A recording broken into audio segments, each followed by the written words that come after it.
All right, hi, hello everybody.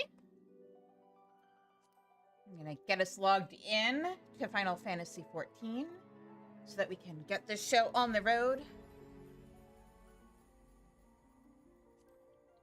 No wait, I'm already on the right character, hang on.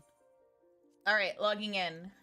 Also, for the Shizu Did You Eat crowd, I have a peanut butter and jelly sandwich literally right in front of me.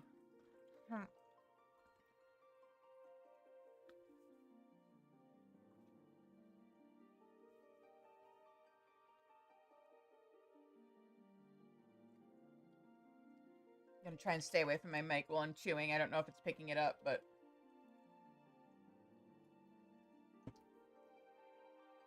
I don't like most mouth-related ASMR. At least not eating noises, so I'm gonna try and spare you guys from that. Let's turn the volume up a little bit. I have it down because I was doing something where everything was really loud. Oh, right. We were doing the Eden raids. And the music was loud. Alright. Or at least it was loud on my end. Why am I walking? Actually, let's do the... how do I want to do this? No, let's start with the Crystalline Mean quests, because, if I need to do the,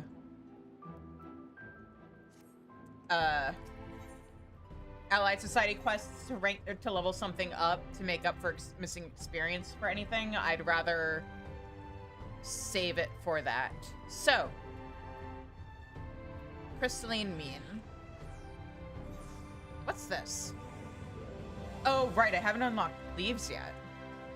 Let's do that real quick.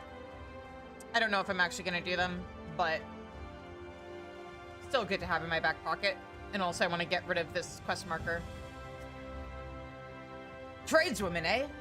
You've got that look about you. Interested in putting those skills of yours to use under taking a leave or two? Not really. It's all above board. All handled under the auspices of the FFXIV. Worry not. We process and dole out a mountain of leaves every day. Register with us and you can peruse the open ones at your leisure. You'll be compensated too in case you were afraid we were running some sort of charity. So, shall I put your name down on the ledger? Yeah, sure, why not? Right then. Shizune Dazucar, was it? Let me just finish filling out this remaining bit of paperwork, and then you'll be all set. Alright. Leaves unlocked. Quest marker gone. We ignore... Yeah, we're ignoring that one. I know what that is. The work of the Crystalline Mean is never done, and Catless is ever on the lookout for skilled hands. You look like you've got skills of the sort we need. Would you be interested in putting them to use at the Mean? Sure. Wonderful. We can never have enough hands to do all the work that wants doing. To help you get started, I'll give you an overview of our operations. Just let me know when you have a moment. I have a moment right now.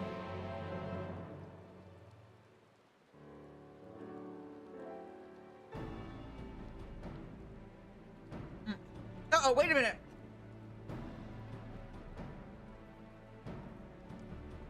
Don't worry, guys. You didn't miss anything good. All right.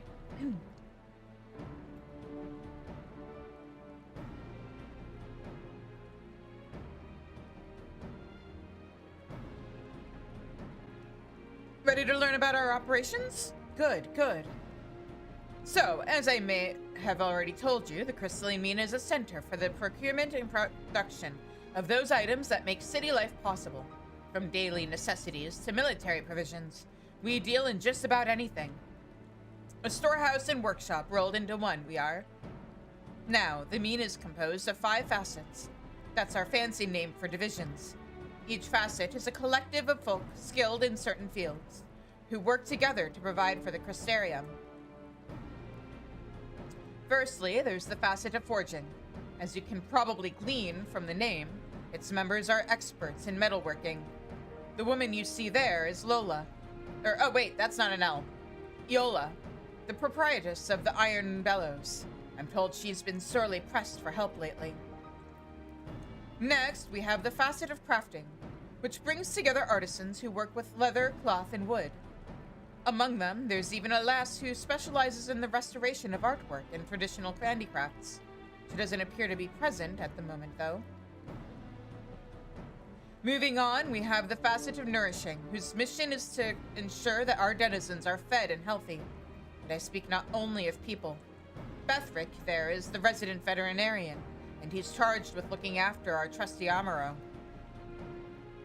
Then there's the facet of gathering, formed of miners and botanists who procure resources all across Norvant. Overseeing the group is Keshi Ray, a knowledgeable, if eccentric, woman. If you have an inquiring mind like her, though, I dare say you'll get along. Last but not least, the facet of fishing. Aside from reeling in the bounty of the realm's waters, members also cultivate marine life. Brithric there speaks for the gathering, and whatever folks may say of his leadership, none can doubt his skills and knowledge as a fisher. And that's the 5 facets of the Crystalline Mean. Under the direction of the Settlement Council, each does its part to ensure the survival of the Crystarium. Well, that's the idea at any rate. The reality is most facet members are individuals with individual interests. They're often busy with their own endeavors and can't always make a meaningful contribution to the common cause. What this means is the Mean suffers from a chronic shortage of hands, and every facet is always looking to bolster its roster with new talent. I encourage you to make yourself known to whichever one is a fit for your skills. All of them are.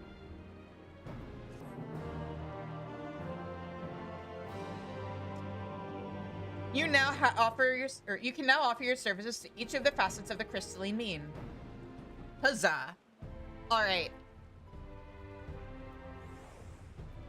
Let's actually start with smithing. So that one is over here.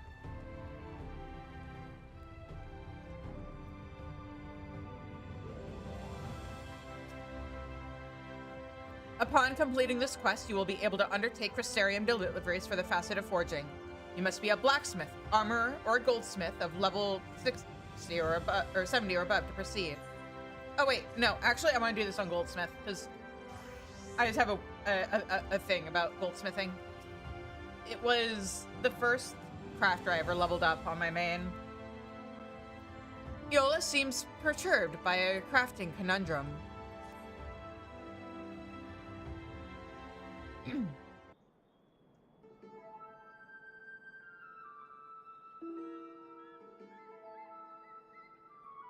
Well, yes, it's not bad exactly. How can I put this?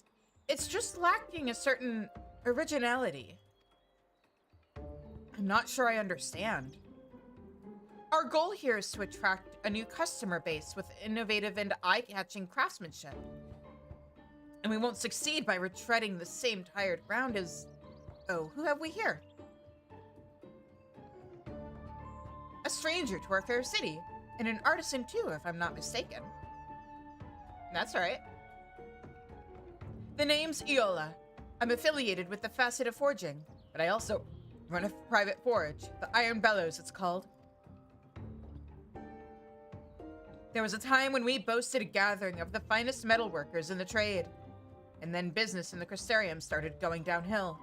Many were forced to hang up their hammers even before my dear father, the warrior, rest his soul, passed the bellows on to me. And now Iceman's the only employee I have left. Solid, dependable old Iceman. That's me. As for clients, we have a few commissions outside of our contract with the city guard, and that income barely covers our day-to-day expenses. I'll be forced to close down the forge before long if I don't try something drastic. Hi! So, I've been working on a plan. We'll broaden our horizons and our potential market with a range of new and novel wares. A fine idea, you might think, but we've hit something of a snag. Whilst Iceman can reproduce our usual stock with uncanny accuracy, it would seem his singular talent doesn't lend itself to creative endeavors. I am good. How are you? Also, before you ask, yes, I have eaten. I had oatmeal for breakfast. I have a peanut butter jelly sandwich right in front of me. Here, I'll even take a bite for you.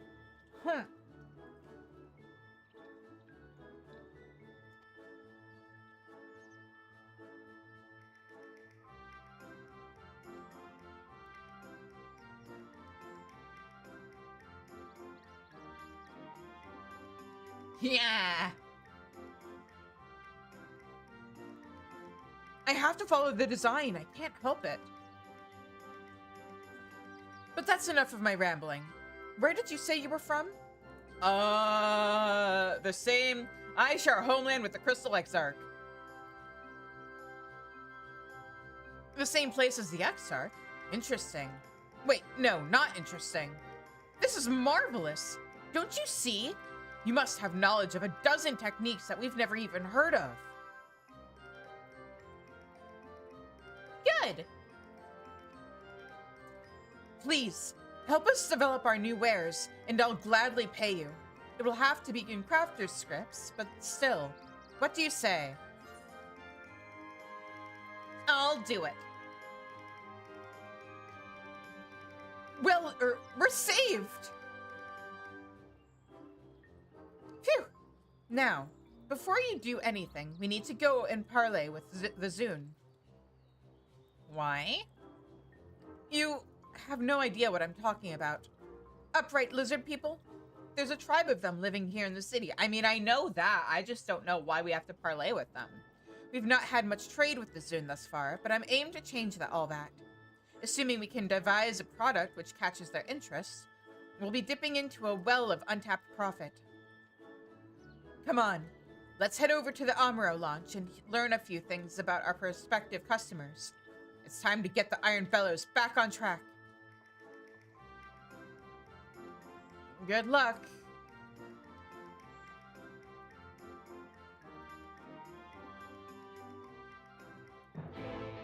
Alright, now what do you have to say? Now that we're out of the quest. Oh, you're too far away. Hang on. Oh, just the exact same thing. Got it. Awesome. Where did she go? Oh, over there. Oh, up the stairs. Okay, got it.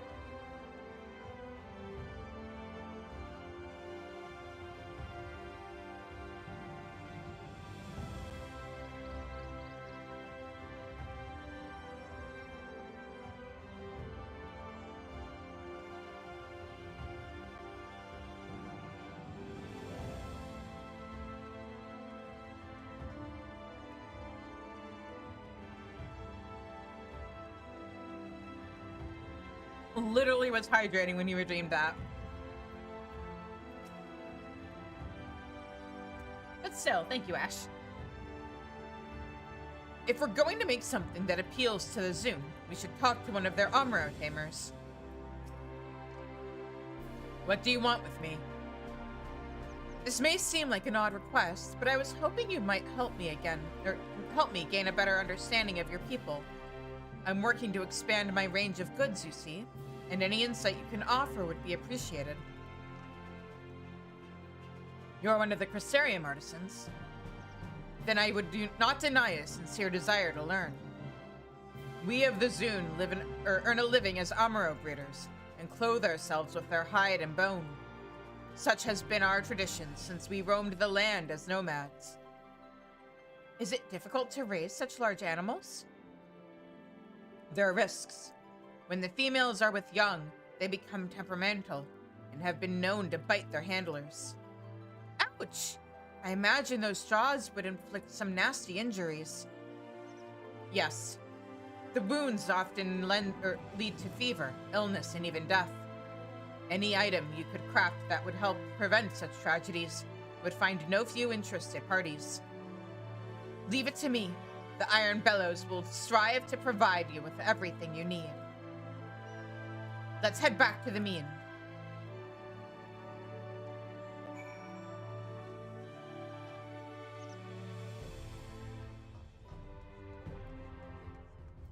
Maybe from an RP perspective, Goldsmith wasn't the best idea to go with for this quest.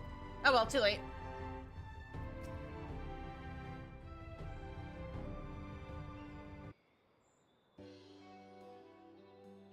What do you think? Did our chat with the Zune give you any ideas? Yeah, gloves, gauntlets, something to protect their arms.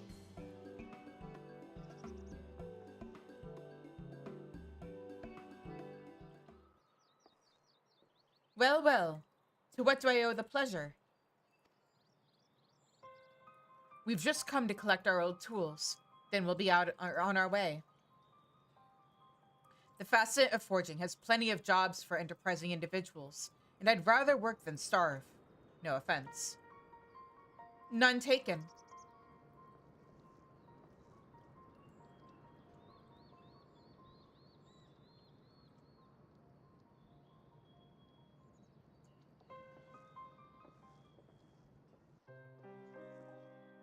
Those two are Kalana and Suren, former employees of the Bellows, if you hadn't guessed that already.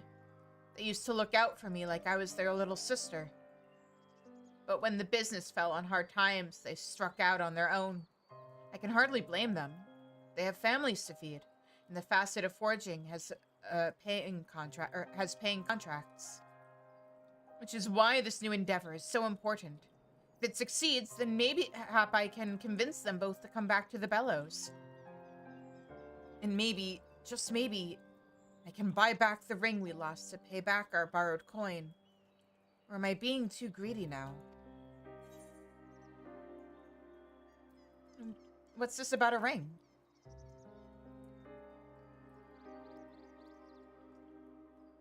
When our business started to falter, my father made an arrangement with a moneylender known as Walden. It was a poor gamble at best. Things went from bad to worse, and when we failed to meet the payments on time, Walden demanded something of value from us. My father surrendered the gift he had made for my mother, a ring she never had the chance to wear before she passed away. That ring is all I have left to remember them by, and I would dearly love to have it back. But I can't afford to worry about some keepsake. I need to focus on rebuilding the Forge's finances and regaining our lost employees. Right. Let's throw out some ideas. What manner of item could benefit the Zune in their daily lives? Nothing comes to mind. Then lots of things come to mind. Oh, but didn't you say you hailed from the Exarch's homeland? Do you have tribes like the Zune where you come from? Or we are from? That might give you a starting point to consider. I mean, there's the Amalja. The Zune are strikingly similar to the Amalja in appearance. Perhaps the Beastmen from the source wear something that could prove equally useful to their Crystalline counterparts. Yeah, they're gauntlets!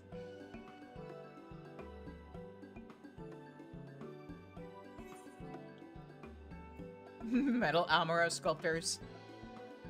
Metal gauntlets. You know, the thing I already said before you even asked me. Ah! Well, I suppose that might reduce the danger of Amuro biting the fingers which feed them. It seems too simple. And yet, we'd still be the first forge to stock gauntlets crafted expressly for Zune hands. Let's see what you can put together. Gonna go ahead and open up Teamcraft, which I haven't opened in a while, so it's probably gonna need to update, because of course it is.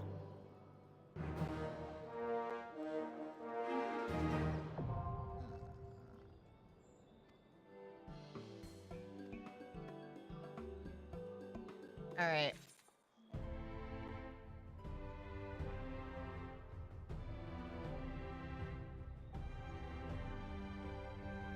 Yeah, it needs to restart so I can update. In the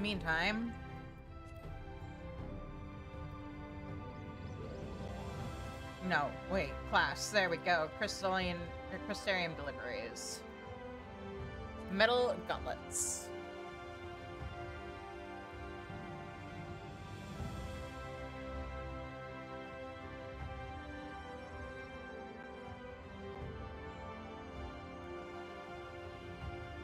And I need 6 of these, right? Yeah. I do not need the explanation game, please. Alright. I have 4 of these right now. But I can also buy more. Alright, actually, let me just go over to the reach. That'll make life easier. I'm probably gonna buy a lot of these materials.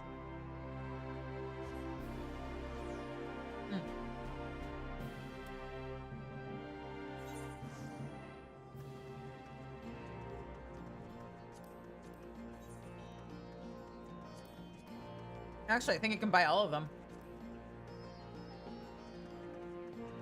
Yeah.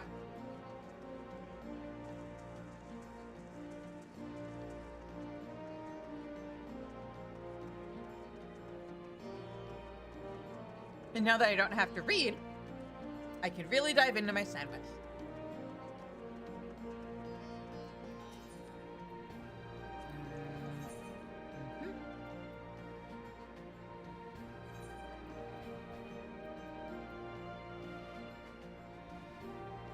Okay, so I need 8 more of these.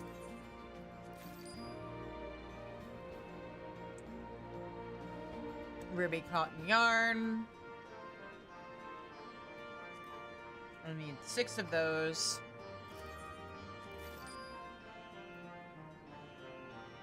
And gazelle leather.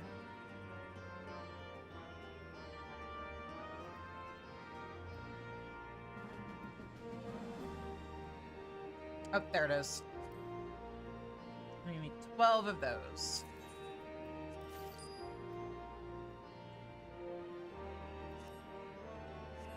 Oh, wait.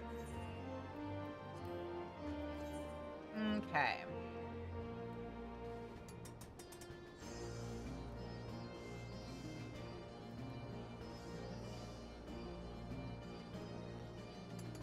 Now, granted, I'm level 78 and crafting a level, what, 70 craft.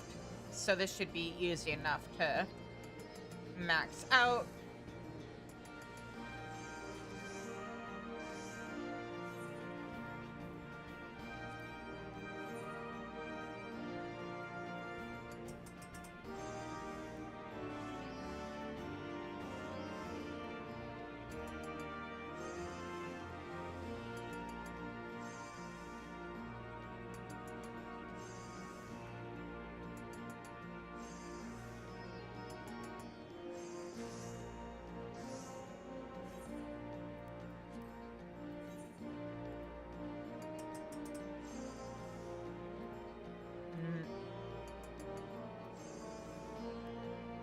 Oh yeah, having tons of synthesis now.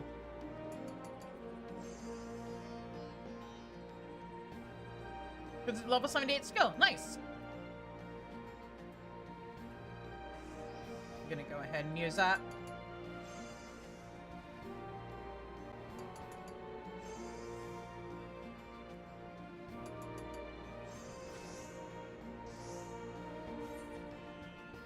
Scree? Oh yeah, I have my little Scree boy out still.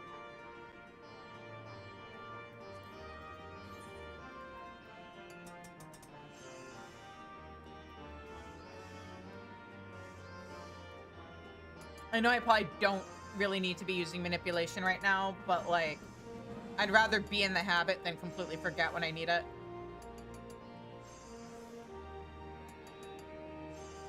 Scree.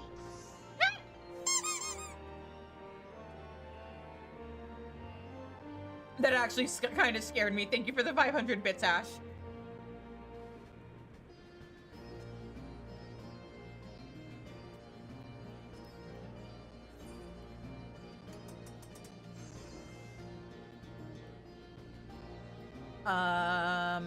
That and that.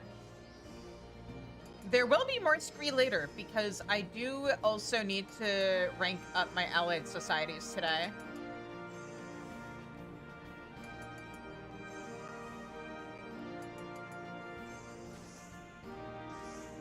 Is that the last one or do I have one more? I have one more. Okay.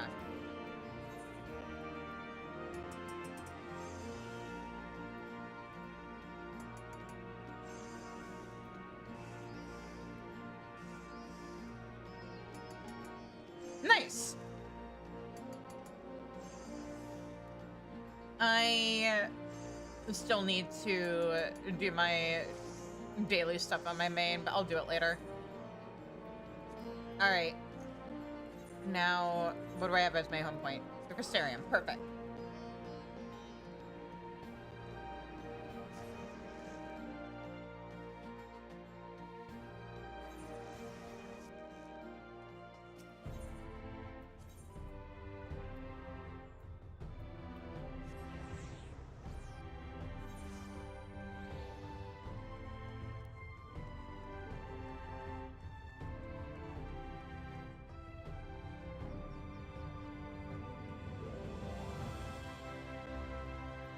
All right, here we go. Oh, I can turn all 6 of them at once? Okay, perfect. And deliver. I know I'm capped on purple scripts game. There's not a whole lot I can do about that right now. I don't feel like spending them just for the sake of it spending them.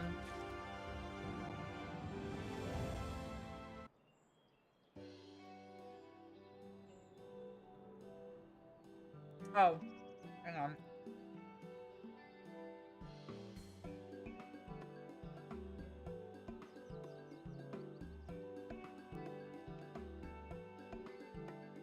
One of these days, I'll learn not to put food in my mouth when I'm supposed to be, when I know I'm going to be reading quest dialogue.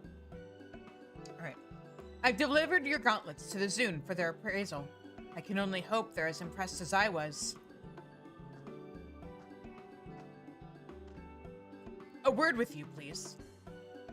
Is something wrong? I wish to speak with the artisan who crafted the gauntlets. Ah, that would be Shizune here. First, let me say that my people are not accustomed to wearing metal armor. Our natural scales are hard as steel to begin with, and we do not like to announce ourselves with flashy adornments. We wear only what is essential. The exception to this would be our hide jackets, a memento from those beloved Amuro we would remember after their passing. In short, we have no use for bulky protective garments. They would only get in our way. No! I should have known not to get my hopes up. But then I tried using the gloves to handle one of our feistier beasts. She clamped her jaws on my fingers, and I didn't feel a thing. What is more, where I expected the material to be heavy and my movements clumsy, it almost felt as if I were working with bare hands. You tailored the gauntlets to meet our particular needs, and we would acknowledge that effort with suitable payment. That is all I came to say. Maybe lead with that. Phew! For a moment there, I thought we made a mistake. He seemed pleased, didn't he?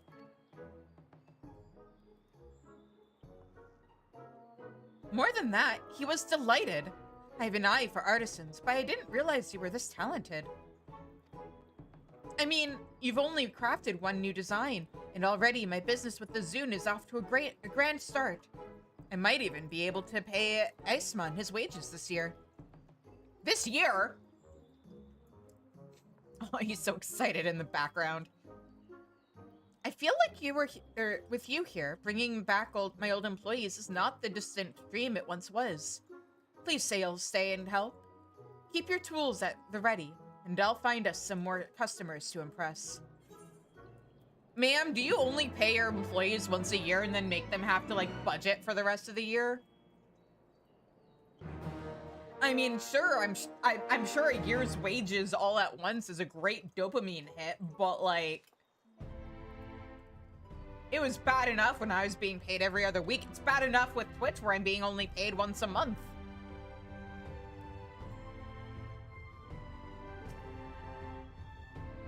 Shizune, just the woman I wanted to see. Oh. It's all happening so fast. We've received orders for more of those gauntlets you crafted. As I told you, Iceman has a knack for copying existing designs, so I set him loose on the new commissions. After all, he needs to work for his wages. I mean, if you're being paid enough, it's not so much about being thrifty, but like budgeting to make sure that you are not spending it all at once and then leaving yourself with nothing at the end of the year.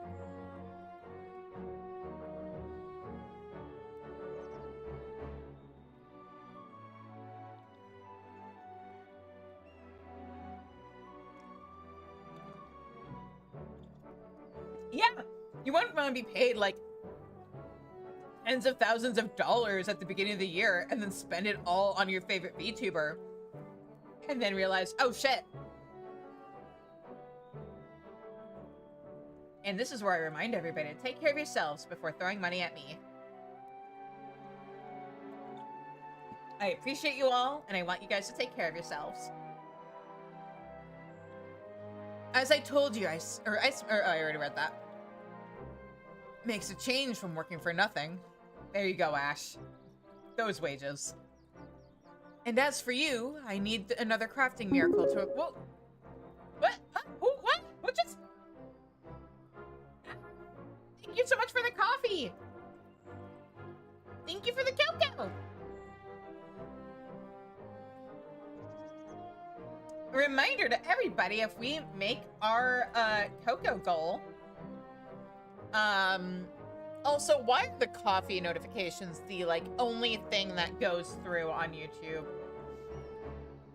Yeah, reminder to everybody, if we make the iPhone goal, once I have the iPhone in my possession and set up and make sure everything is good, I will stream Subnautica. We will put a pin on Final Fantasy XIV and I will play all of Subnautica.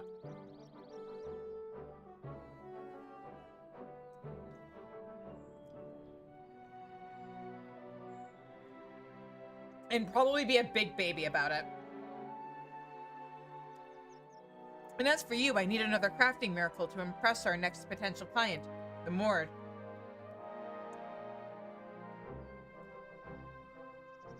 Interesting.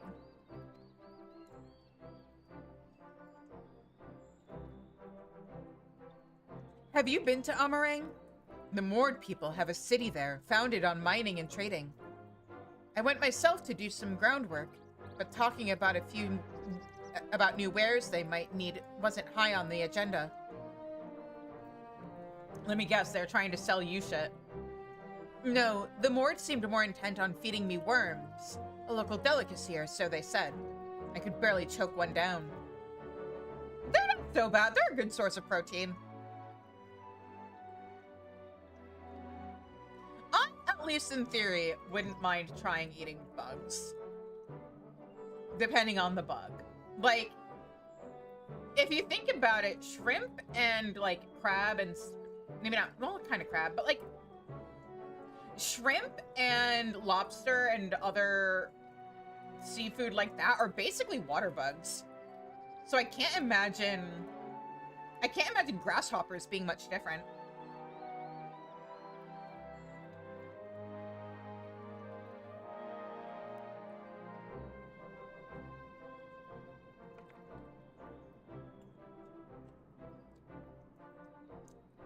Like, I think sometimes we just let our heads get in the way of eating foods that are good. Like, I've tried cow tongue before, and part of it was also I didn't like the texture. But, like, there was also a mental issue of, like, eating a tongue. But hey, I'll try anything once.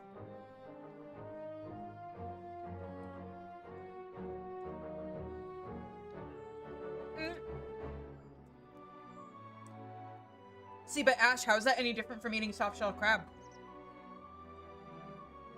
Which I fucking love.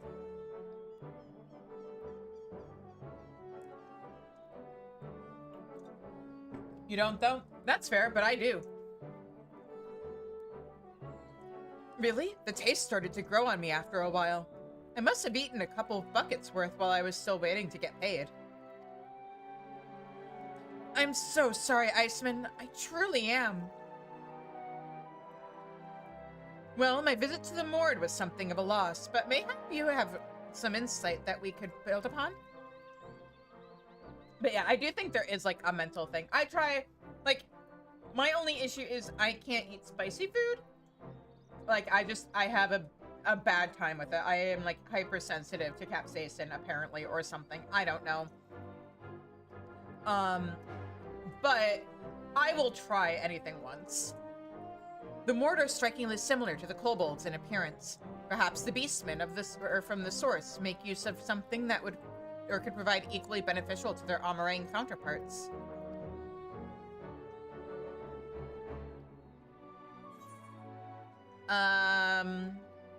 Ooh. Metal worm jars?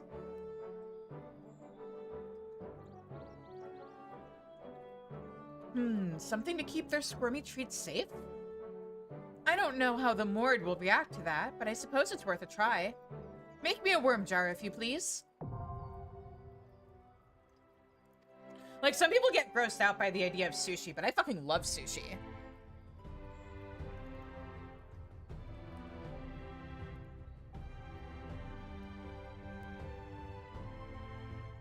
It's expensive, especially these days, but you've never had sushi? Oh, it's so good.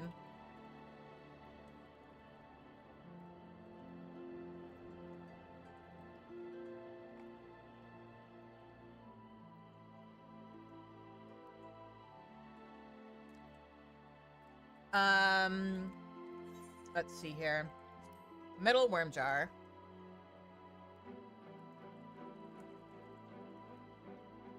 Okay, add me to that list, Ash.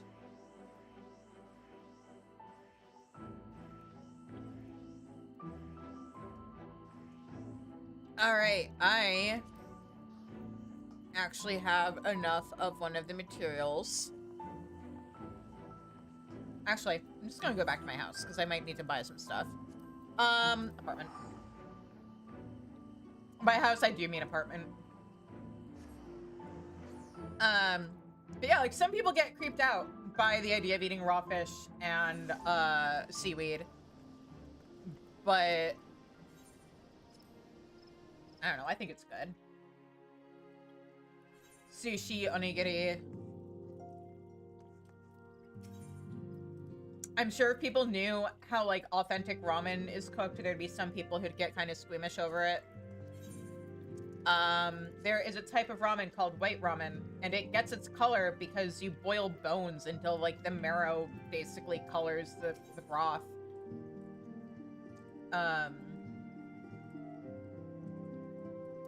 Authentic ramen is hard to get in the States. I was lucky enough to have gone to Japan when I was in college. Oh, I wanted to get something out of my retainer first. Okay, Martin. Give me gold ore. And I would love to go back to Japan eventually. When, like, I have the money for it and have brushed up on my Japanese, because I am incredibly rusty, and I was kind of at it to begin with. Just because I'm very much someone who picks up a language better when I am in a situation where I'm forced to learn it. Like, I retained so much more when I was in Japan, versus in a classroom. Material supplier, metal. I need 12 copper.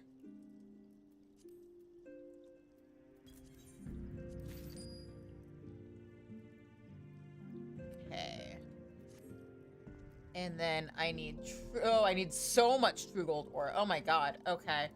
Hi guys, this is now a gathering stream. True gold is, okay, we're gonna go to Little Iran.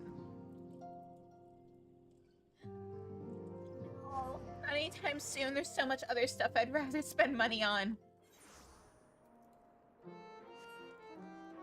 For one thing, the channel.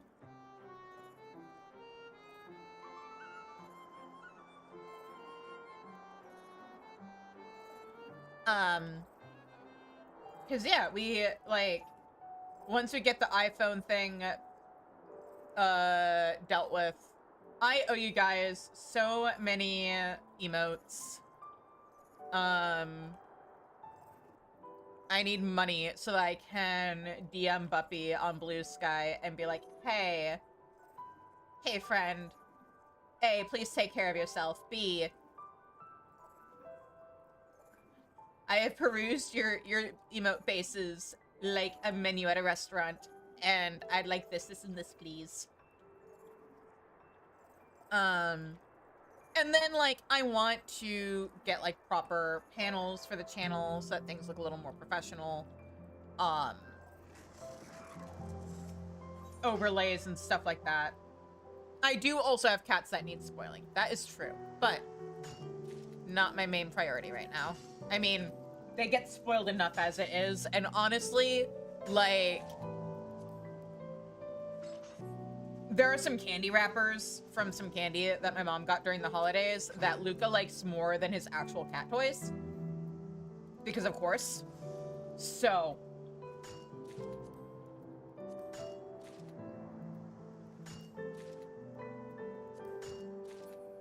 but they do need feeding.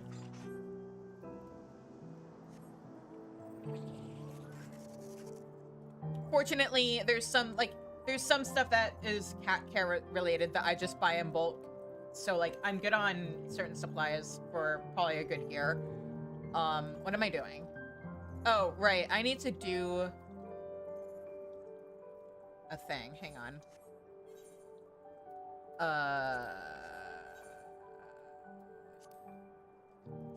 Oh, wait. That's right. I wasn't looking at the game for my map in the first place. I am just being silly. Why do they make gathering nodes so far apart?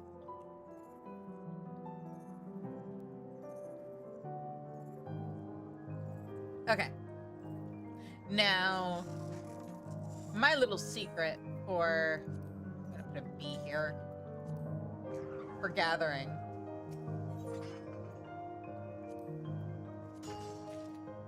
Is that I use waymarks to mark nodes so that I don't have to, like, figuring out where the fuck things are. Makes life so much easier.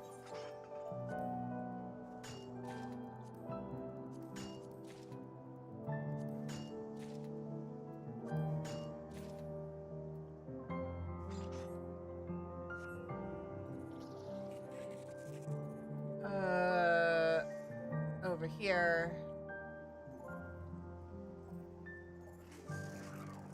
Put that C waymark down. Probably there, yeah.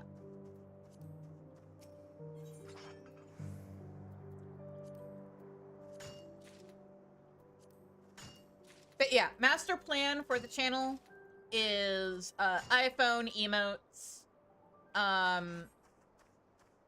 panels overlay, and then we start saving up for a non-chibi VTuber model.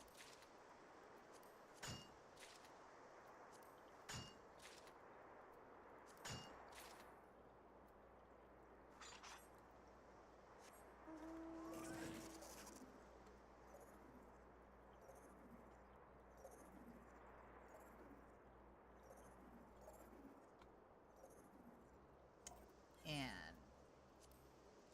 there we go.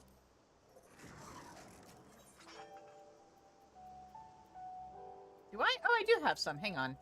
This will make my life a bit easier. Oh, that... I probably should have waited on that. It's fine. It's whatever. King's Yield. Gimme.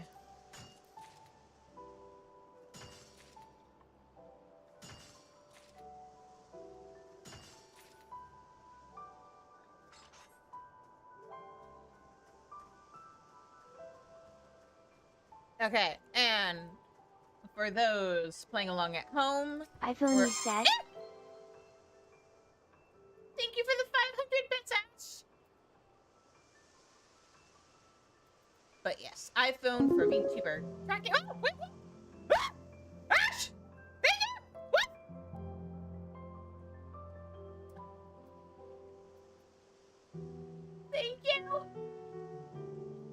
Okay, I'll get that ordered. Man. Okay, so I'm just gonna put it this way. How about, in light of everything, I finish Shadowbringer's patch quests, and then before we start Endwalker, I'll play Subnautica. So that way we'll be at a good stopping point.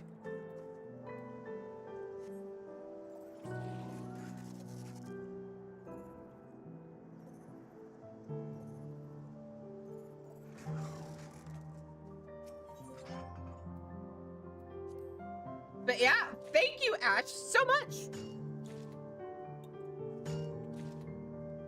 It also, because, like, I've been talking about this for a while. Like, to be clear, I love Final Fantasy XIV. I think it's a fantastic game. It has gotten me through some very rough times in my life. The death of my first cat that I'd had since I was 7, my dad's dementia, my dad passing away, COVID. I have met some of my best friends through this game. But, maybe playing it as, like, this is the game I play to relax, and also streaming it for the past 2 years wasn't the smartest idea.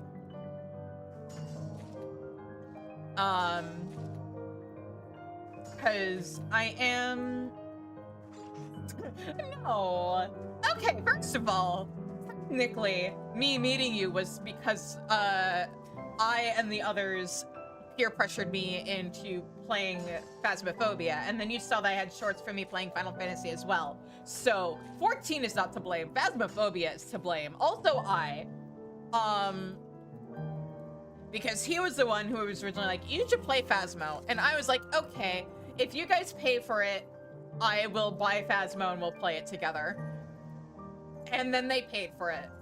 That was my first ever coffee goal. So if you want to blame anything or anyone, it's I. But also, I don't regret meeting you, Ash. I think you're awesome.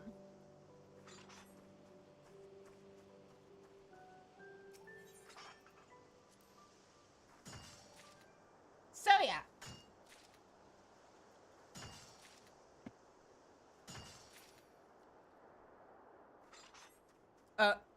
Oh, I was about to be like, oh shit, did I just, like, not pay attention and overgather? But no, we're only at 88 out of 96. So we're still good. But yeah, also, the pantry is a good mental health club. Self-deprecating jokes are bad for your mental health. Say positive things about yourself.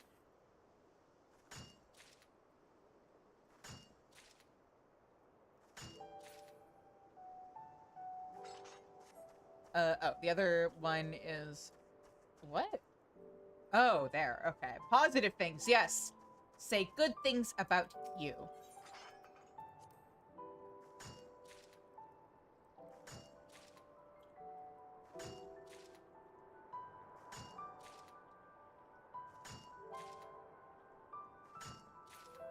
I mean, that's not about you, though. Here, rephrase. You are a good and generous person who likes to help out your friends. Because, like, real talk, apparently, and like I remember reading about this, and I believe it. Because I've seen and experienced it. Like, it starts off as you making self-deprecating jokes, not actually meaning it, but then, like, the more you repeat that stuff, the more it gets reinforced, and then suddenly you actually do start believing that shit.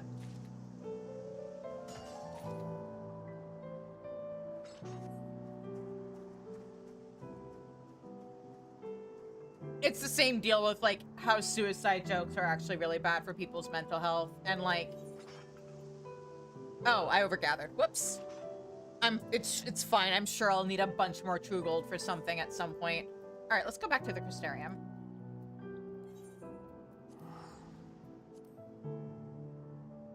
But yeah, I think I want to encourage people to take better care of themselves.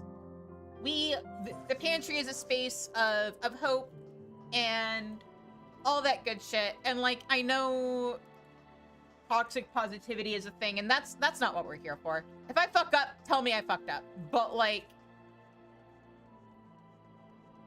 toxic negativity is also not healthy.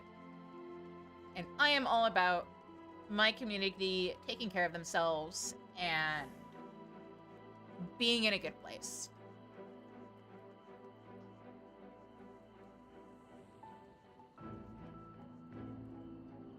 Yeah, I'm not saying you would, like, I'm not worried about necessarily you doing anything drastic, but, like, you should still be kind to yourself.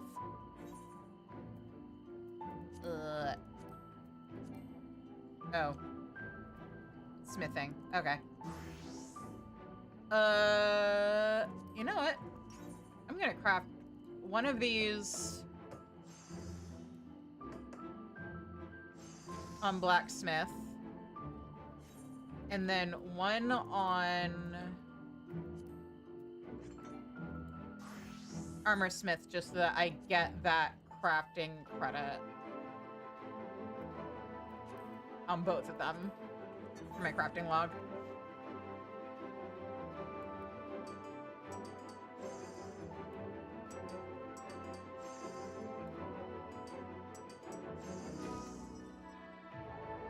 She stole half her chair, or half your chair.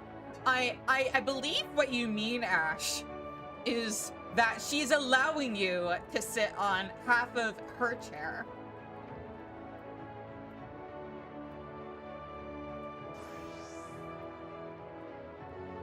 Oh, right, I forgot. I have to craft the rest of these.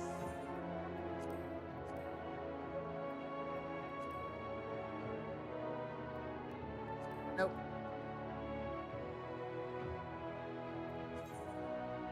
Okay, I need 10 more of these.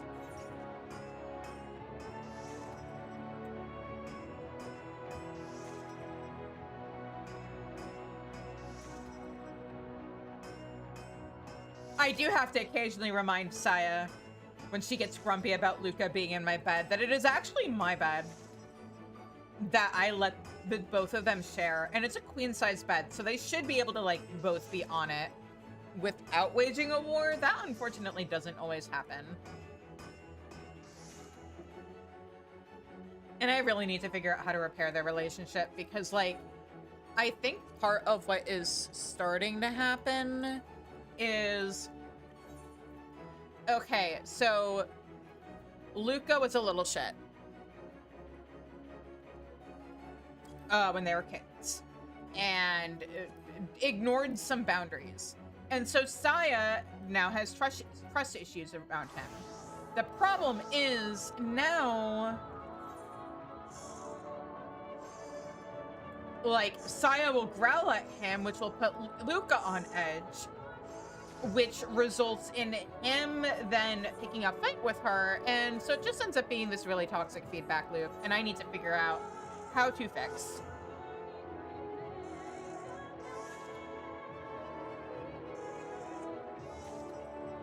Because when they were kittens, they used to cuddle with each other, and I want them to go back to that.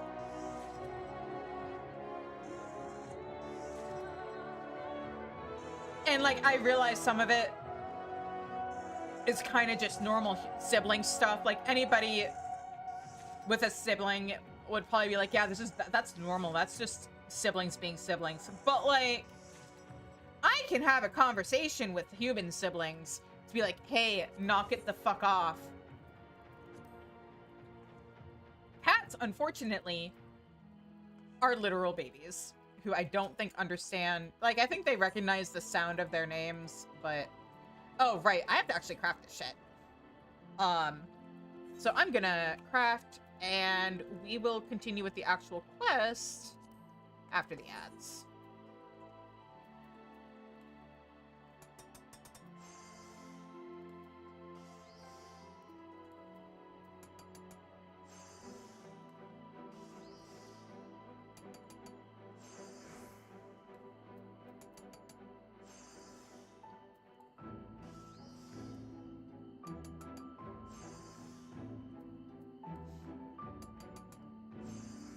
Yeah, like, cats are super smart.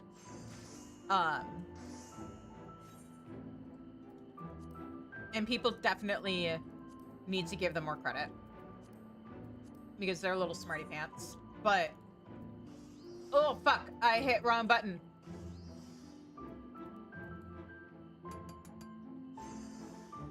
I'm sure it'll be fine.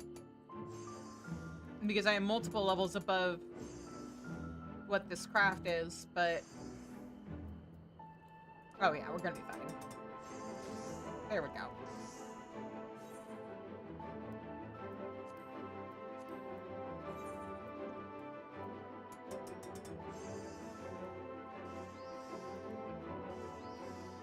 Oh. Oh!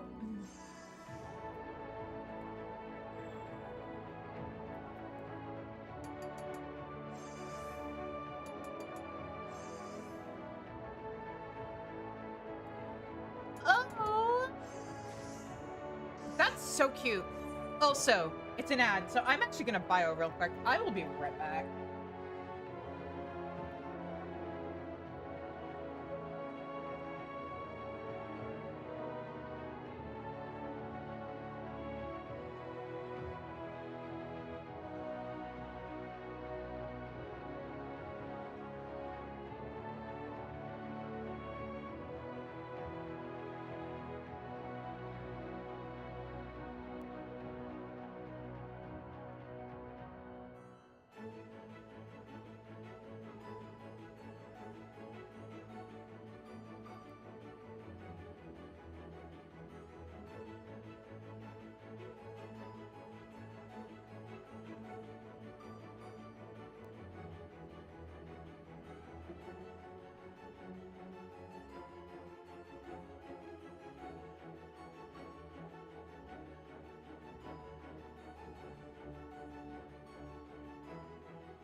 All right, I'm back.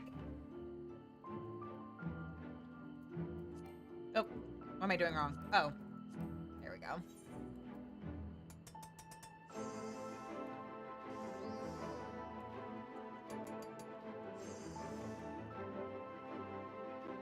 But yeah, to be clear, Sai and Luca, absolute sweethearts. Luca was in here earlier, and I just gave him little pet or face pets, and he ate that attention up.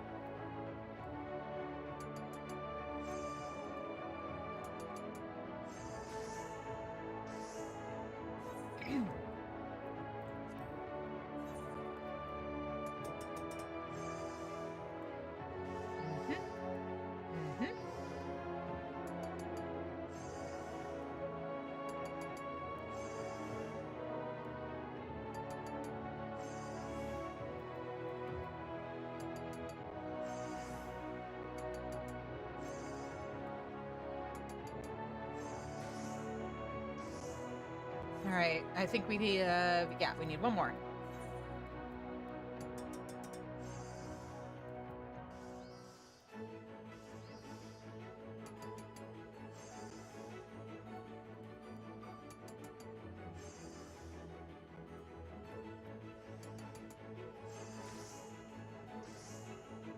There we go. All right.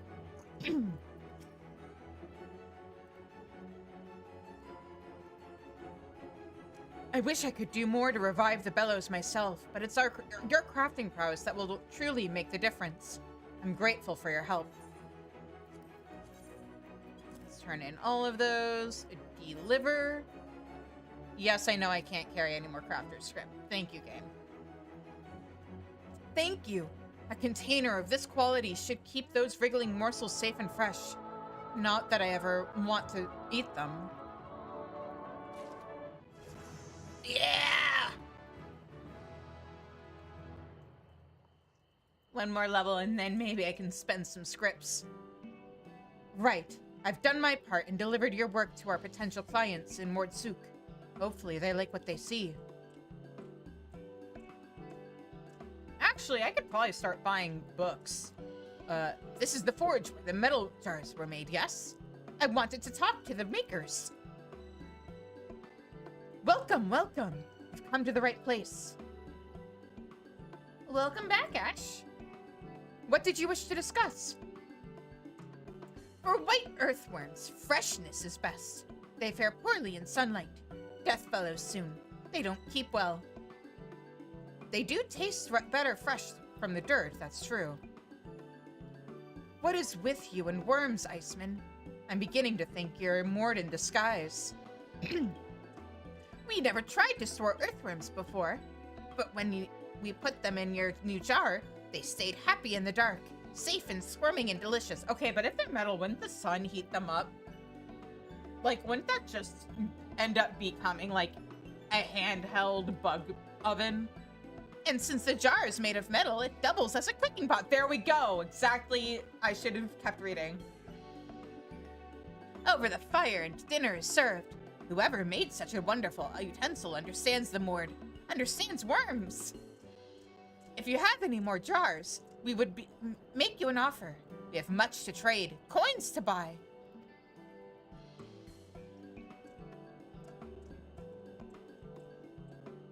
She's a worm whisperer. I don't know if I like that. Another happy customer. It's always too good to be true. Or it's almost too good to be true. By the way, are you one of those worm gourmets too? No, apparently. It has to be the white ones. They're meatier than other worms, and...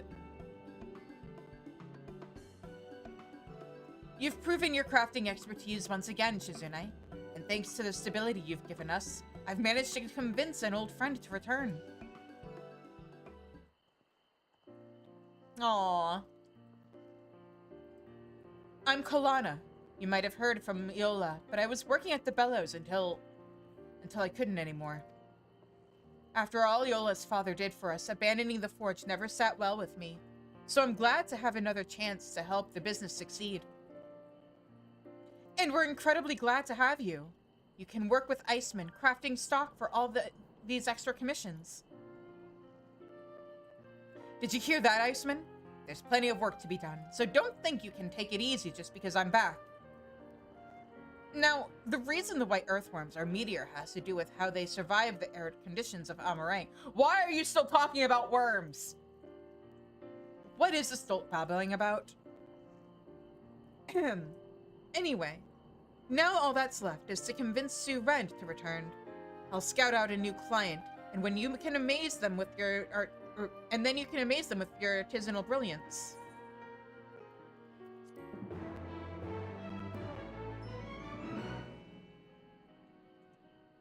Okay.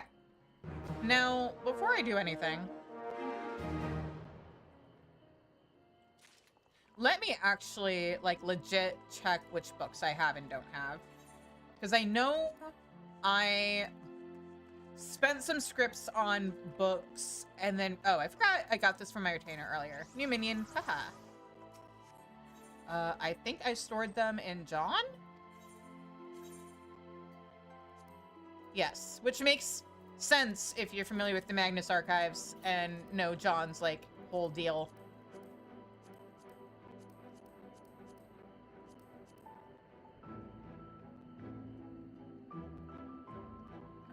Level 80 and higher. Yeah. Let me just spend some scripts on books real quick.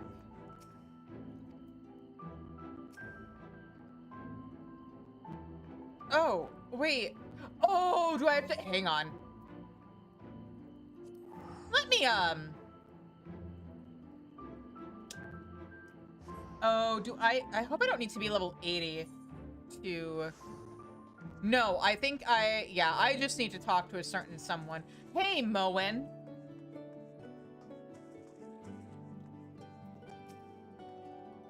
You are the esteemed Shizune Deskar, yes? Allow me to introduce myself. I am Moen, founder and chairwoman of the Boutique of Splendors. Master Alphino has spoken quite highly of you and your unparalleled artistic abilities. Quite highly indeed. Forgive me my boldness, but I should be most honored if you were to register with us as a provider of collectibles. As compensation, we can offer you a wide variety of goods that I am confident will meet your approval. Not direct compensation, to be clear. We have adopted a system rather similar to one which you are doubtless familiar, and which I only recently learned of from Master Alphino. For every delivery, you will receive a payment in the form of scripts. This exclusive currency is redeemable only with the Boutique of Splendors. Limiting, perhaps, but you will find that the equipment and materials we have on offer more than make up for any inconvenience. Yeah, sure. The woman who first conceived this approach was brilliant, wouldn't you agree? A true visionary who managed to bring together people from all walks of life and reshape the world with her boundless compassion and generosity. I fear the day Rowena and Moen and the chick from Solution 9 all get to meet. Oh, and I should mention that a negligible portion of the value of all collectibles processed will be withheld to account for overhead and other assorted operating expenses. Doubtless I need not explain the necessity of this.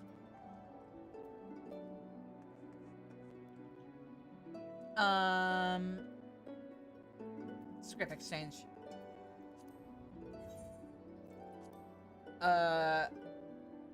Master recipes. That is not what I want. I want the level 80 stuff. Whoop.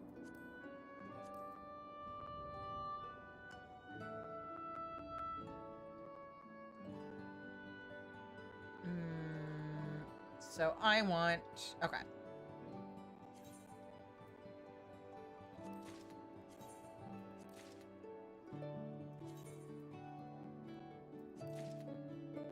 All of these only cost 100 scripts, so this is only going to help a little bit. But once I get something to 100, I will be able to buy gear. And I don't feel like holding on to books for the next 10 levels, so I will worry about buying my level 90 books when I'm actually on Dawntrail content.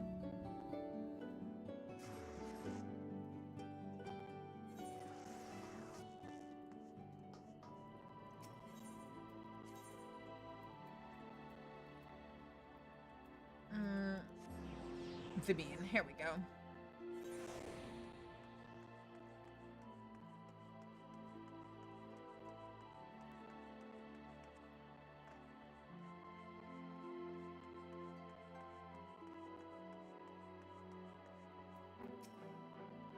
I was hoping you'd pay a visit, Shizune.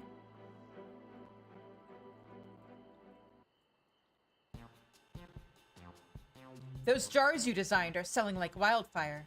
We're almost struggling to keep up with demand. I have both Kolana and Iceman handling the commissions, though, so you and I can turn all our attention to bringing in new business. Aye, we have the jars under control. There's a worm cuisine craze sweeping through the Crystarium when we stand to make a good bit of coin. I will never understand the appeal.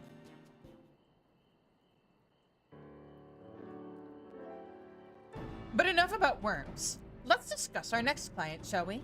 The Ondo. They usually keep to themselves in their underwater settlements, but word from Calusius says they're willing to engage in trade. So Iceman and I went looking for them. We must have trudged along that coastline for days before we finally chanced across a group that's spearfishing in the shallows. Did you know the Ondo hunt with harpoons fashioned from coral? Anyway, I was relieved to find that they were quite amenable to the idea of doing business with the Bellows. Yeah, but crafting what? All we need to do now is to create an item that Ondo might be interested in purchasing. Anything come to mind?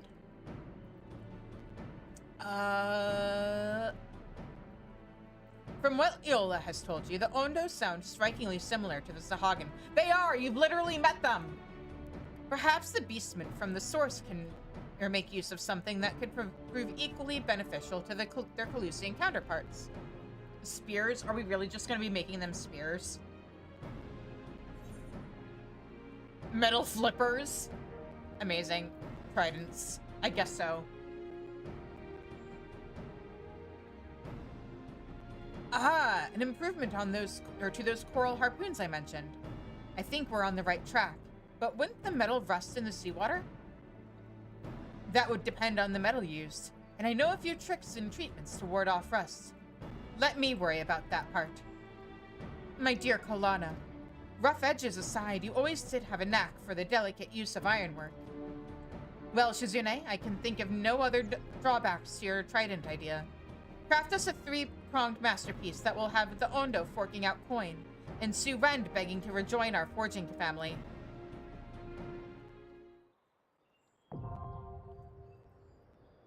I guess you could say we're forging a family. I guess you could say we're forging a family. Let's see here. We want metal trident.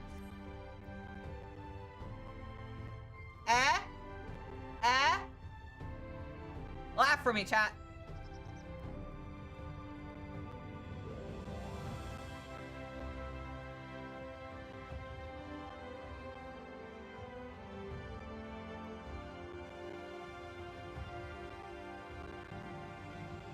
What's that face, Ash?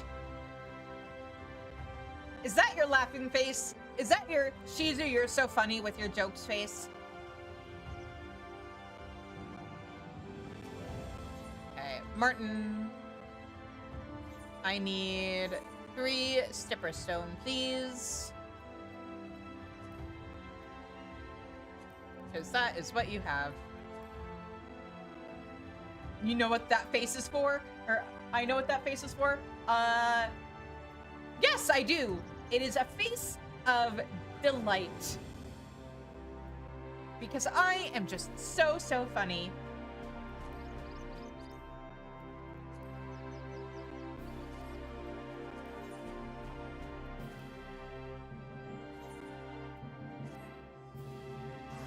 All right, now we gather these from the peaks. Alagana.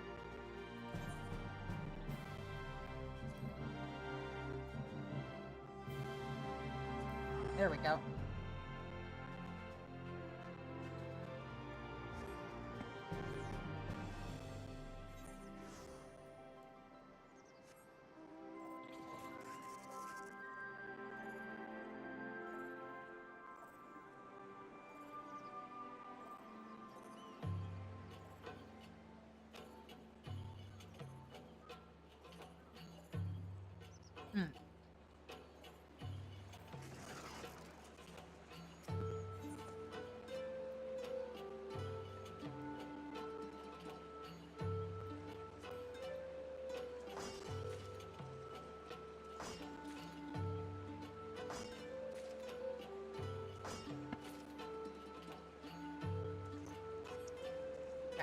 And I don't need to use my waymarks trick here because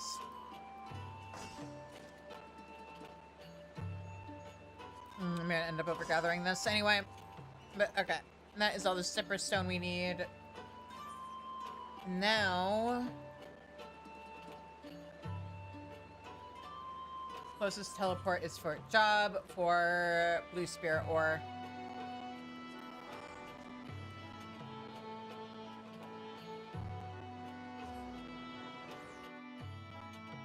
God, could you imagine if in Shadowbringers they were still making us do job quests for every single crafter? How much Blue Spirit ore I probably would have had to gather. Like, as it is, I need to gather 48. But the facet of smithing covers goldsmith, miner, and blacksmith. So I only have to do this the one time. Mine out the whole region. You joke, but like, actually.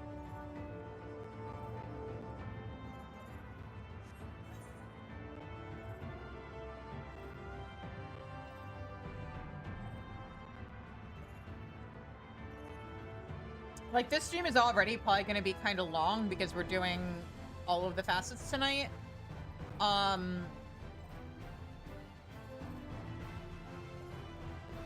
But at least it's not okay. Tonight we're doing crafter. Please look forward to like at least a week, if not more. That's not what I'm looking for.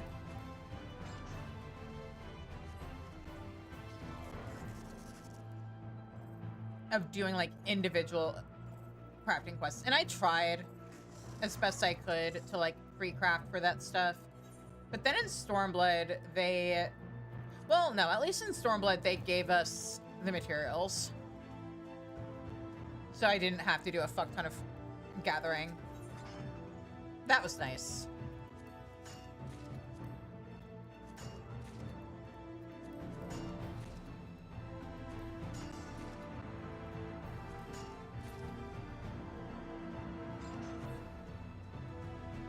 Let me check something. Do I have a thing on me? No, I don't. Oh, well. Nah, it's fine.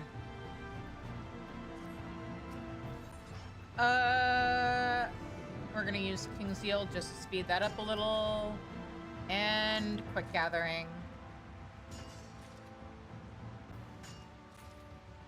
Quick gathering is so nice. I just wish there was a way to cancel it if you accidentally clicked on the wrong node. Or like the wrong item within the node, I should say.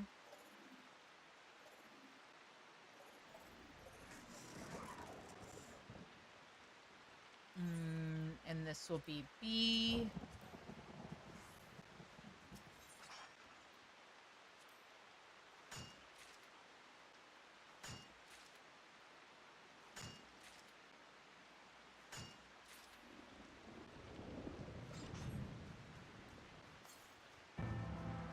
Suck down a cordial, or cordial, however you pronounce it.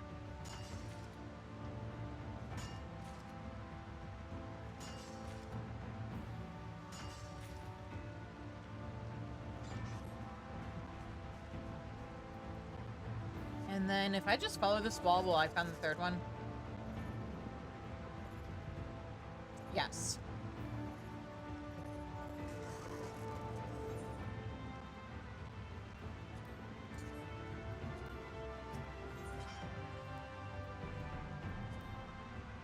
Oh.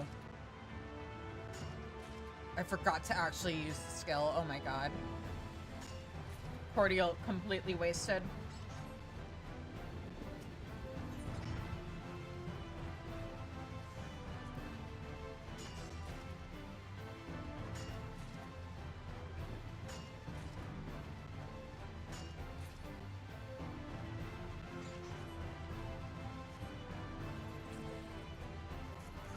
Oh, sweet. I only need to gather one more.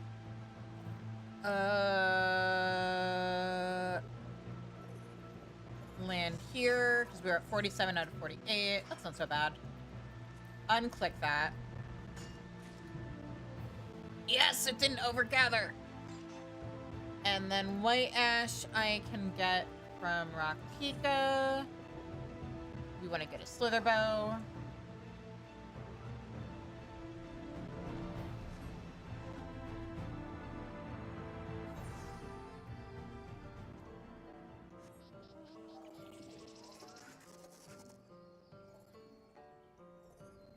Oh, I'm flying in the wrong direction.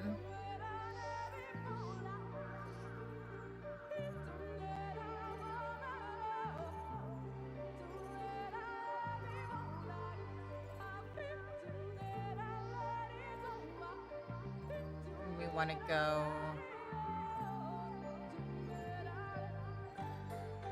Oh yeah, so I was doing my Qatari quests yesterday, and I came across an area that is like, we can add to the list of, this is really interesting, why is this not a sightseeing log? Or like, why does the story never do anything about it? Like, look at this lake full of stones, and like, are these soul stones from the Knights Blessed? Since the what are they called? The Children of the Everlasting Dark. Since they kind of have the same beliefs, did they also do the whole soul stone thing, and this is where they send their deceased? Like, what is this place lore-wise? It's very pretty, but I want to know more about it. And there are so many places in this game that are like that.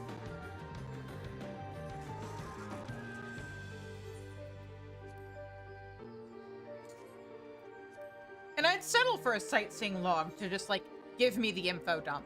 That's fine. I'm gonna gather one of these so that I get the crafting log for it. Or not crafting log, gathering log. Because A, that's free experience. B, it means I can send my retainers out for it if I ever need it. So much lore potential? Yeah, like, what is the deal with the dragon in Korthus that's just, like, chained up and hanging? There's nothing about it. What? Give me more about the art. Give me more about, like... God, so many things. I want to know more about the ruins in the Forelands.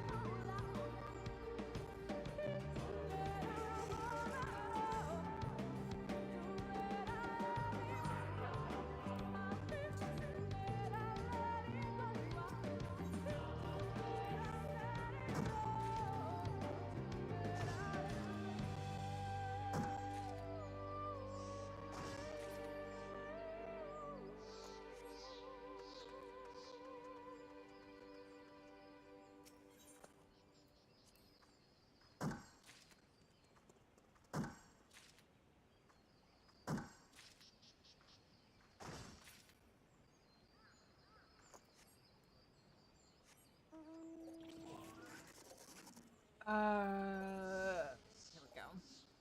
Last one.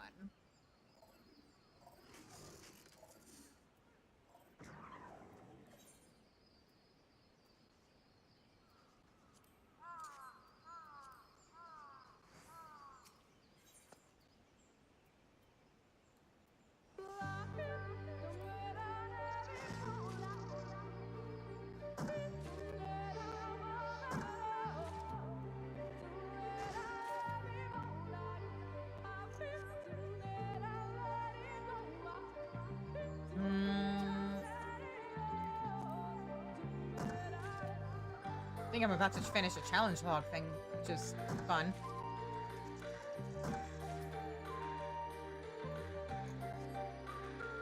Or not?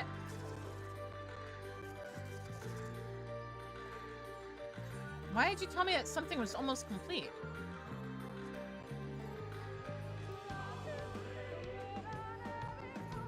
Oh, because I have to gather, like, a bunch of high-quality stuff? No. Oh, because I need to activate Gatherer's Boon. Got it.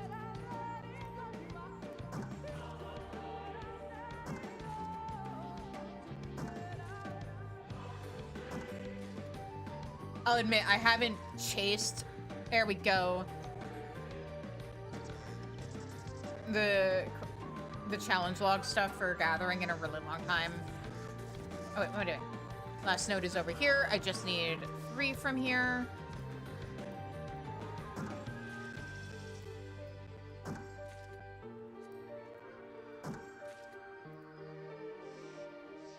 Good, good, good. Okay. We'll finish that off with that one crystal just because we can. And back to the mean we go.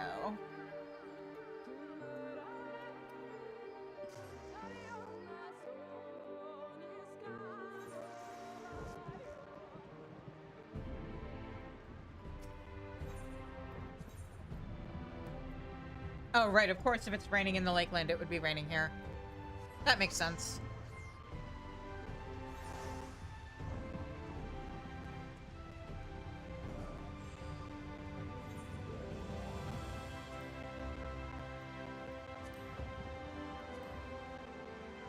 And once again, we're going to do one of these on Blacksmith. And then the other one on... Or the other one. Another one on armor, just to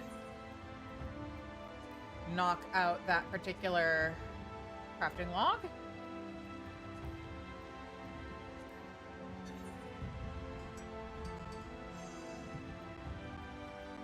Oh. I didn't mean to do that.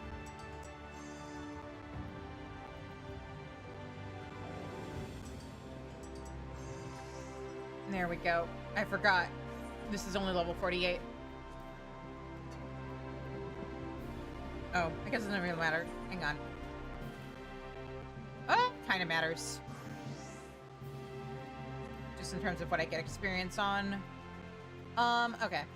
Now, give me the other 10 of these that I need.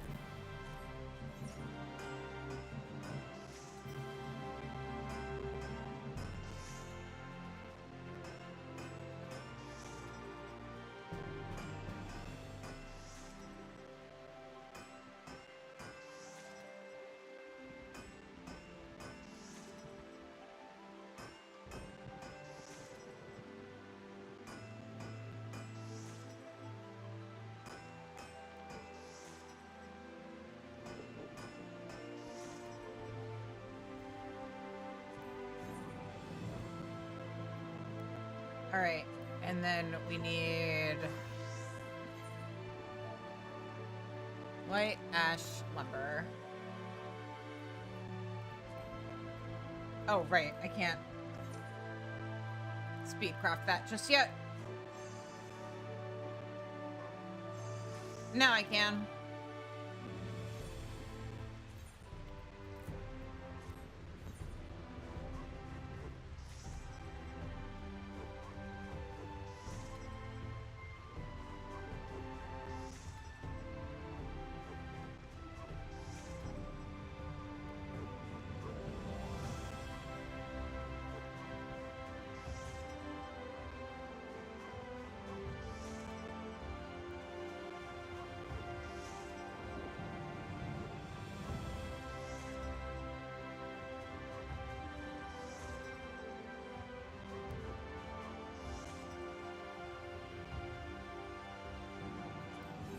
There.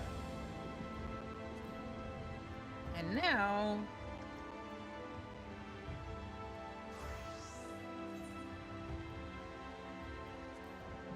just gotta craft these.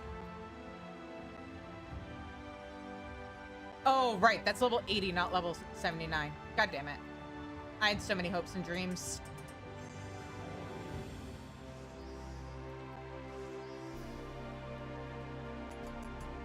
Hydrate. All right. I'm gonna have to refill my water bottle during the next ad break. Posture is checked.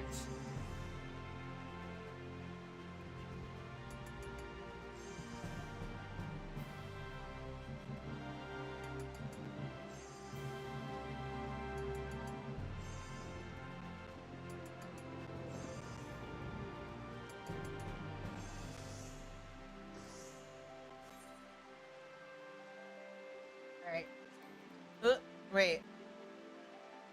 Oh. I was about to like how I'm missing materials, but no, it's just because I have to manually select that I am out of high quality and want to use normal quality now. Please and thank you, Square Enix.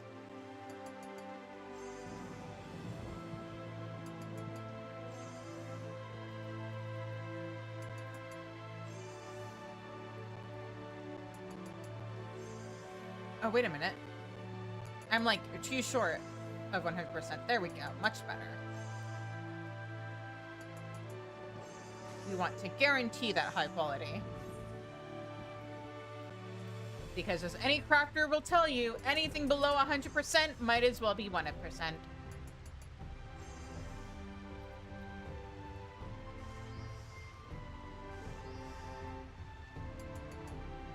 Like, high percentages sound good, but in Mabinogi,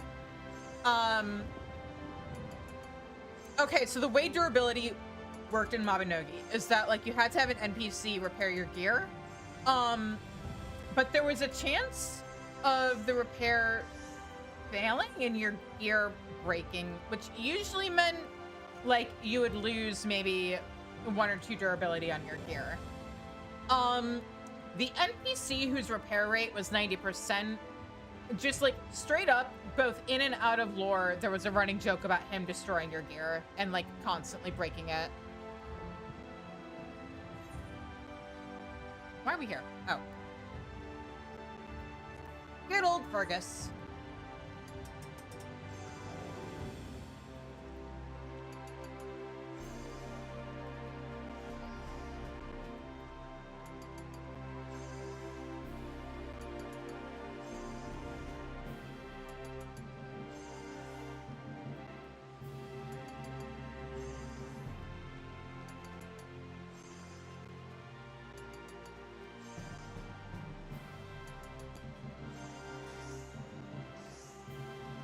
There we go.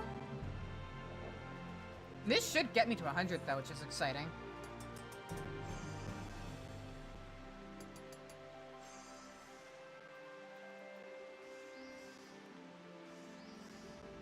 I just remembered Shadowbringers has really nice artifact gear, but you have to do the the foundation to get the dyeable versions. It's not like an upgrade thing. Hey, Cry. I guess I'll worry about that some other time, maybe. Because, like, when I do Foundation on this character, I'm just going to do the quest. I'm not, at least on stream, I'm not going to do the crafting grinding on there.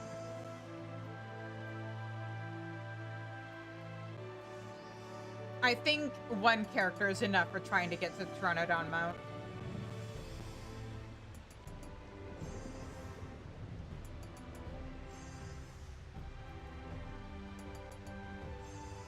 I know we joke about me being crazy, but I don't hate myself that much. I have my luminaries on my main. I want to get my Pteranodon mount on my main. This character is just here to have a good time. That was all 6 of them, right? Yes.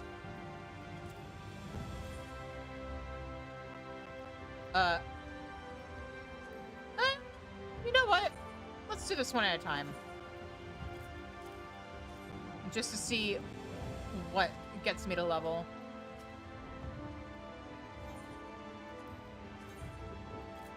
Let's do 2. No, I need 1 more.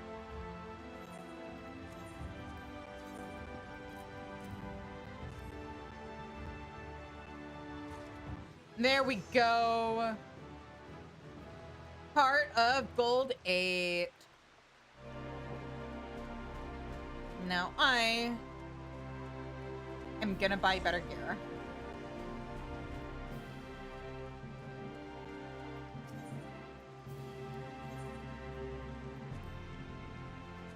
Gear 80.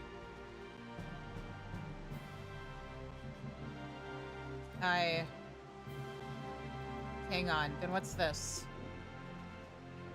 Oh, that's right.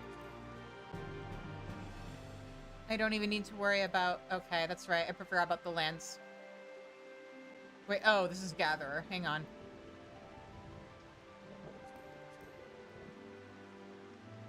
But still, if I want the best stuff, I want to buy this, not my actual AF gear. But at least I can get it for, like, glamour now. Hand Saints. That. Grinding Wheel.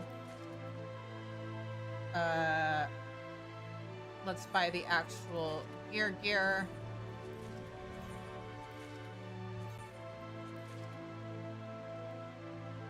Almost forgot to buy pants.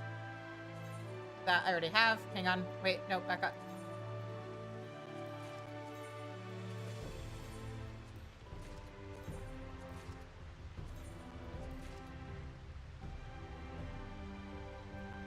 Okay. And now I'm just gonna go ahead and start indiscriminately. Well, I guess I'll start with, that. I know I can't equip it yet, game. I still want it.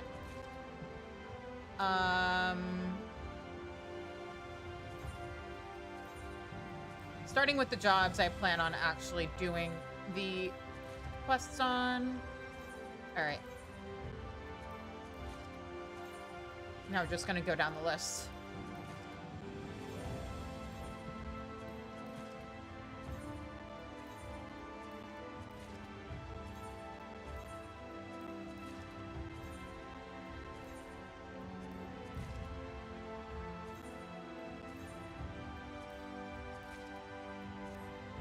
There we go.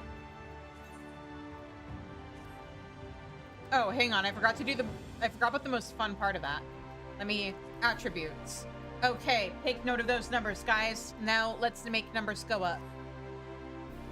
Numbers go up big time.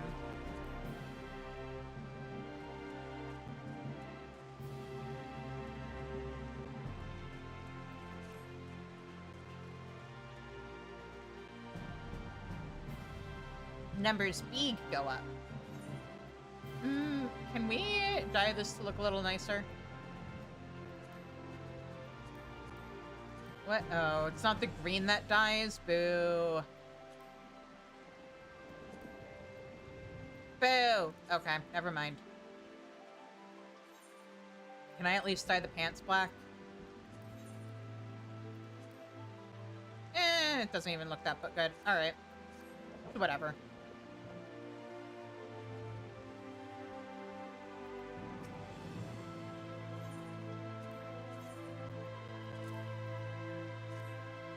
This is superlative work. The balance and weight are perfect. Why, you could take down a whale with this thing.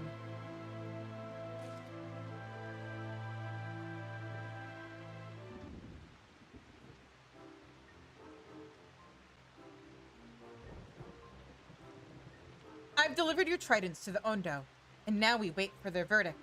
This is always the most exciting and terrifying part.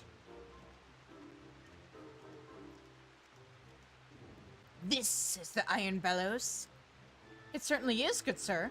Have you come to pay the balance, perchance? So you are the ones responsible for those tridents. Oh no, we've angered them, insulted their ancestors, mocked their traditional coral craftsmanship. Not to worry. That's why you keep a bruiser like me around. Kalana! I employ you to hammer iron, not our clients. Listen well, landwalkers. My people dwell beneath the waves, where fire does not burn, and we have no skill with forging tools of metal. But we recognize mastery when it is delivered into our very hands. Compared to our coral spears, your tridents are stronger and sharper, yet show no sign of rusting in the ocean's water. They will serve us well in the hunt. Why are you still playing the scary music? Such was our joy and satisfaction that I felt compelled to cross the seas, swim along rivers, and trek over land to heap praise upon their maker. Then you should give your thanks to Shizuna here. It is she who first proposed and crafted the piece in question. You were the landwalker who came with Alphino. It seems your talent in metalwork is the equal of your skill in battle. Once more, you have our gratitude. Here is the coin we owe you. I look forward to your next offering.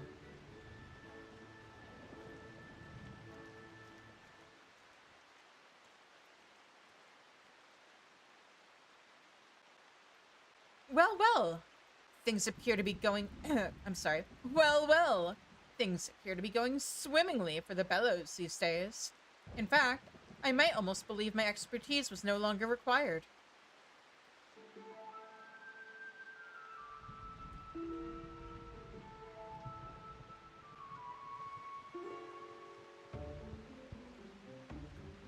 Suren, you sneaky bastard! How long have you been there? Shizune, was it? I managed to glance at one of the tridents you traded to the Ondo, and I must say, I was quite impressed. Your skills are on par with Iola's father, and he was a man with no small talent. It would reflect badly upon my character were I to accept my former position now, only after business had taken a turn for the better.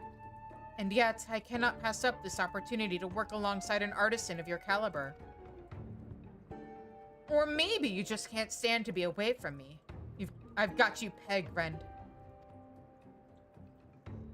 For the moment, I shall content myself with duplicating your wares in an effort to study your techniques.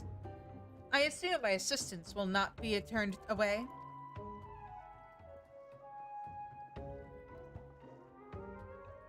This profession does seem to attract the peculiar types. Still, we should be glad to have Suren back at the forge. If you can look past his pretentious manner, you'll find a seasoned craftsman lurking underneath. Even my father put stock in Ren's unmatched speed and precision. Just look at all that we've achieved. With your help, we've secured another market in the Ondo and lured back my other lost employee. I cannot thank you enough, yet I would ask that you stay in my employ just a little longer. Rehiring my artisans was a costly endeavor, and will need every coin your new creations bring in.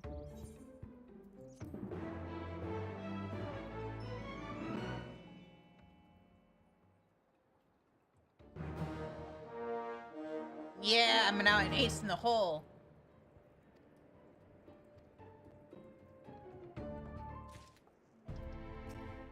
What level are you? 75? You know what? I'm gonna sit to a different crafter and see how many of these I can get to 80 through these quests. What to do, what to do.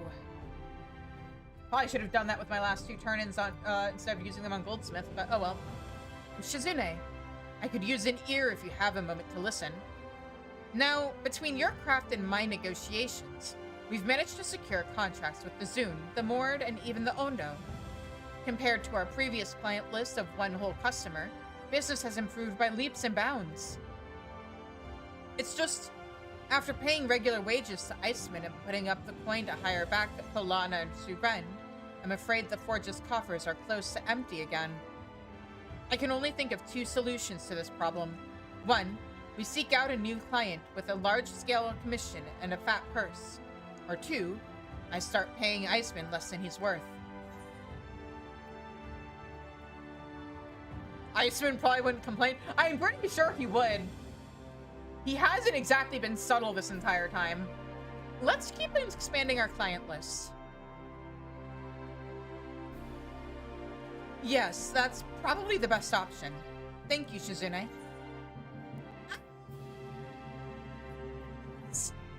If I'm being honest with you, I actually already had a candidate in mind. The Numo of Ilmeg. They were supposedly on friendly terms with the people of Vobert, while the kingdom yet existed, at least. As for brokering deals, treat fairly with them, and they will treat fairly with you, it is said. My main concern is the dangers posed by simply entering the domain of the Pixies itself. I've got that handled.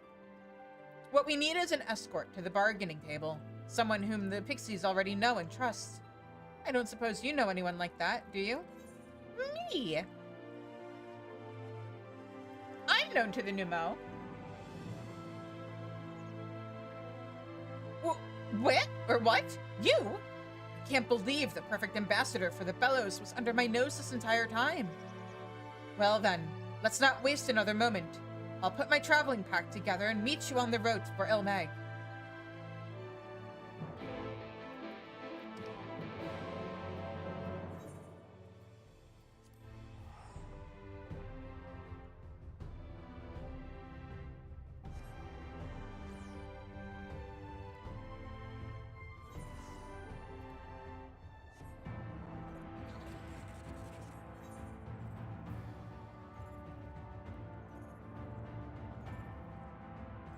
There's gotta be Numo in the source, right? I really hope we meet them someday.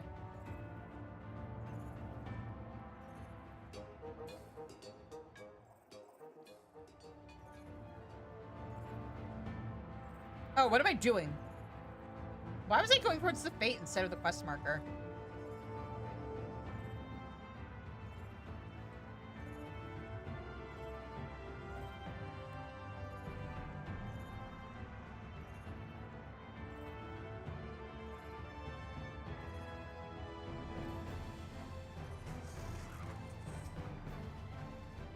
Ilmag lies just ahead. The fairy folk might try to scare us off, but my will is iron. Once I've chosen a path, there's no stopping me. New and profitable clients, here we come.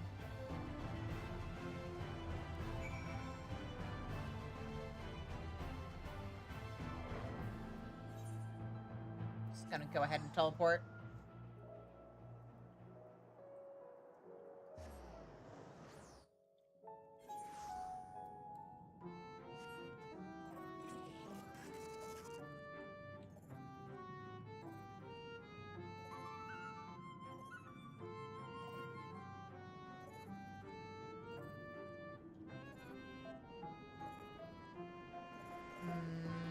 Here we go. Uh-oh, is she okay? There's something touching my face. Get it! Get it! There's nothing. Quickly, Shizune. We have to reach the Numo.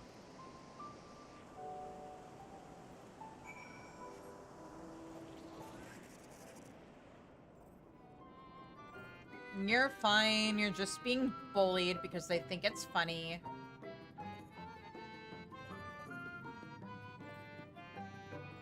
Now, the question is, if you don't react to the pixies, do they leave you alone because you're boring, or do they decide that you're a challenge and get, like, escalate?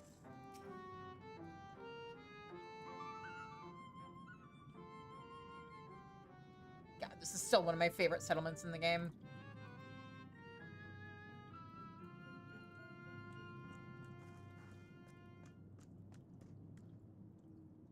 I know you.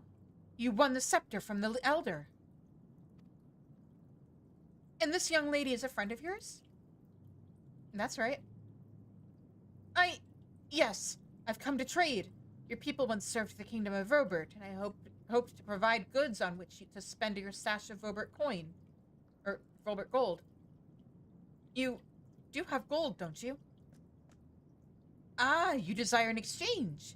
'Tis the Numo way to barter one thing for another. But we will not part with our golden treasures if you have not we deem equal to in worth to the coin. Sniff. Is that iron I smell? You are workers of metal? That's right.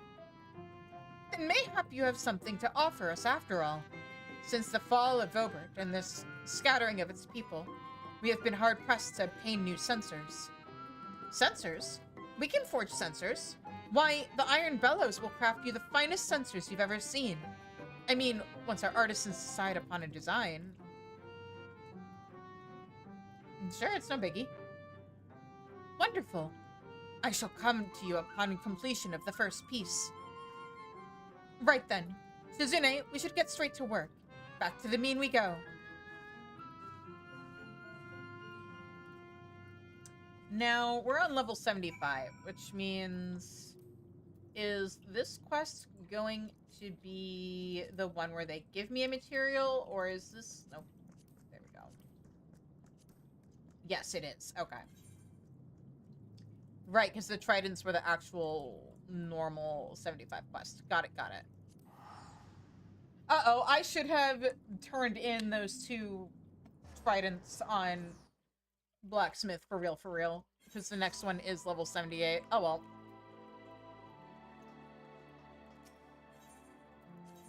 thing to know for the next facet.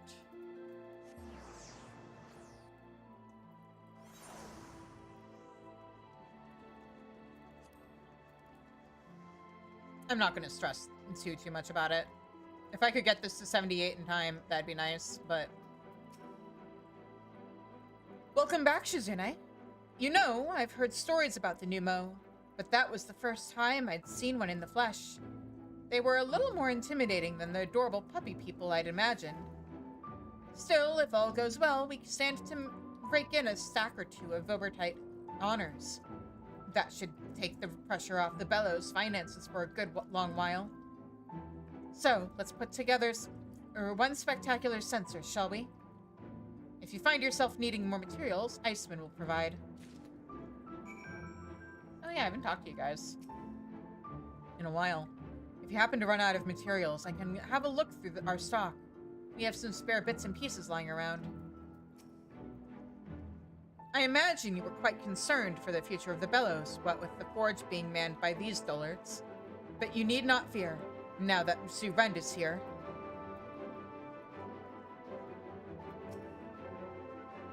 I never thought you'd drag Rend back to the Bellows.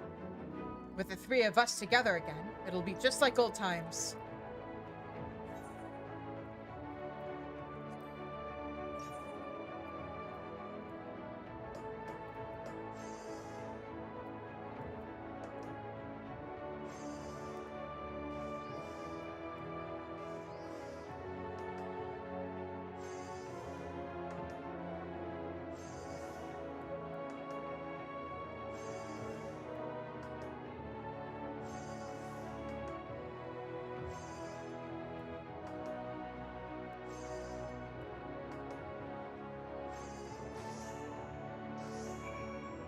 Aw, boo, crafting that doesn't give any experience. If I'm to plug the hole I've dug in our finances, then this arrangement with the new Mo has to succeed. Bring me the best sensor you can possibly craft.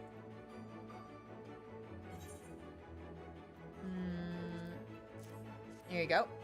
Why, this is so exquisite, I'm almost tempted to keep it for myself.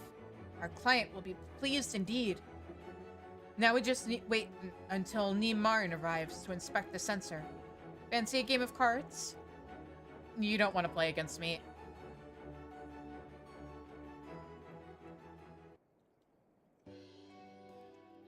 That is way bigger than I was expecting it to be. I was expecting it to be one of those tiny little sensors, like what we can use as a housing item. Oh, so this is the Crystarium. So much life and commotion.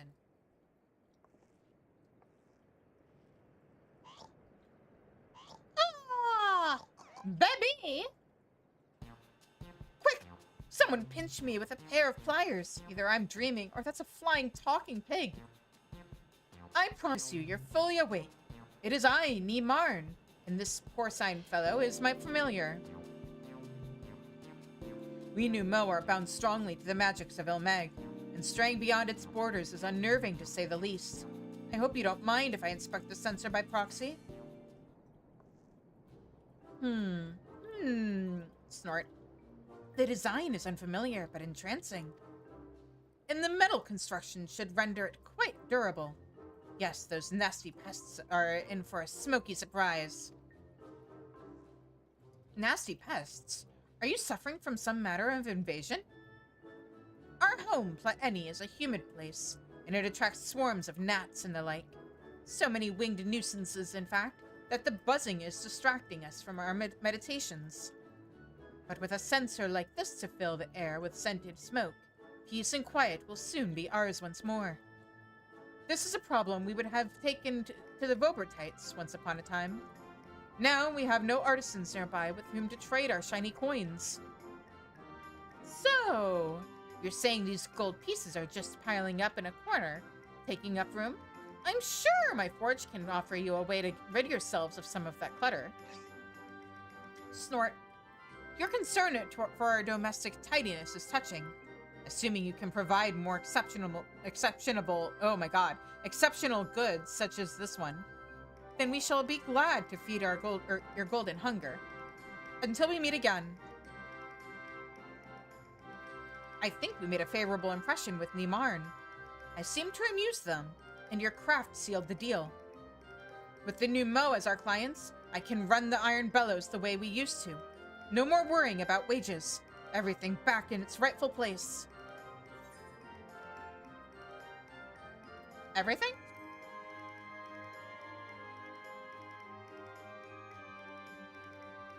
Okay, maybe not everything, but I have to keep this place running for my artisans, not waste money on some sentimental trinket.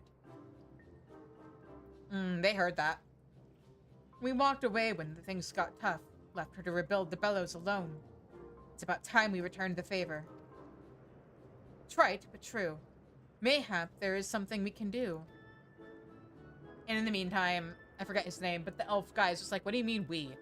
Oh, ads. Oh, shit. Well,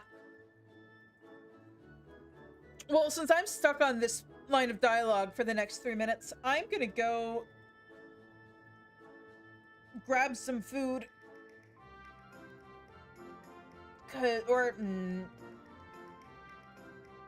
Not actually confident dinner's ready yet. So I guess we'll just hang out.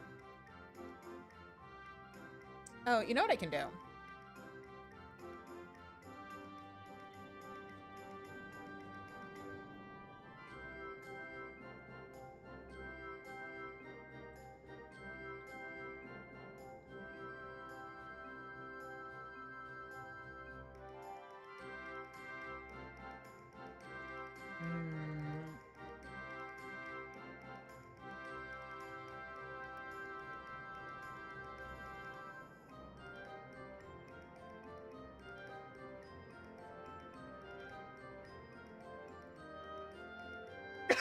Oh, excuse me.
Okay. Oh, ads are over. Okay.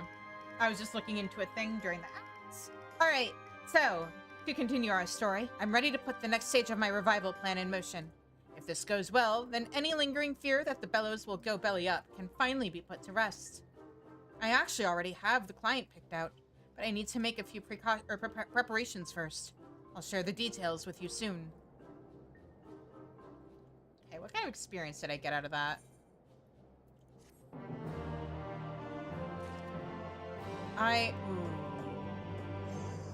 You know what?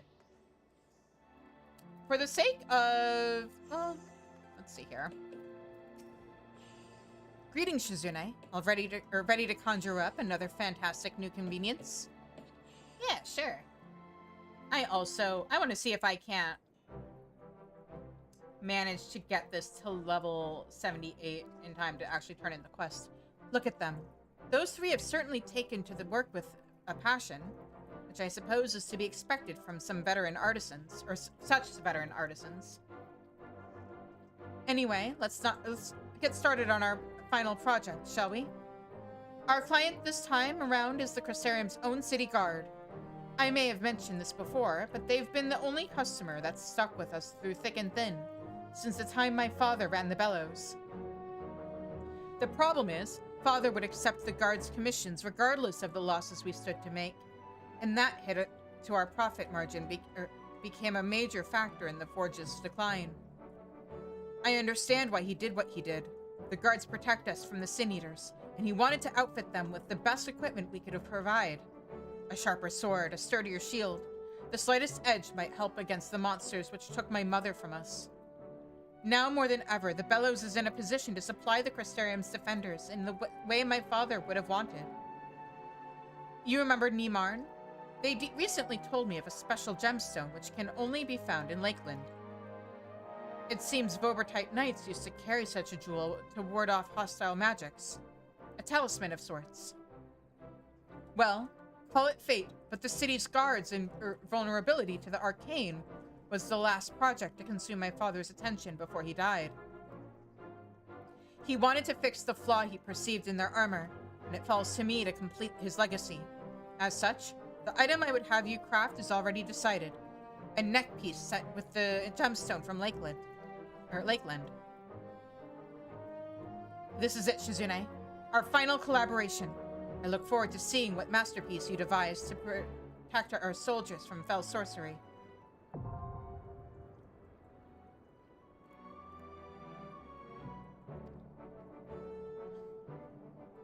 Alright, we need... Okay, it looks like it will let me craft it. Nullifying neck piece. I need 6. Alright. Shout out to Team Craft and the people who make it for making an incredibly useful tool. Oh no, it's a timed node! Ah! Alright, let's start with crafting the stuff we can for now.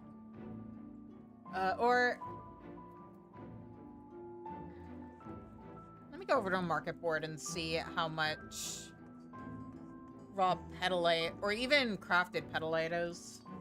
Teamcraft? Oh, it's a... Okay, so Teamcraft is a tool that somebody made that lets you make, like, crafting lists. And, like, it will show you everything that you need to gather. It'll tell you where to find it.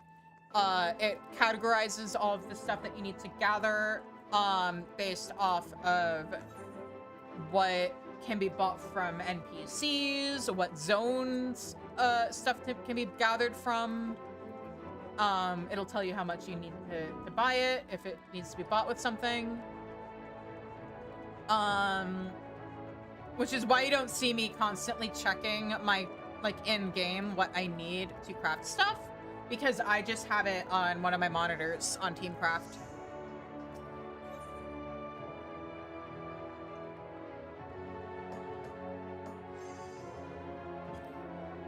Alright. How much is just normal-ass petalite? That is too much.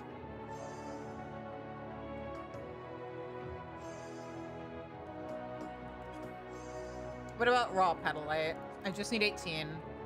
That is much better. Alright, and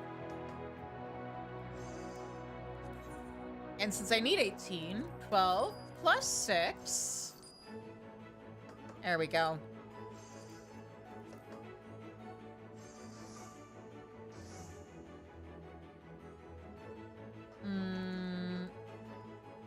And now we just need to gather stuff from Porthos to start with.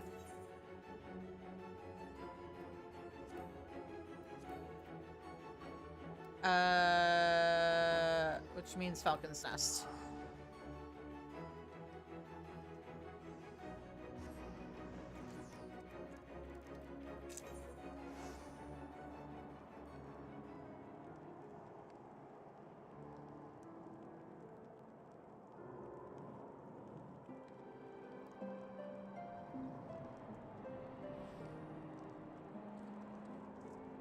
Okay, then I'm also gonna go ahead and link Teamcraft in the Pantry Discord for anybody who wants it. Uh, um, um, um, um.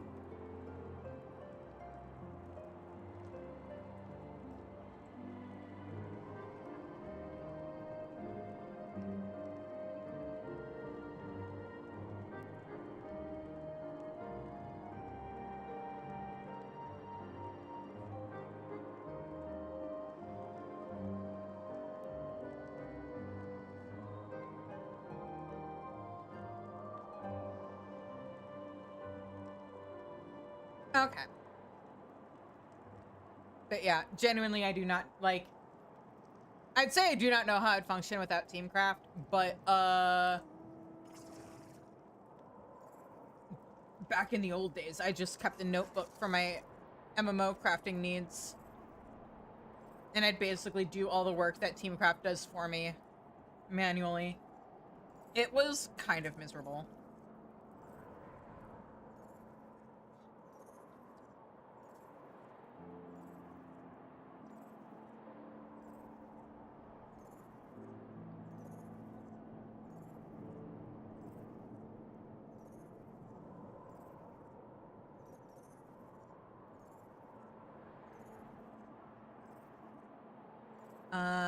Oh.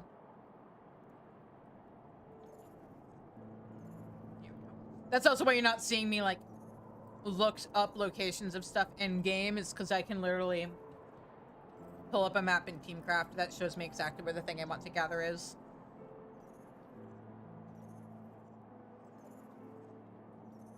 Love, love, love this program.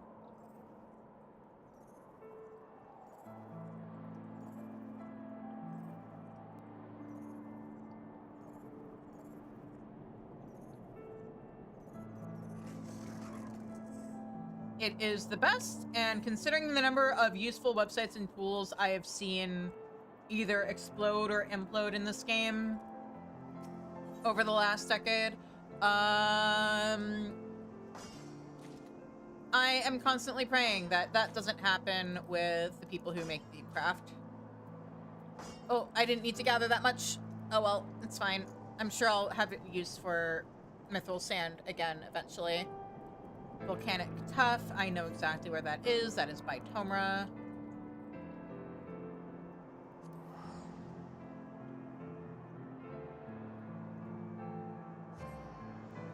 But yeah, I linked it in the Final Fantasy XIV channel in the Pantry Discord. So if you want to check it out, you can either use it in your browser or download the desktop app for it. I use the desktop app because it's more convenient for me. But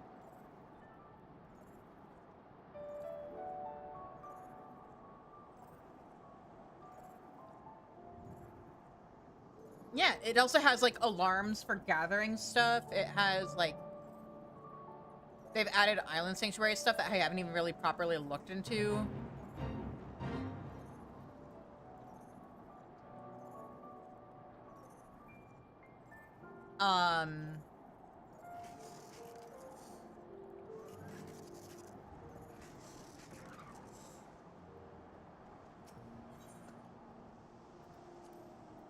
Yeah, it's just in general an incredibly useful tool.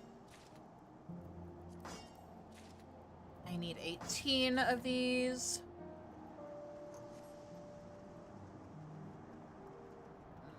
Over here.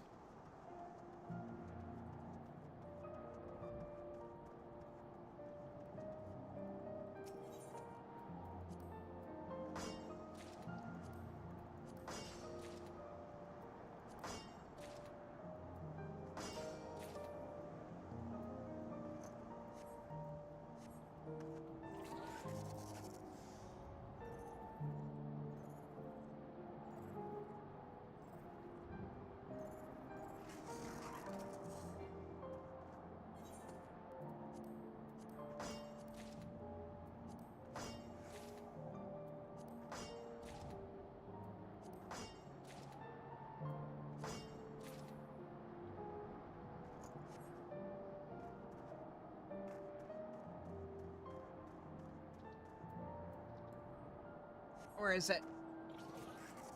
here we go.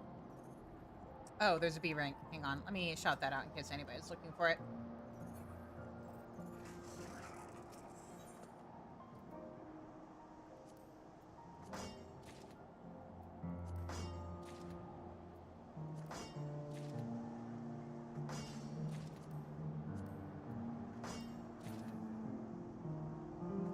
Alright, and then Amarang. It's closest to Twine.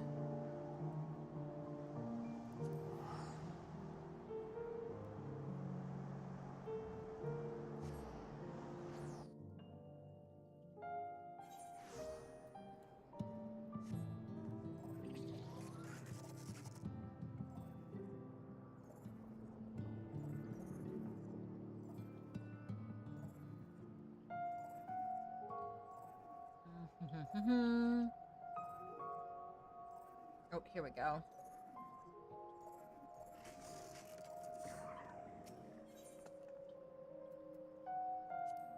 Gonna go ahead and gather one of those, and then we need 48 mithrite sand. Or, I'm sorry, dimithrite sand.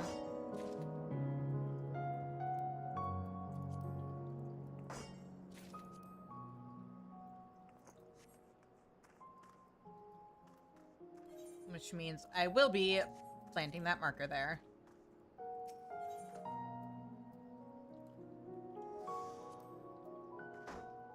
Ah! What do you mean you're failing?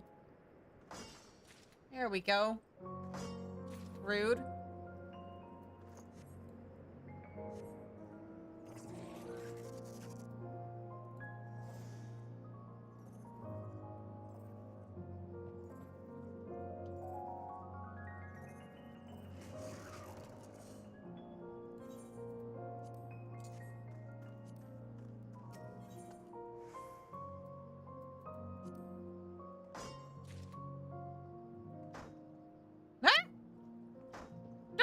Nut sound. I know it's because my miner is underleveled and undergeared, but you know what? It's fine. Actually, maybe I should have done my gatherers first. Maybe after this, we will do the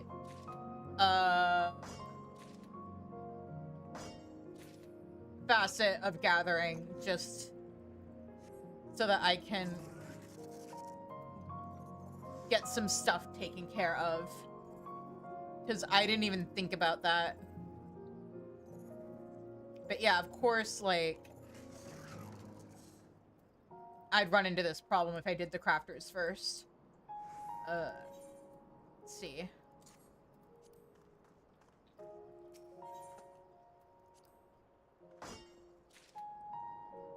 Like, fishing doesn't necessarily matter as much, but... Oh, buddy. Yeah, that is a potential problem.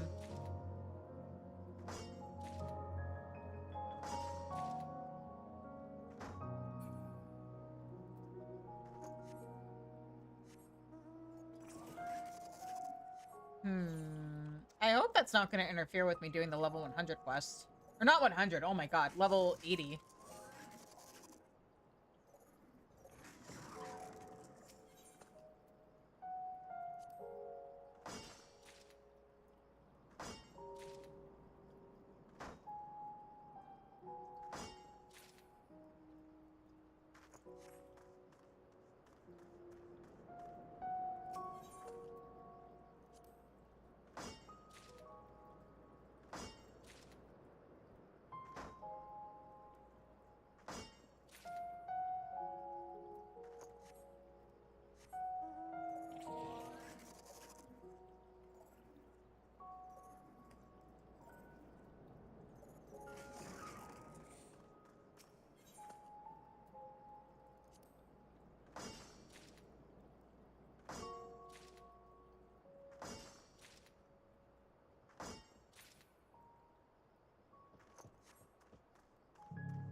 No, please, give me...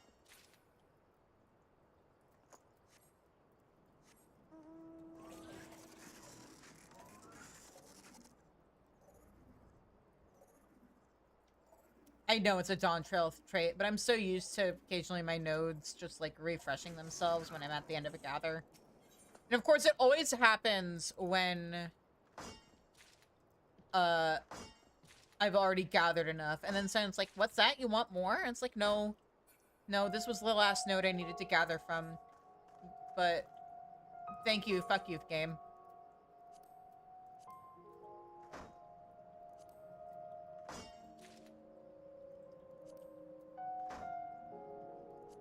Come on, I just need one more. There we go. Alright, let's see. Let's go back to the Crystarium. Let's see if it'll let me craft on,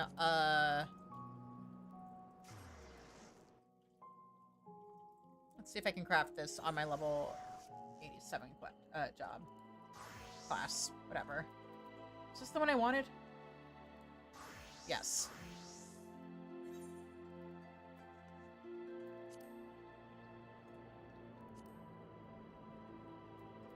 Of course. Goldsmithing. Alright, let's craft these. Oh, right. First, I need to actually craft one before it'll let me mass craft it.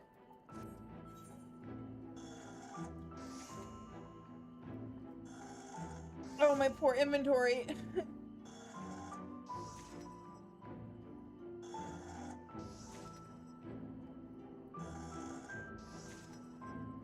What's taking up so much space anyway? Oh, the books. Oh, wait, I know how I can empty out at least some of that then. Thought it was maybe materia, but no, that's not actually causing me an issue yet.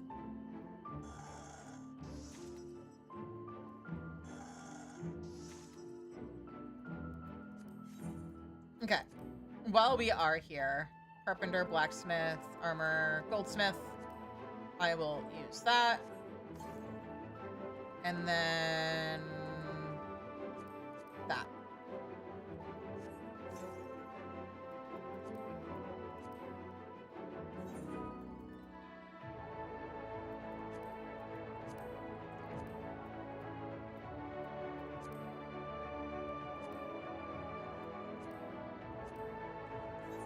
Of course, when I stop doing these quests on Goldsmith is when it starts giving me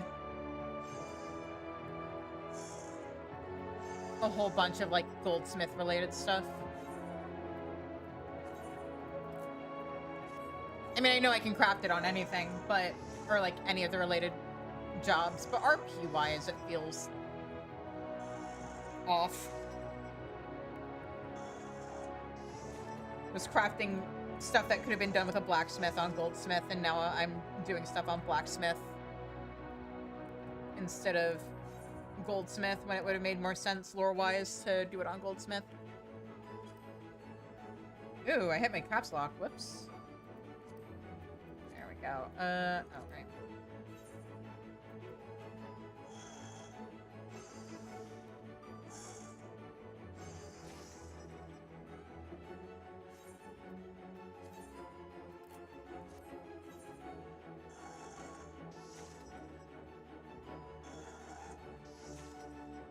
Can't even get any blacksmith experience for this by pre-crafting. Uh-oh.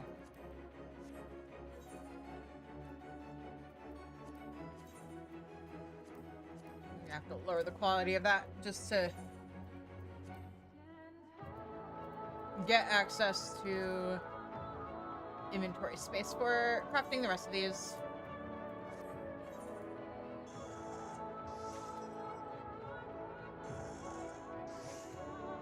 Okay, there we go.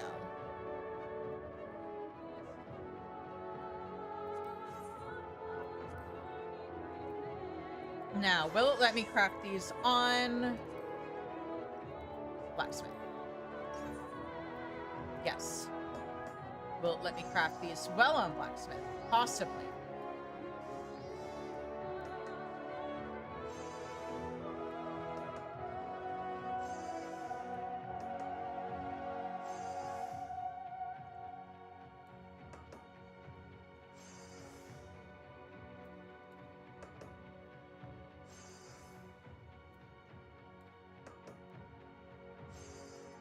Oh yeah, we're gonna be fine.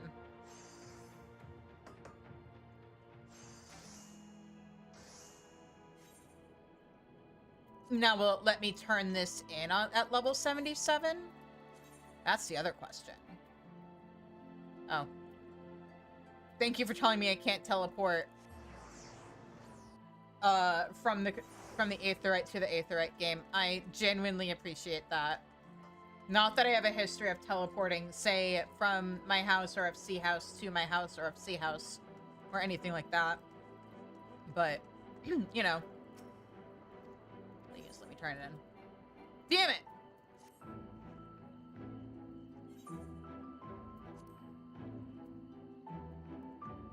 Okay. Well, I can at least craft 3 of these before it becomes an issue. And then we may need to go visit the dwarves. If I had just had the foresight to turn in those last 2 from the level 55 or 75 quest.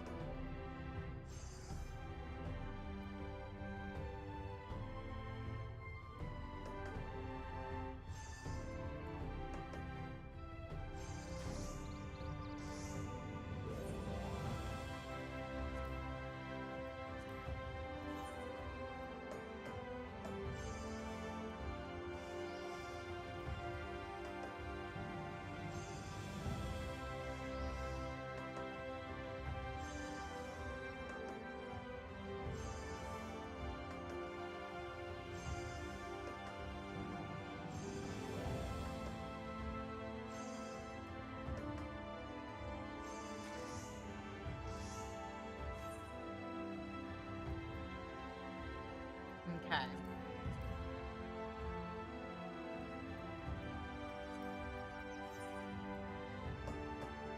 And as things work out, turns out I will have the inventory space to craft all of these without having to turn them in.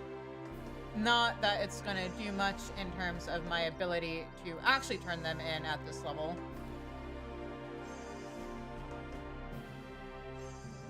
Because I think at this point...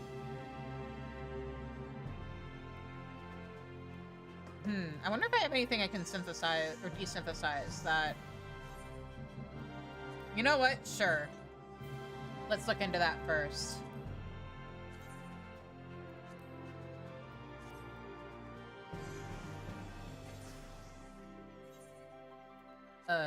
I don't need this steel ingot, though. Let me sort this. 1.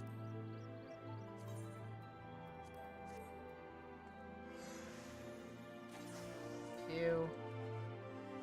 Right? Yes. Yes, that counts. And that's the important part.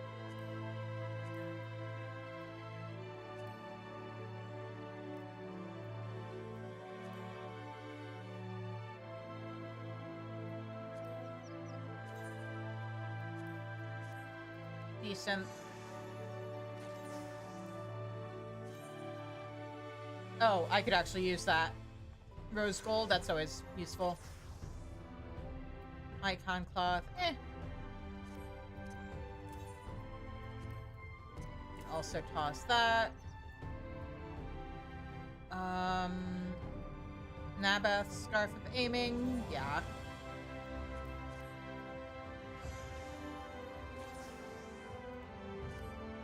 There we go, that's a nice chunk of experience.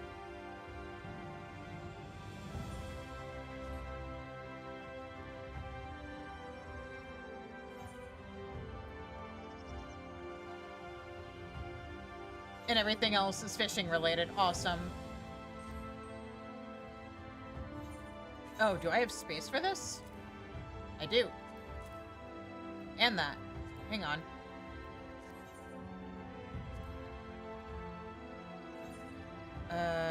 Your materia.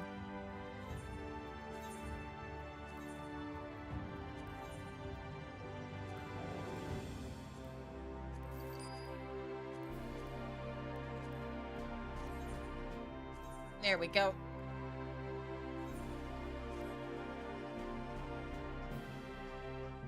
Now, will these last two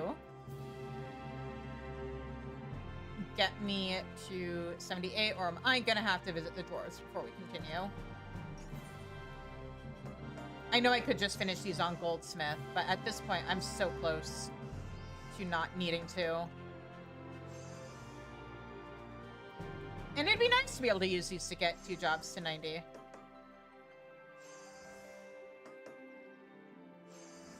Because I'm allergic to wasting experience.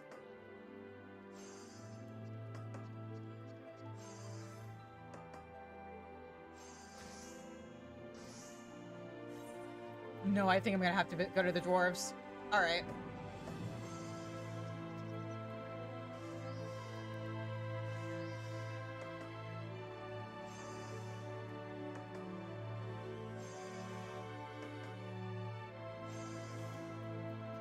Fortunately, I think I'm only gonna need to do 1 quest for them.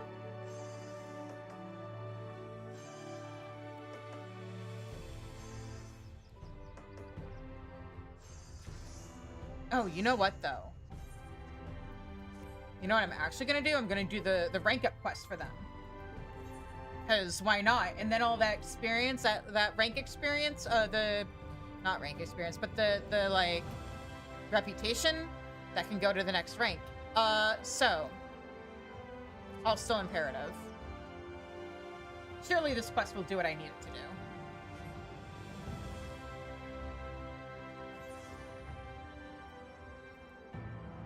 We interrupt your regular Crystalline mean programming for a story about dwarves.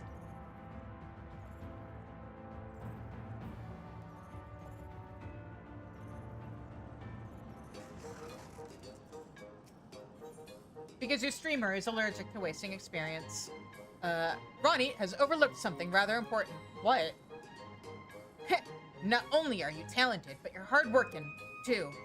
You've really made a difference around here. As for me, I've never made anything like this before, so it's taken a while to get the engine right. Who'd have thought making a tank would be so complicated? I reckon I'll have it worked out before long, but there's one problem I've been struggling with. The fuel.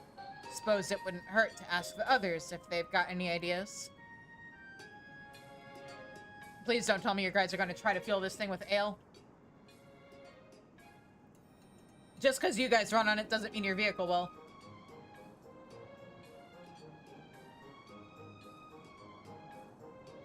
Alright, lads and ladettes. It seems like the cobalt coal we used for automata ain't gonna cut it. The tank's just too heavy even when it's empty. Never mind with a full load of cargo. Of course, making it lighter is an option, but we can't cut back on armor or those sin eaters will rip it through it like it were paper. And there ain't no point putting a limit on the amount it can carry, because that defeats the purpose of it. Actually, I'm not sure it's a good time to mention this, but I get the feeling we're being watched. If one of those bastard hobgoblins has followed us here, I'll smash its bloody head in. Who are you calling a hobgoblin?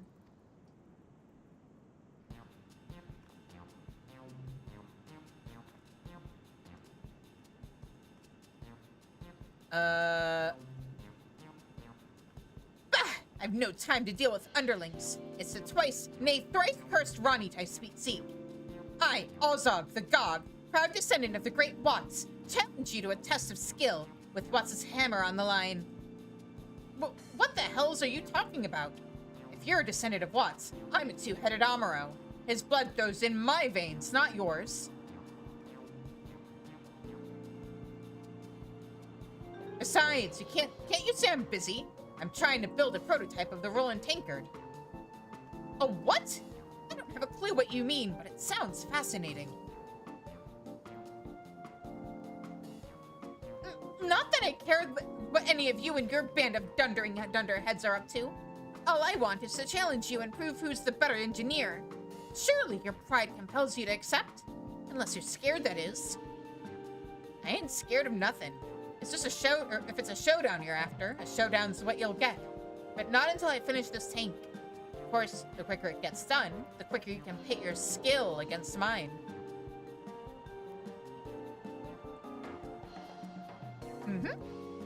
Oh, I see what you're getting at. This is your roundabout way of asking for my help, isn't it? Ha! Judging by the sorry state of that, whatever it's supposed to be, you certainly need it. If this is what it takes for you to relinquish Watts' hammer, so be it. You shambling charlatan! Is that the sound of impending disaster I hear? Probably. I assume you've got at least some crafting chops to back up that mouth of yours. I'll have you know that even GOG babies can produce better work than the shoddy rubbish that passes for engineering in Tomra. And from what I gather, you've started building that tank of yours without even considering what sort of fuel to use. I'll be here until my next name day if I wait for you lot to find a solution for yourselves. So I'll let you use the GOG secret formula, which is sure to work. Naturally, I'll expect something in return. Grog, and plenty of it. I mean, she is a dwarf, so... maybe we can get some for the rest of us while we're at it. Nothing like a drunken buzz to increase productivity. Yes, definitely. But there's nowhere to get decent brew for Malms around, and we lack the means to make it ourselves. Bless my beard, you call yourselves dwarves?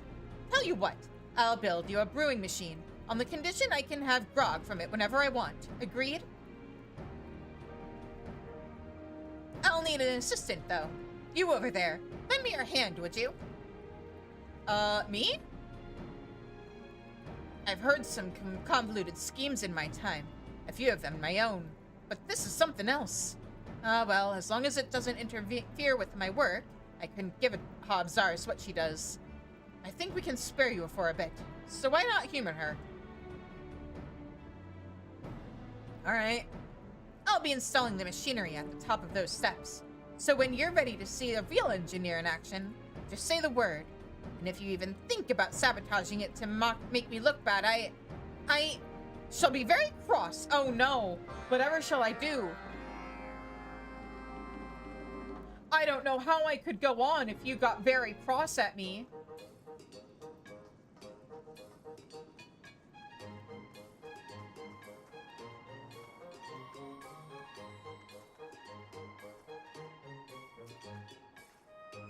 I must say, I'm much better at brewing than I am at smithing. The results are a lot tastier, too. Listen, I didn't just pick you at random, you know. I've been watching from afar, and I've seen the way you work. Well, I won't go so far as to say I'm impressed. You're a cut above the rest of these talentless hacks. I'd be interested to see how you cope when working alongside someone of my caliber. While I design the brewing apparatus, I'll have you produce a few basic components. Of course, we won't be doing much brewing without brewing vats, so show me what you've got, or what you're capable of. I suppose you'll be needing the raw materials, won't you? Let me see. I think there should be some in the automaton.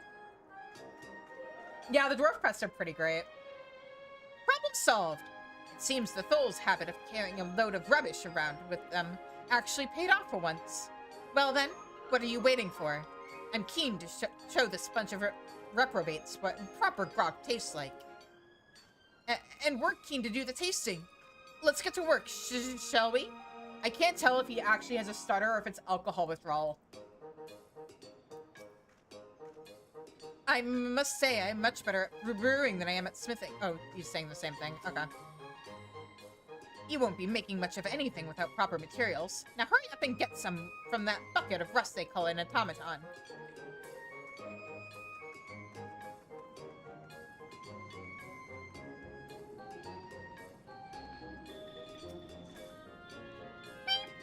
Request for materials acknowledged. Society quest, dwarfs, brewery supplies. This doesn't even need to be high quality. I should have started with muscle memory, but oh well.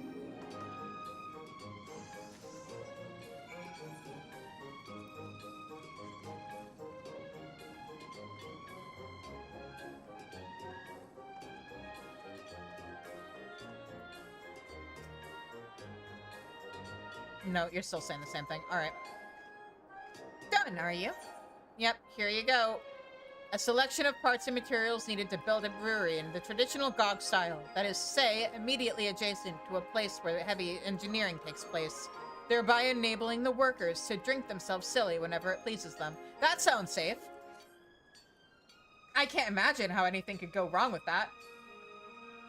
Took you long enough, but it was worth the wait. Now, we're only a few simple steps away from producing lovely, lovely GOG grog. Actually, I was hoping to try a new recipe I've come up with that uses local ingredients. This ought to be good for a laugh, but it tastes even worse than the usual dregs you thulls serve up. As long as we switch over to my recipe afterwards, I don't see the harm in trying, though. Ma'am, have you ever even tried thul grog before? I'm willing to bet actual money that it would taste exactly the same. I bet you guys share an ancestry. I mean, I know you do, but I bet you guys also make literally exactly the same grog. I bet I bet your clothes and your helms and everything and your beards are all crafted from the same materials, just maybe dyed differently. Down the hatch!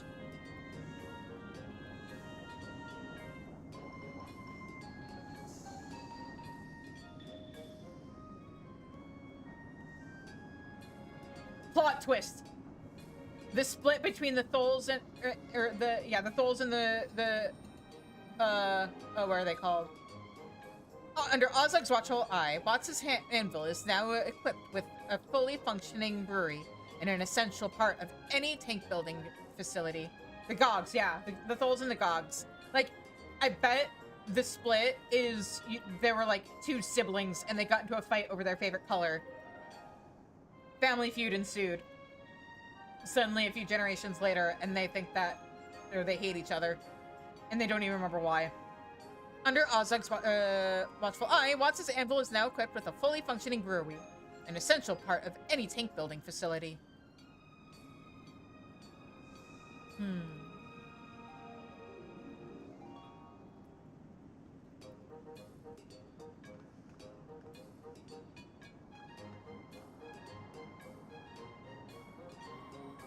With the majority of the workforce now blind drunk, the next logical step is to begin producing large quantities of highly flammable fuel for their experimental war machine. Yaha? Isn't alcohol also flammable?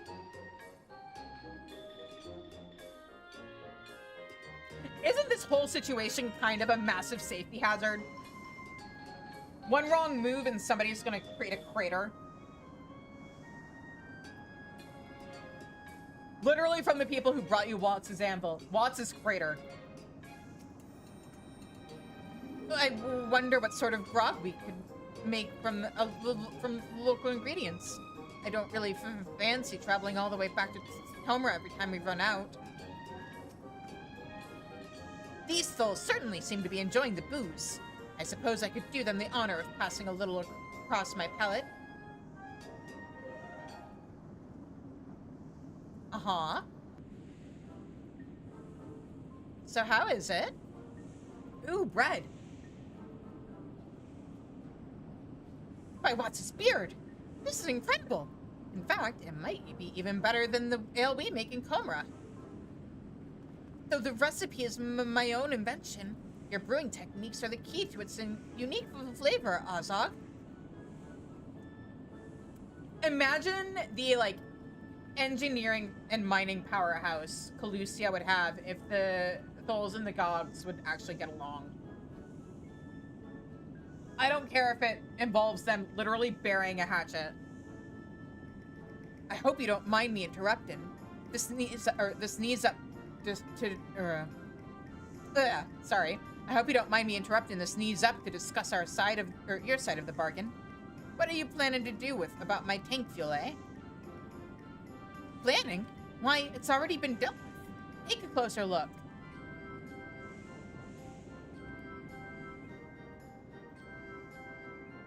Eh? Looks like a brewing vat to me. Ha! That shows how much you know. Behold, the patented GOG ethanol mill.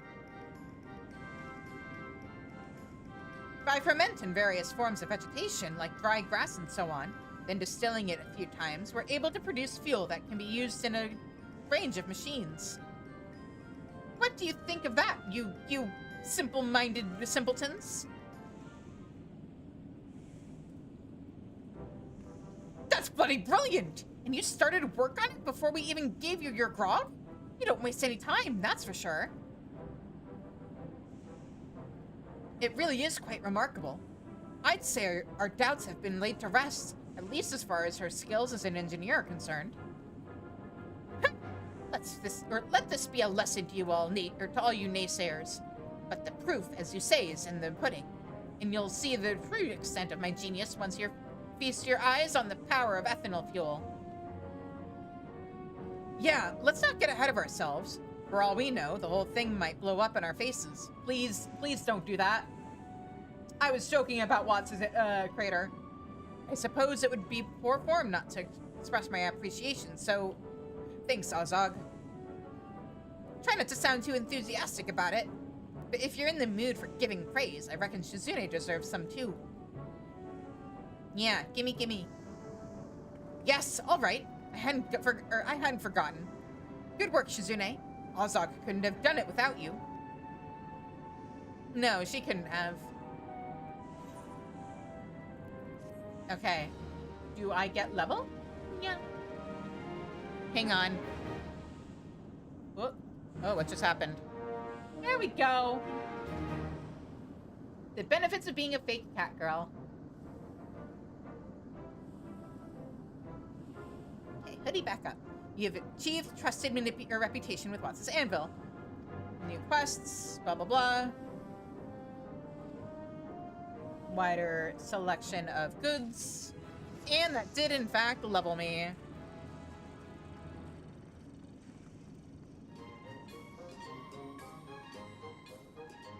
Vendor. Ooh, minion. I will take that. And that is the only thing I care about right now.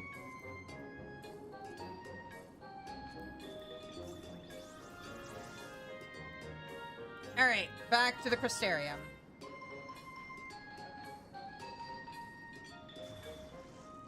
Yes, I'm a fake cat girl, we know. I'm not... Okay, how can I be a fake cat girl, actually, when I never claimed to be a cat girl? I am very open about the fact that this is a hoodie.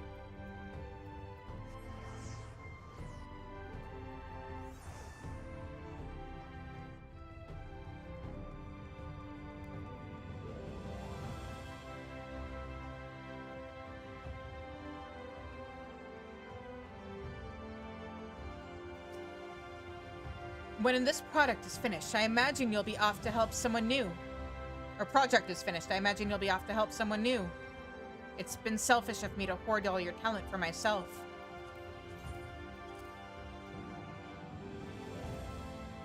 Thank you, Shizune. With these neck pieces, our soldiers will be equipped to face down even the scariest arcane threats. Ooh, and that got me to level 79. Nice.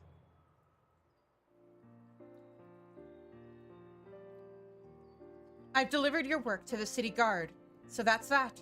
Our final project together is all but complete. Now we simply wait for the client's verdict. Lena! Forge Master Yola? That would be me. What can I do for you, Captain Lena? I came to discuss the new equipment you left for our supply officer. Your father always provided us with the highest quality armaments, but was never satisfied with his attempts to infuse arcane resistance. He would have been proud of this neck piece you've crafted. We in the Guard face danger on a daily basis, and I cannot overstate how much the availability of your potent talisman will benefit morale. I wanted to visit you in person, that I might properly express my gratitude. I am pleased to know you are pleased, but I can only accept thanks for the idea. The craftsmanship was all Shizune here. Shizune? A master artisan? Is there no end to your surprises? An impressive talent, isn't it? She's as skilled as my own father was. With their work as a template, I mean to keep the Iron Bellows producing goods of the highest quality. As such, I also hope the city guard will continue entrusting their commissions to my forge in the years to come. We would consider it a privilege. Be proud to know that the armaments provided by your family's forge serve an integral part of the Crystarium's defense.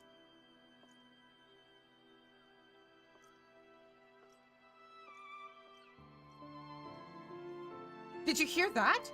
An integral part, she said. I almost feel like weeping.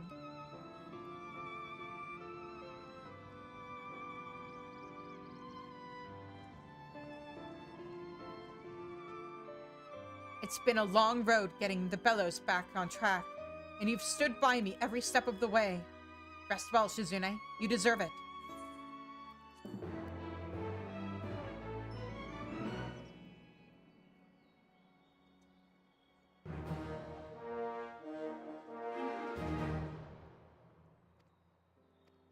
Yeah. Alright. And this one's level 80, so we can go back to Goldsmith. It's fine. It's whatever. It doesn't matter at that point. Eula is filled with gratitude towards you. Yep. After sitting down and tallying up the profit from our various ventures, I'd say we have sufficient funds to keep the Bellows running comfortably for quite some time. Truly, your goods have brought in a small fortune. Yet I still haven't thought of a proper way to thank you. While I'm busy with that, why don't you visit with Iceman? He mentioned wanting to have a word with you. I've noticed him sneaking about, trying to arrange a celebration with you and our clients. So I'm guessing he needs your help with the preparations. Nothing gets past me. In my forge, I see everything my artisans do. Or don't do, for that matter. Last I saw, Iceman was over at the Wandering Stairs. Assuming you're of a mind to speak to him. Alright, over to the Wandering Stairs we go.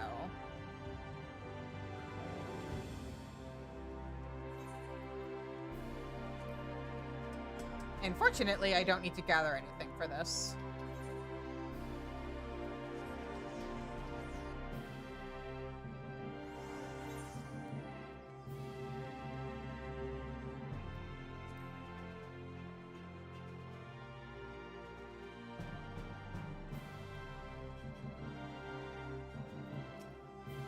What a bloody mess.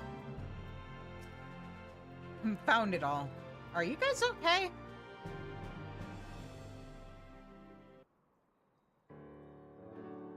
Oh, Shizune. We've been looking for you. I have a favor to ask you. Celebration preparations?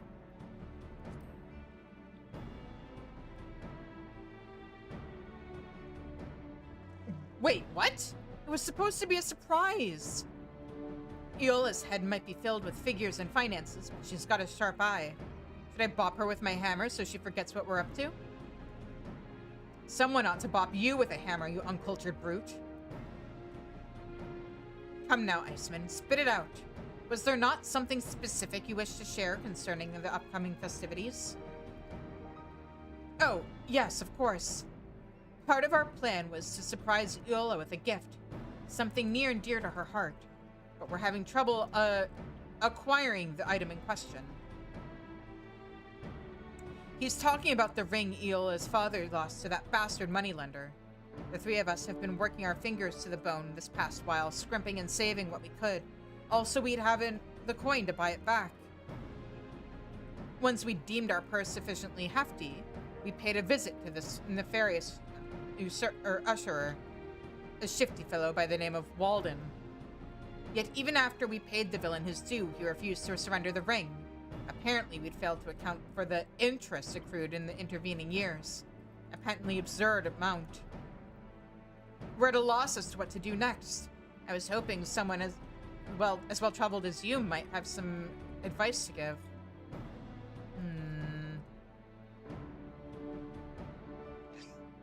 Am I too early? I'm too early, Snort. I don't get invited to a lot of parties with people. You seem troubled. Is there a problem with the celebrations? Exposition time. And you know what? I feel like being cozy. I'm gonna... Oh, there we go. So, you paid this man a fair price, but he did not honor the trade? Demanded more from you? Oh, Numo's not gonna like that. We of the Numo frown upon deals where the balance of value swings too far in one side's favor, Snort. This Walden fellow sounds in need of a lesson in equilibrium.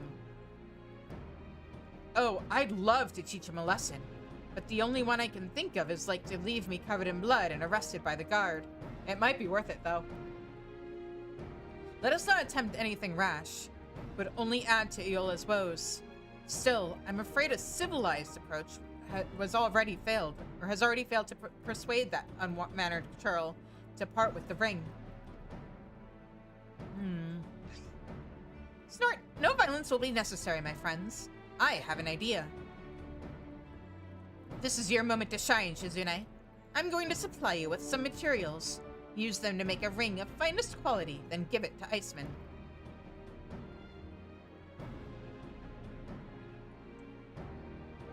Your familiar just so happens to be wandering around with these materials.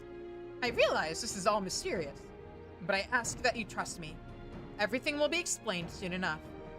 I don't necessarily remember these quests, but I have an idea of what's about to happen.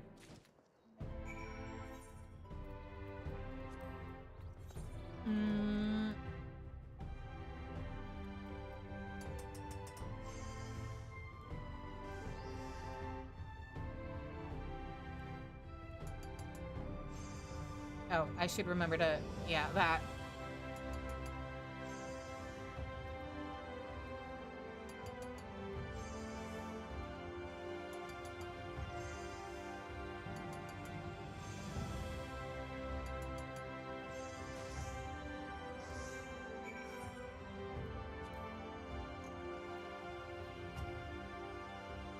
I don't know what's going on, but I'm keeping my hammer handy, just in case. We can but trust in the Numo's sense of fairness. I am curious as to what mischief the flying pig has in mind. A ring, a wondrous thing. When its metal band hides, a Numo sing. Oh, yep. This is so much better than Polana beating the guy up. I'll just stand around here until the ring is ready.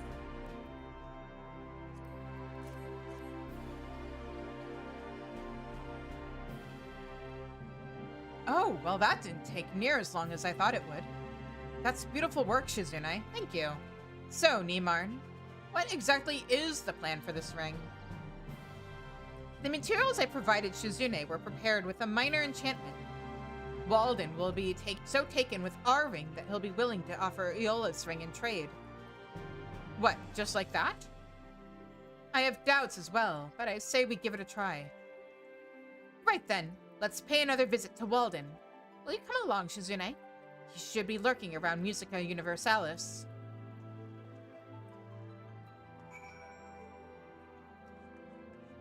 Are you guys still saying the same things? You've made the ring exactly as I asked. Just be sure Walden sees it, and everything will turn out for the best, I promise you. I don't know what's going on, but I'm oh, yeah, you guys are still saying the same stuff? Yep, okay.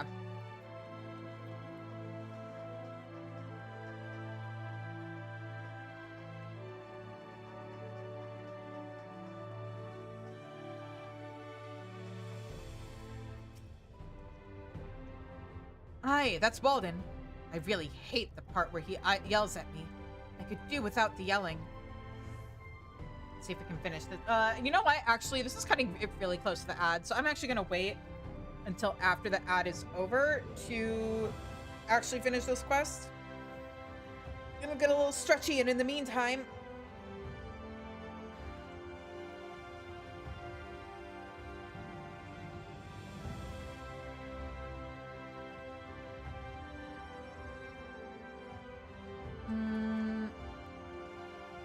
I'm back to looking up what I was looking up before.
May or may not be getting a little order together.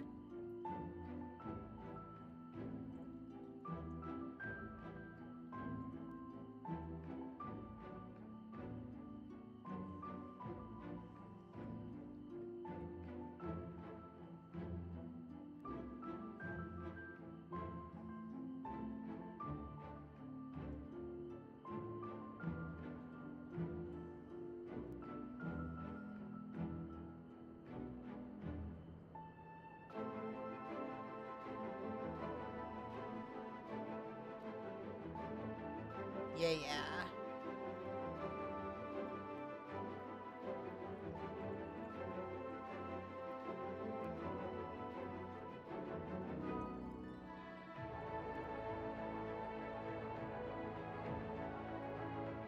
Oh, hang on.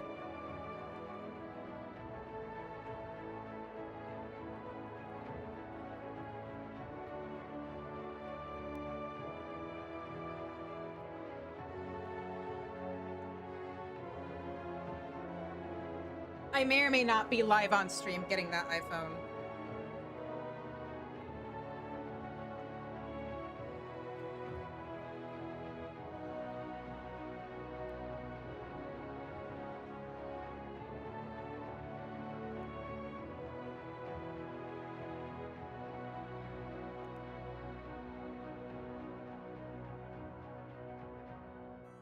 Oh, how to break over. All right, welcome back, everybody. I'll worry about this later.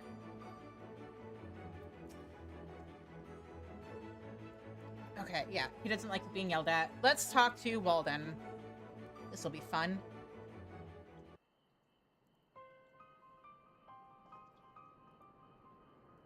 Back so soon?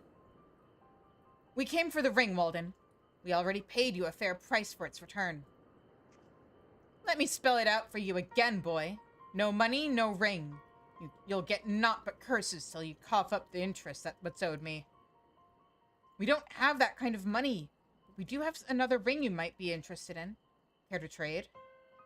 Trade? Do I look like a flea market to you? I only deal in cold, hard coin. Oh? Maybe you should inspect the quality of the goods before you make up your mind. Here, see how it glitters? Gentle reminder to everybody. Fey magic is super scary.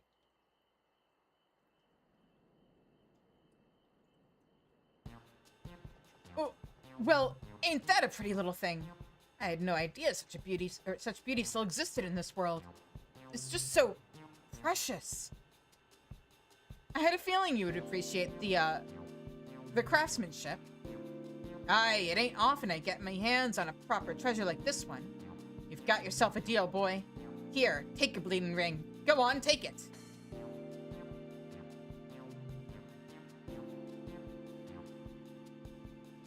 A pleasure doing business with you. Hee hee. Enjoy your worthless old antique. There's only one ring I care about now.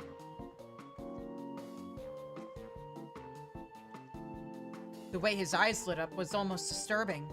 Just what kind of spell did Marn weave into those materials? Fey magic. That's all you need to know. That's all I want to know. Well, we'd best get going back to the others. The festivities aren't going to prepare themselves.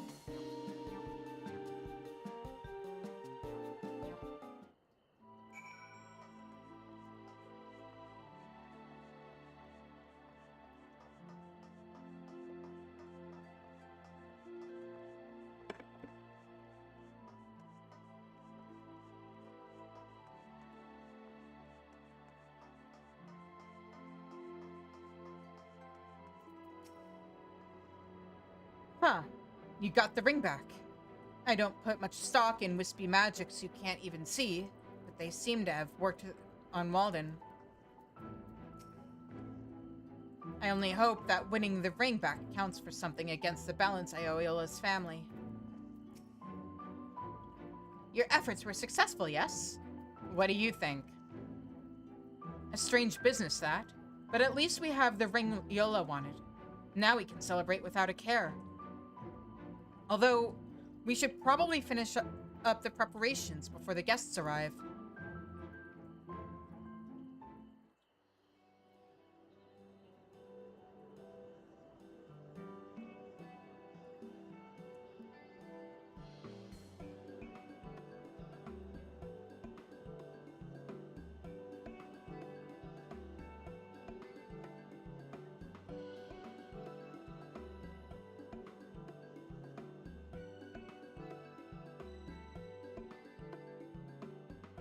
Ahem.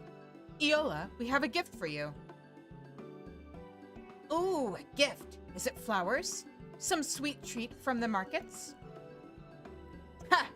As if you'd want something as pointless as that.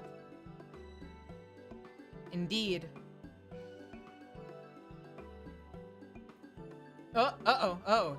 Just froze for a second. I'd rather a sack of coins than some smelly bouquet.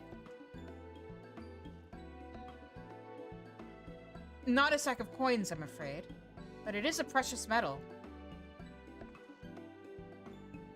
Oh, Iceman, are you proposing? I know I'm pretty for a smithy, but this is all too sudden. Just a damn moment. That's my father's ring. Where? How? We weren't able to stand by you when the Bellows needed us most, so we got back the thing you most wanted instead.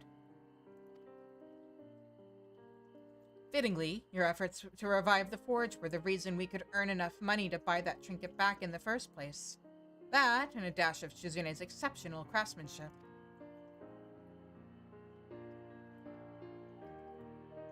I don't know what to say except thank you.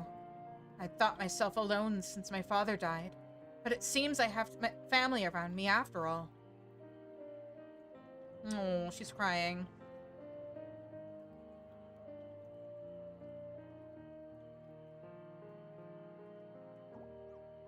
Snort.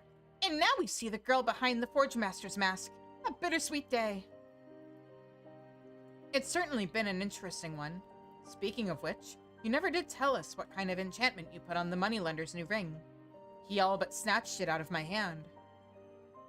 That was not magical.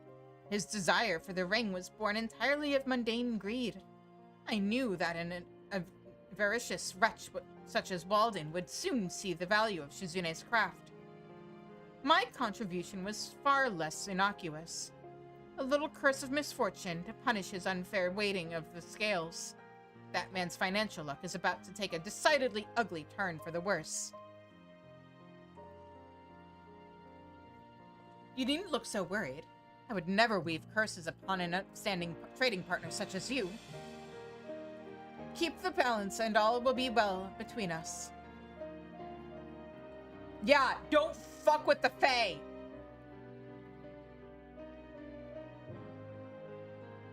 They're fucking scary.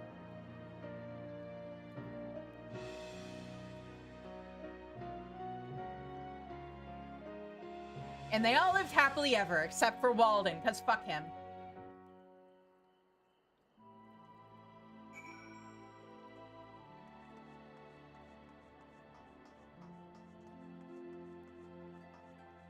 Also, I'm realizing these quests may take longer than I remembered, and we may need to spread this out over a couple of streams. At least that makes me feel better about what we're gonna do on Thursday. That being said, we can at least get gathering done.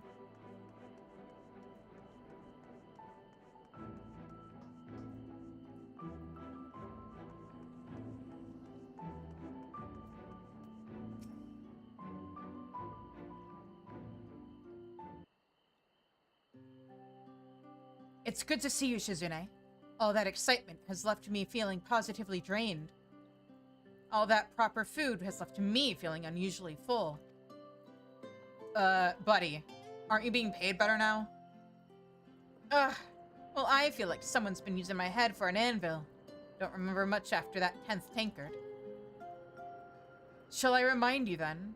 In your inebriation, you deemed it necessary to initiate a brawl with our Zune guest. The Tavern Keep will be sending a bill for the destruction you caused in his establishment. You might have stopped her instead of making wagers on the outcome, Rend. Tell me why I rehired you people again? Because you love them? I suppose the answer to that is right here in front of me. I still can't believe you managed to prize it from Walden's grubby hands. We couldn't have done it without Shizune and Nimarn. I thank you again, Shizune. You've been there for me every step of the way.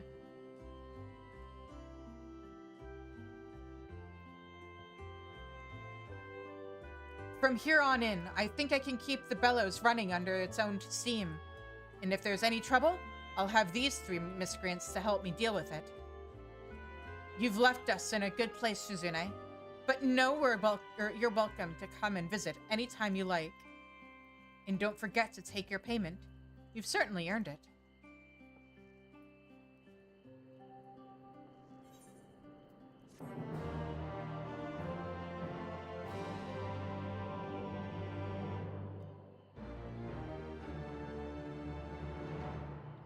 Fried cheese cubes, where's mine?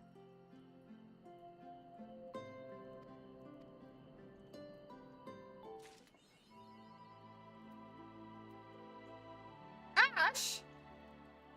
I want fried cheese. That's so far, though. It'll be cold by the time I get there. Also, facet of gathering time. Let's get these things to 80. I can't even buy gear yet.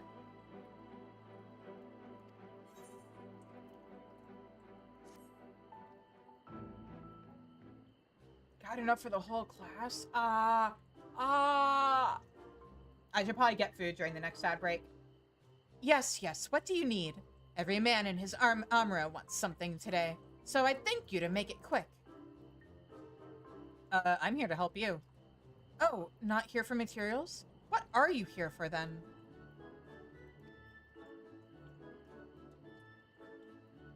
Well, I didn't actually ask for a name, but all right, Shizune Daskar, whoever you are. What, did you expect me to know you? Because I don't. You're clearly new here. Where are you from, anyway? The Exarch's homeland? I'm from the same land as the Exarch. Truly! I've always wanted to ask the Exarch about his mysterious homeland, but he's a very busy man and there never seems to be a good time. So tell me, in this land you hail from, does there happen to be a creature called the Samiel?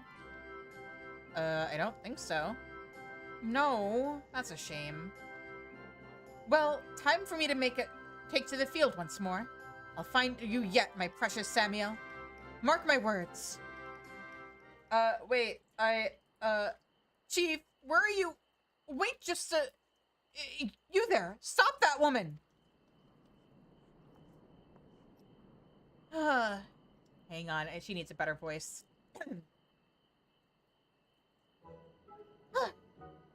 Begging your pardons. But did the chief mention where she was headed? Looking for a thing called the Samuel. Outside again? Doesn't she know how much trouble she causes when she abandons her post? Forgive me. It's not my intent to take it out on you. I'm Yelana of the Horatorium, and the woman I'm furious with is Chief Ray of the Facetive Gathering. Seeing as we've only just met, I'm loath to ask this of you, but could you go after the chief? I'm afraid I don't have the wind to give chase. In all likelihood, she's headed to the Amuro launch. If you hurry, you might be able to catch her before she leaves the Crystarium and goes off to heavens knows where. Thank you so much. When you find her, please see that she comes to the Horatorium. Meanwhile, I'll keep an eye out nearby just in case.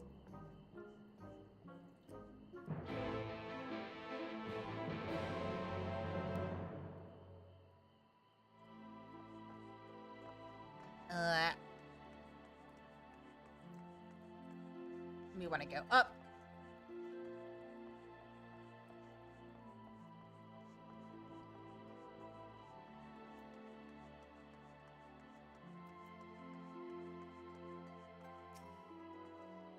Oh, it's you again. What do you need now? Wait, don't tell me. You wish to assist it with my fieldwork, isn't that right? Well, who am I to deny such enthusiasm? Come along, my friend. Come along. I was actually sent here to stop you. Yeah! Of all the people to see me leave, it had to be Yelana. I wasn't even planning to be away that long. All right. I'll head to the Horatorium. Or Horatorium, isn't it? You're coming too, of course. I'm sure Yelana will want to thank you for doing a fine job of catching me.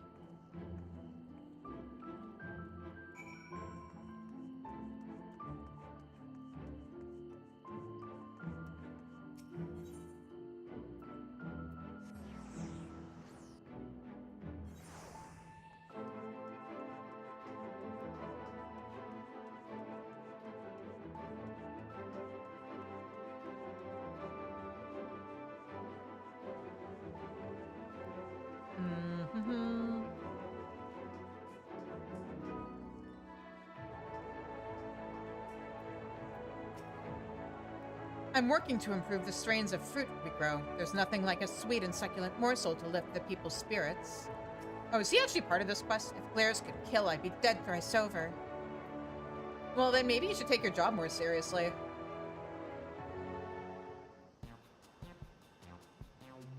Did Mona try to escape? Oh no.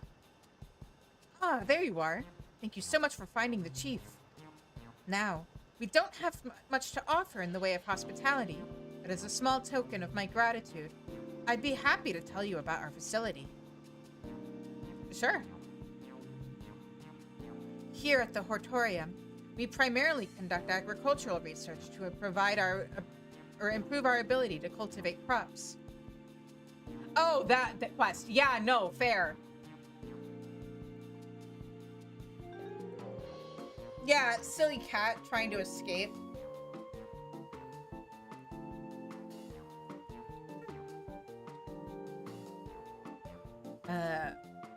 On any given day, you'll find us developing new plant strains and fertilizers and experimenting with new cultivation techniques. The fruits of our labors find use at Sweet Steve, the Crystarium's orchard, which provides food for our citizens. At the behest of the Facetive Gathering, we also analyze resources found across Norvrond. Indeed. Our miners and botanists sometimes make useful finds, and these are brought here for closer examination.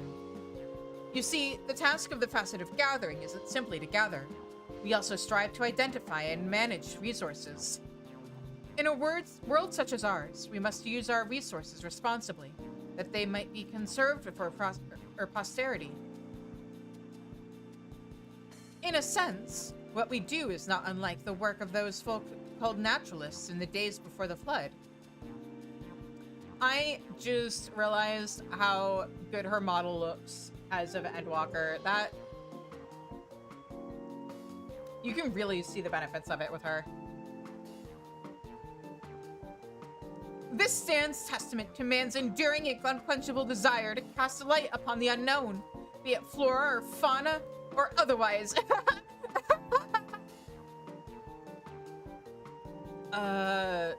Okay.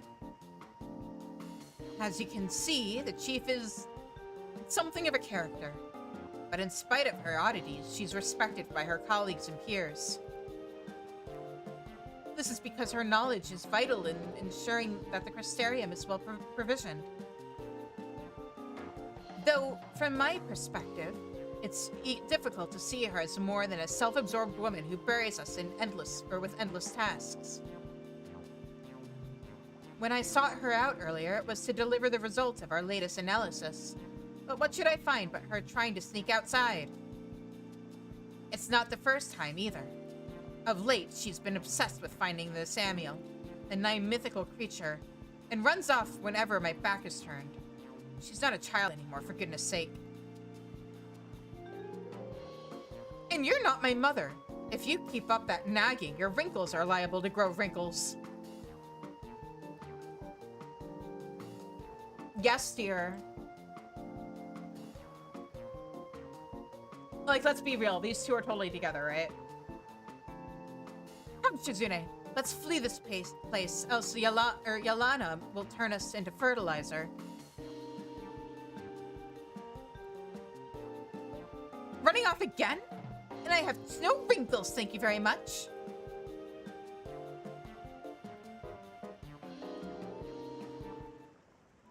You've got the long-suffering wife who has to deal with her way more outgoing wife constantly being reckless and never being around. Just to be clear, I do not turn people into fertilizer. But, like, secretly, she's probably the actually very scary one.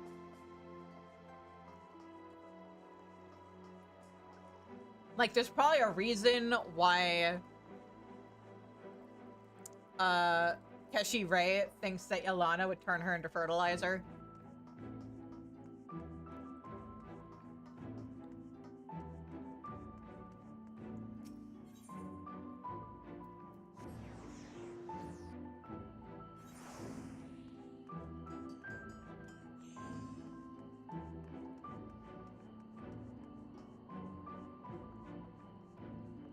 No, absolutely, there's a fan fiction. I bet they grew up together, and they've been dealing with each other their entire lives, and she's always been the outgoing one who gets in trouble, and Yelana's the one who's always trying to keep her out of trouble, and then eventually, friendship turned into something more, and now they have a beautiful relationship when they're not driving each other crazy. And by driving each other, I mean Keshi Ray driving Yelana crazy. Ha! We managed to escape the Harpy's clutches. Don't tell Yelana I said that. She has no sense of humor, nor does she understand the romance of a mythical creature. Now then, you weren't familiar with the Samuel, as I recall. It's the name of an ancient and enormous beast of moored legend. How enormous, you ask? Oh, that's why the name sounds familiar. It's what the bones by Mordsuk are. How enormous, you ask? If you've been to Amarane, you may have seen a colossal ribcage. Yeah, that. That's how enormous it is, assuming it indeed belonged to the Samuel. We're still not certain at this stage. It gets referenced in some of the side quests. You see, while there are tales of people being licked or nearly stepped on, rather bafflingly, no one alive has managed to catch sight of the creature. Until now, at any rate. While attending an excavation, one of the Hortorium's researchers claims to have encountered what he believed was the Samuel. I have a good feeling about this. The mere thought of shedding light on this mystery sets your heart aflutter, does it not? But of course it does. And you wish to find the Samuel as much as I do. Very well, I hereby name you Captain Daskar of the Samuel Search Squad. With your combination of combat and gathering prowess, I'm confident you'll do an excellent job. Oh, you just noticed. Yeah, I decided to put the blankie on.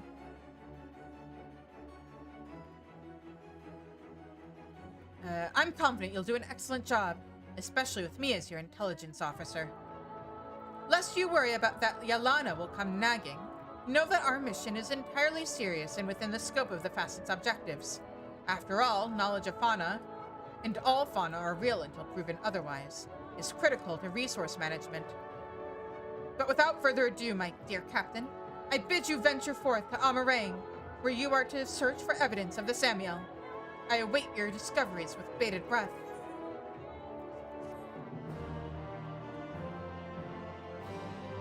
Fair. Yeah, Facet of Gathering deliveries unlocked.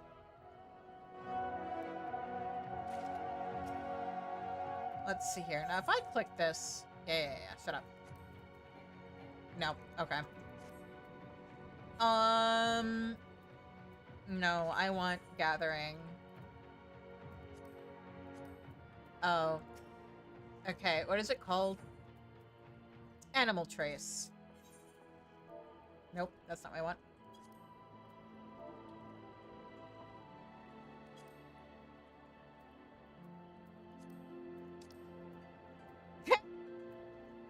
Amazing. The location it's in is called Twitch.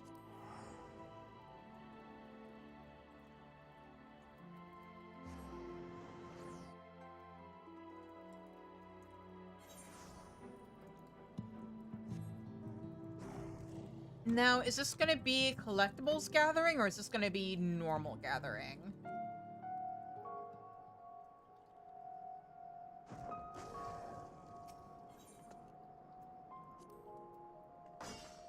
Normal gathering. I'll worry about my gathering log later at this point. My poor inventory.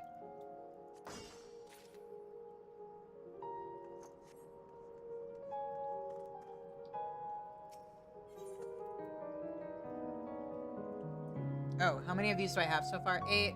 And I needed 3 times 6, 18, I think.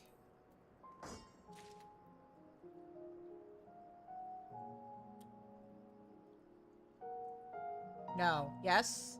Yes, 18. So that should be enough, and then some. I'll go ahead and take that as well. Hopefully I did my math right.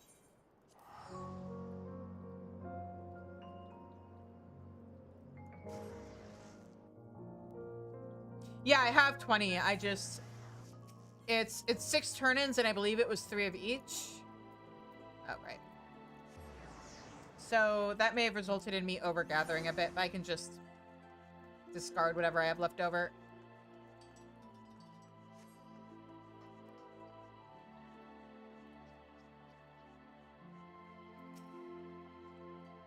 Have you brought me evidence of the Samuel from Amarang?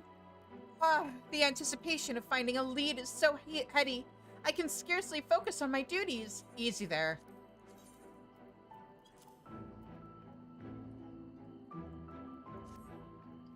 Well now, this claw belonged to quite a large beast.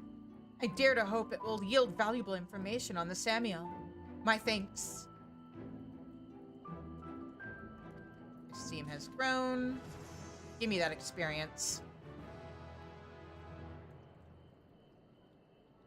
Among the specimens you've brought back, one in particular stood out. A claw fragment that resembles that of no known creature out there. This is definitely worth it requesting an analysis of the Hortorium. Wait a moment while I fetch one of their researchers. Is it going to be your wife? No. Allow me to introduce Mao Lad. He works closely with Yalana, the poor bastard, and analyzes resources for us. But most importantly, he is the researcher I mentioned who claims to have encountered the Samuel. Go on and recount your tale. Oh wait, that's Ayad, isn't it? Oh no, wait, it is Lad. Why is it? Why was it lowercase? Oh, is she calling him Lad? Not. Man, Mikote names are. I'm sorry. Mistel names are fucking confusing. On that day, I traveled to Amarang with a crew of miners in order to survey an excavation site. We were going about our work when without warning, a massive shadow fell over us. I'm confusing? No, I'm not. Why would you say that? Startled, we looked up to see what it was, only to find empty sky. Whatever was there had vanished. It didn't move away, but vanished, shadow and all. That was no cloud or bird. No, it could only be the ghost of the Samuel, whispered in Mord's legend. Mao, my boy, it ill becomes a man of learning to resort to fanciful tales for an explanation. But... Here, take a look at this specimen that Shizune uncovered, and you'll see that what you encountered was not some ghost of the Samuel, but the Samuel itself.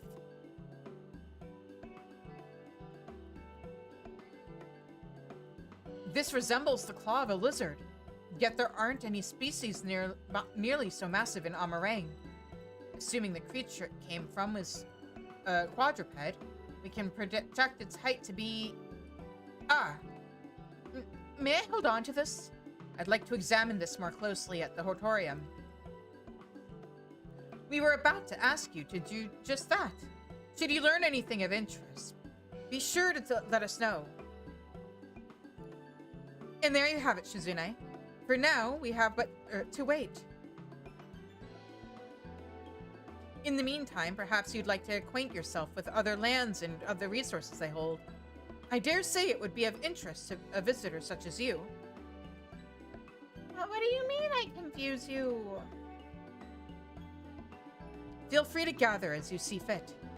You're respectful of nature, I believe, and won't take more than she can give. You sound like the people from Gridania.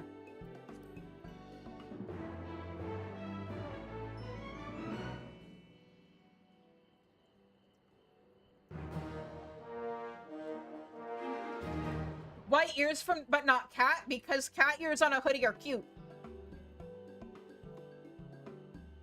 And this is what I actually, I mean, I don't look like a scuffed chibi, but this is based on what I actually look like IRL.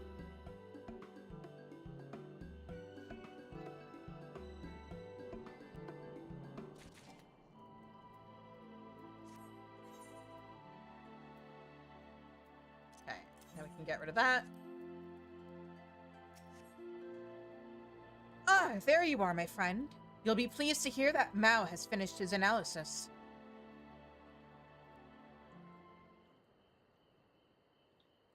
As we had first assumed, the peculiar specimen you recovered comes from no beast we're familiar with.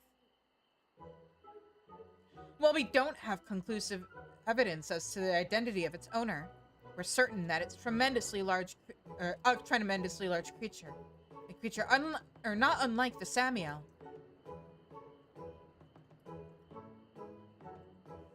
There's just one problem. By the time you found the claw fragment, it had already lain there for several moons. This means that its owner has likely left Amarang and the trail is cold. But be not disheartened. We've practically established the Samuel's existence, and that is a Samuel-sized step in our quest. Moreover, we have promising new information. It comes from a sentry at the Ascensor Gate. According to the fellow, he was out on patrol a few nights ago, when he felt a rhythmic tremor. He rounded up his comrades and they set out to investigate. And what should they find? But nothing at all. Not even a lone field mouse. There was just an oddly muggy gust of wind. Unnerved by the strangeness of it all, the sentries decided to beat a hasty retreat. Sniff, sniff. Do you smell that, Shizune? It's the glorious stench of the Samuel. Right here in Lakeland. Time is of the essence if we are to track it down. To that end, I want you to take yourself to Solon and look for more evidence of the creature. Not any sort of evidence this time, mind you, but its droppings. The fresher, the better. Gross. Why does it always have to be droppings?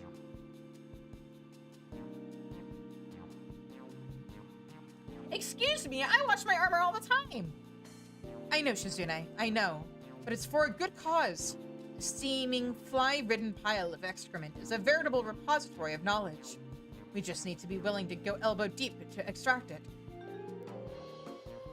So please, please, gather as much of the brown pungent stuff as you can. I knew I could depend on you. I await your return with bated breath, lest the stench make me queasy.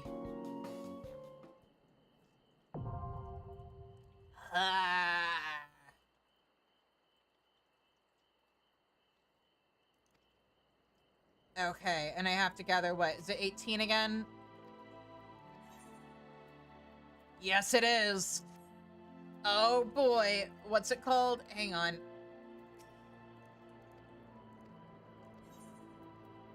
Animal droppings. Okay.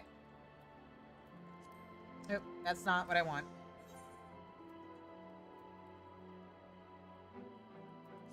Nope, nope.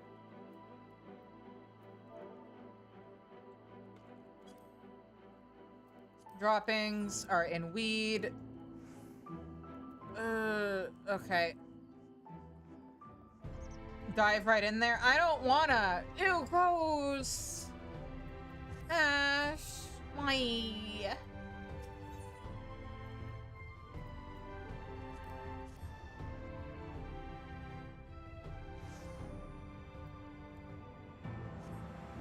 Game, what is it with your obsession with making the Warrior of Light pick up poop? It's not always side quests, sometimes it's an MSQ.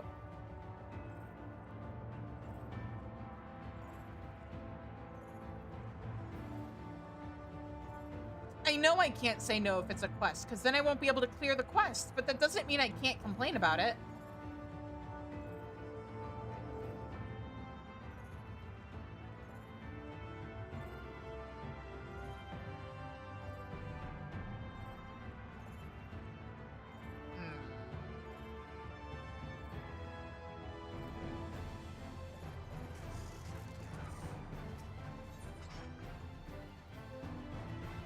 I'm gonna speed this up.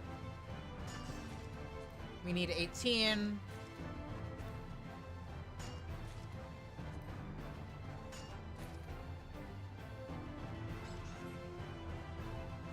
Five more and we're good.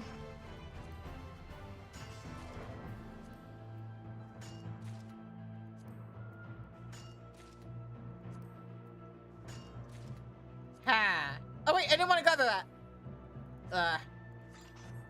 I'm sure I'll need blue spirit ore for something eventually.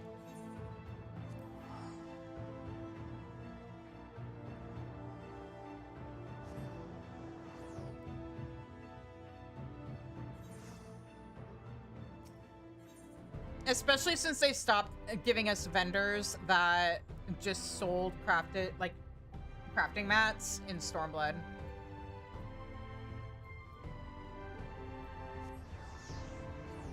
Might want to wash my pickaxe.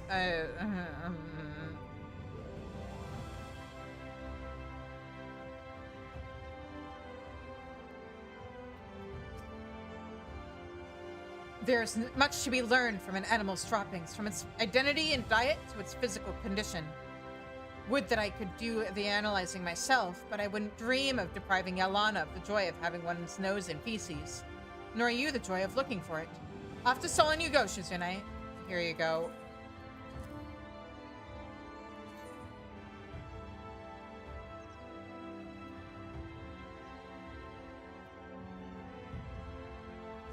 Let me check something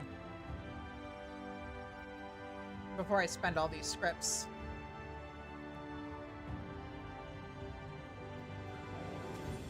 I don't think I can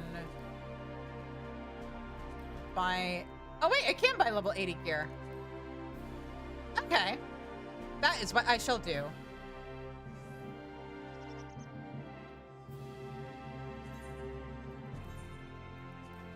I shall start with the universal gear.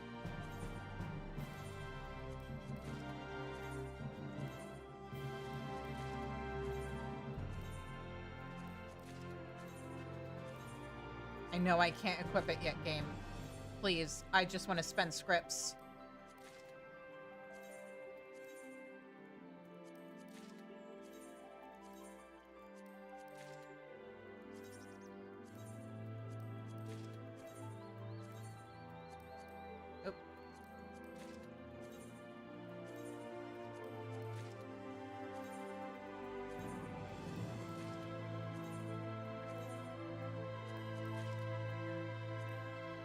And then...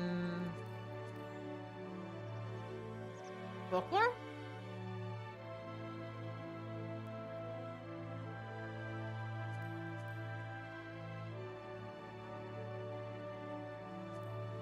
Oh, right. It's... folklore stuff is weird. I don't understand why they make us buy tokens to then buy the books instead of just buying the books outright, like with crafters.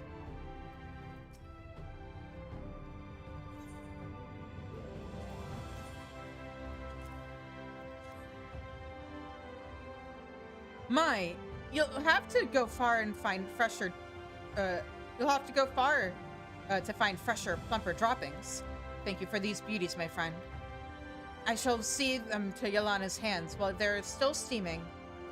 I'm sure she can't wait. Hey, look at that, another level. Shizune, it will sadden you to hear this, but we have no further need of droppings. Hooray! I mean, oh. Even as we speak, Yelana is compiling the results of her preliminary analysis. Let's pay her a visit, shall we? You hate this quest? How do you think I feel? Excellent timing, Chief. I'm ready to present my results. Oh, that's the wrong voice. Oh well. Shizune, I wasn't expecting you to. Don't tell me the Chief has roped you into her obsession. Yes. Yes, she has.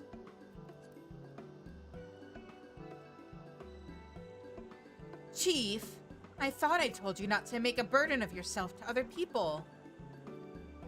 Remember, Shizune, you don't have to do this. You can stop whenever you like. No, I can't. The game won't let me. The Chief is oblivious to the discomfort of others. You have to make it crystal clear when you've had enough, else oblivious she will remain. I'll keep that in mind. Right, the results. Through my preliminary analysis of the excrement, I've established that it belongs to no beast we have in our records. There were traces of the shoots of Lakeland's tallest trees, suggesting that the creature possesses a towering stature. That is all I have for now, but I will conduct a deeper analysis in order to learn about the creature's behavior. Well, you're certainly ready and willing when it comes to Shizune. Excuse me if I'm a little jealous. Ma'am, it's okay, she's not my type. And you'll excuse me if I'm not wholly fond of those who want to make a nuisance of themselves. Besides, if there's a creature out there that is unknown to us, it's our duty to shed some light upon it. I mean, to be fair, that's what she's been saying. Oh, finally having some fun, are we? I knew you'd come around. That's not exactly my motivation. At any rate, I'll be in touch again with the detailed results. Shizune, I'm sure the Chief will pass the information to you before proceeding to send you off on another errand. Precisely. Until then, my friend, do keep your gathering skills sharp. We will have need of them. Yep. Super, super duper sharp. That is how I roll.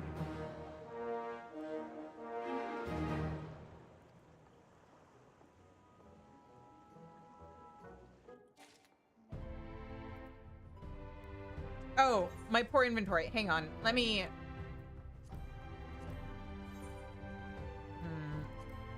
I may just throw this out for now. I don't think I'm gonna need it anytime soon.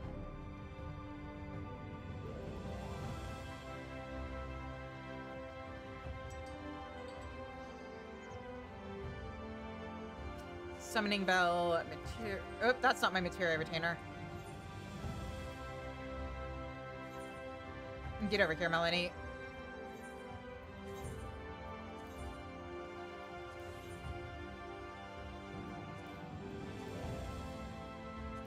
Dump this in here as well.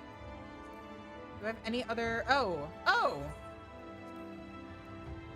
I must have been working on something glamour related and did not put my die away.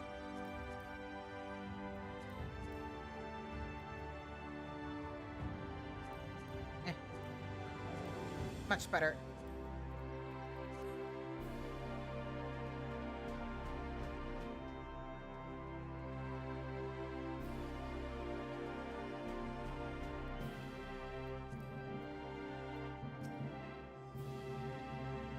You've come at a good time.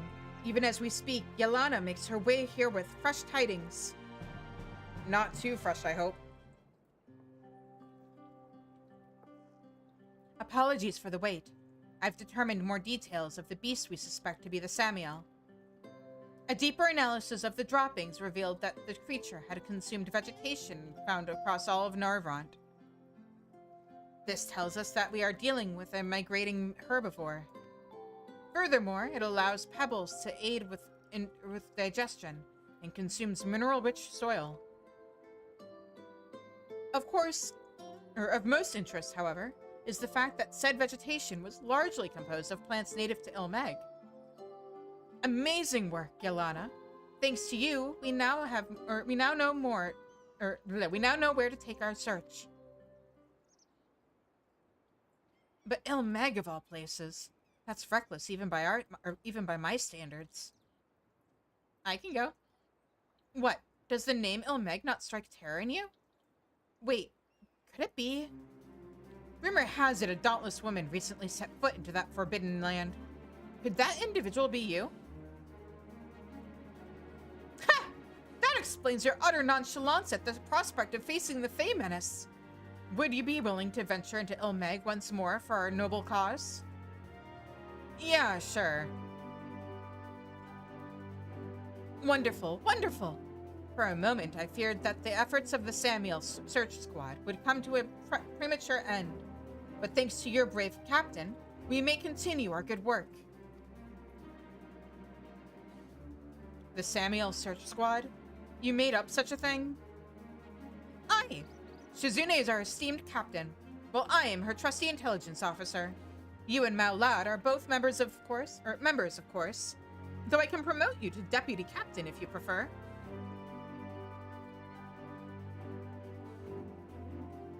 So, Shizune, this time we ask that you venture to an area known as Tim Geese in Ilmeg and gather vegetation that the Samiel has fed on. I speak of partially chewed plant parts and the like.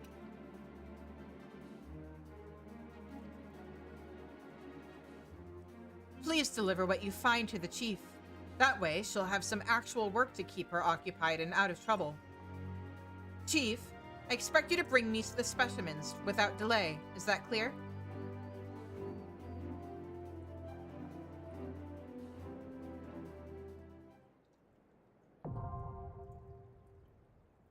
The Crystarium deliveries, blah, blah, blah, yeah.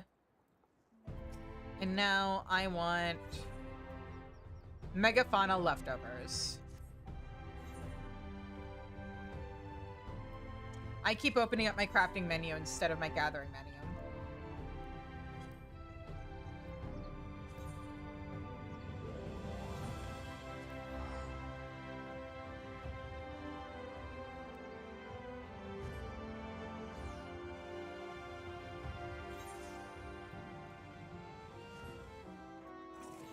Actually,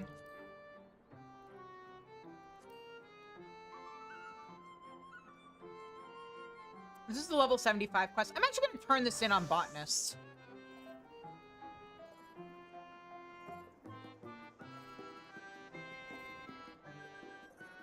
Just because, like,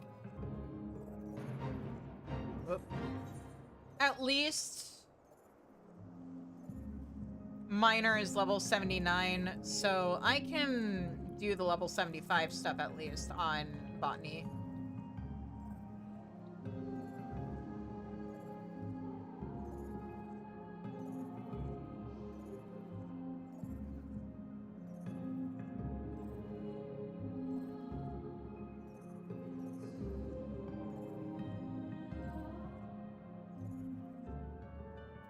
Actually, that's getting me nervous. Let me do this on Minor.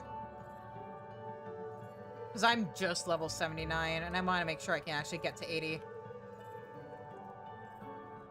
And, like, just my luck, level 78 wouldn't get me there on its own. Oh, right. I need to actually, like, where are these nodes? There we go.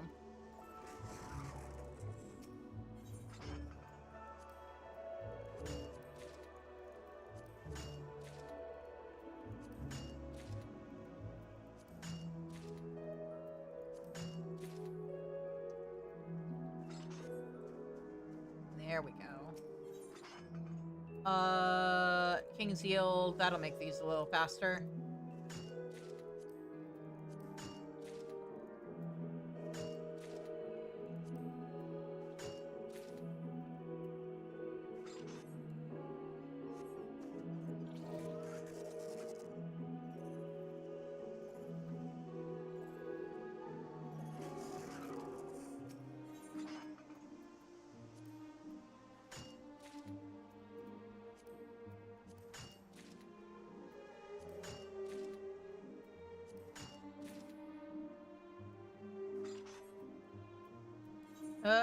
Oh wait, yes. Return was the correct button. Did I actually intend to hit it? Yes, absolutely. Definitely hit it on purpose. Crystalline mean? Man, why can't the craft requests go this fast? Yes.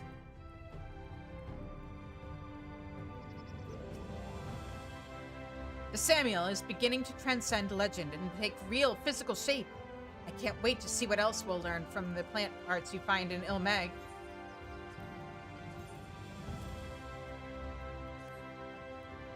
Oh! Whatever bit into this was ravenous, and my coin is on the Samuel. An excellent find, my friend. I'll deliver it to Yelana at once.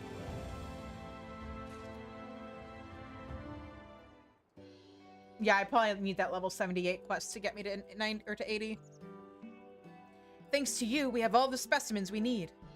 Yelana is carrying out her analysis even as we speak. And though she won't admit it, it's plain she's enjoying herself. And small wonder, for we stand on the cusp of making one of the greatest discoveries the animal kingdom has ever seen. Or should that be never seen? While we've found ample evidence of the creature's activities, we haven't caught so much as a glimpse of its scaly skin. This in spite of its prodigious size. So what? It's a giant, chameleon? I don't know how to explain it. We must think on it some more.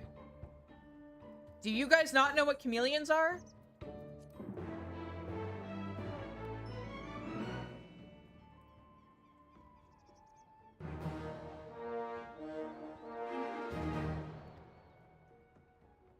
But, like, do they not even have, like, has Shizune not in all her time in Eorzea and, like, on the source in general, never seen even a tiny normal chameleon? Or heard of one?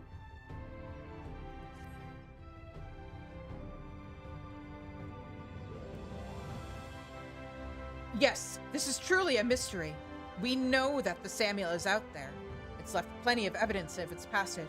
So why can't we find it? Chief! We have a problem. Yelana, you should know better than to run at full tilt. You're an academic. You're liable to kill yourself. Ouch. Never mind me. It's Mao. He's gone off to Ilmeg to search for the Samuel, alone. He's what? The other researchers, they blamed him for putting the idea of the Samuel into your head. It's because of you she's chasing some fool myth, they jeered. Mao couldn't bear their barbs, and in his anger he rushed off with little more than the clothes on his back. There's no time to waste. We must find him before he runs afoul of the fairies. But Chief, what if we run afoul of the fairies? I know a certain fake king who will make sure that won't happen to me. We'll have Shizune with us. She has friends among the pixies. Isn't that right? You could say that.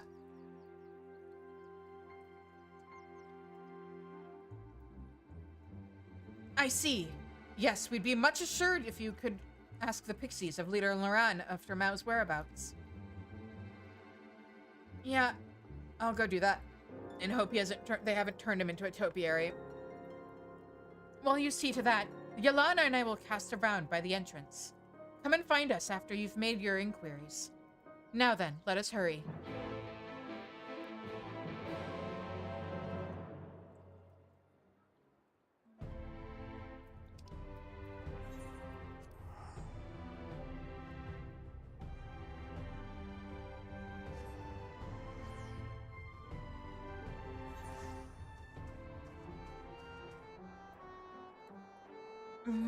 Okay.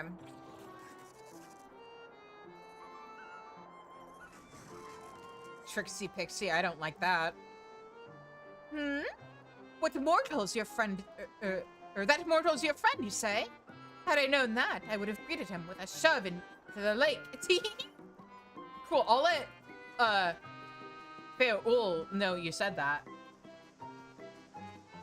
Let them know that's how you treat my friends. A naughty pixie. What? Immortals come here to play? Nobody told me that. That's not fair. I'm so bored. Bored. I want to play with him too. No.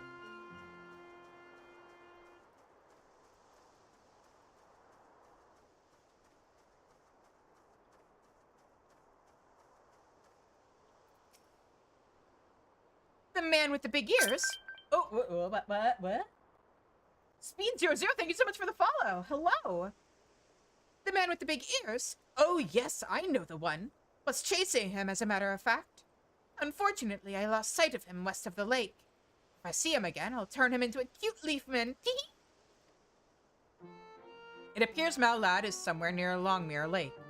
Time to take word to the others who await you at Tim Geese.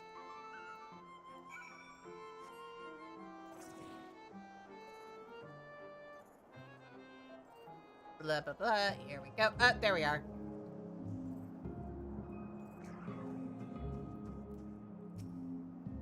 Oh, where are you, Mao?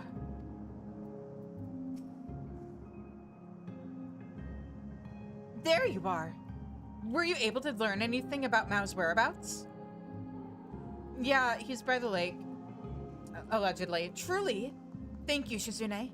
We could never have located him without your help. Come, let's make haste to Longmere Lake. Quickly and quietly, does it?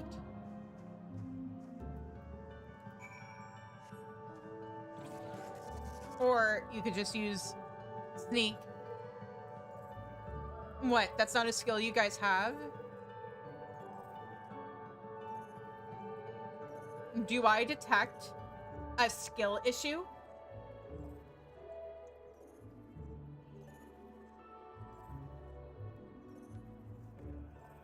Also, I know I said this earlier, but I'm gonna use this ad break to, like, nab myself some noms.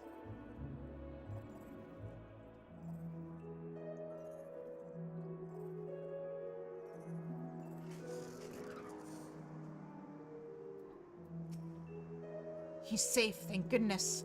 It's a miracle he managed to come this far unharmed. What were you thinking, lad? You could have been killed or worse.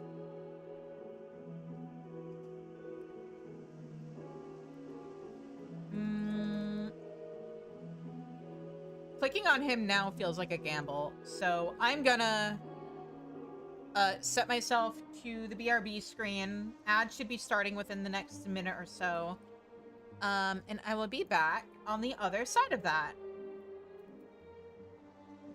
So thanks for sticking with me, guys. Make sure to use this chance to also hydrate, stretch your legs, get yourself some food, etc., etc.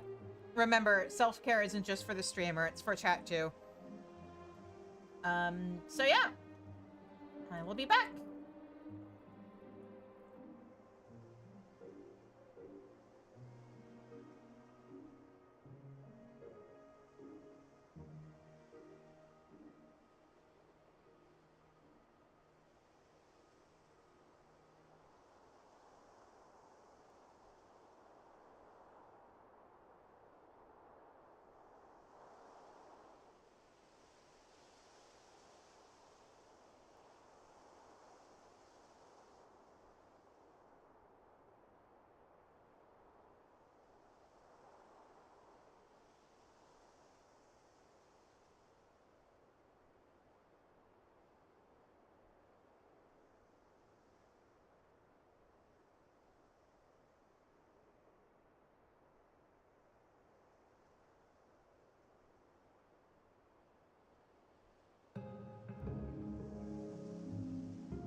Alright, I am back.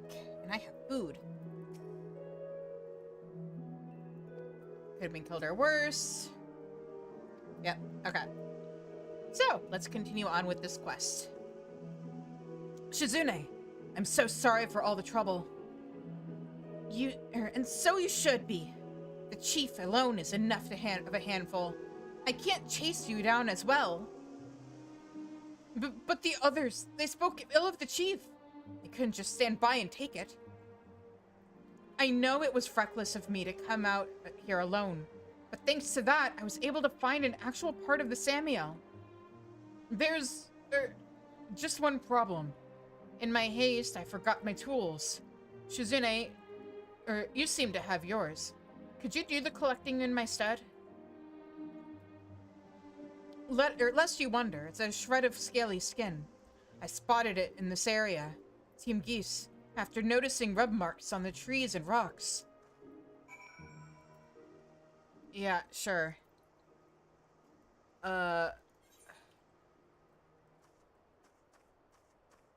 Okay, what am I looking for? If I search for skin, will it come up? Of course not.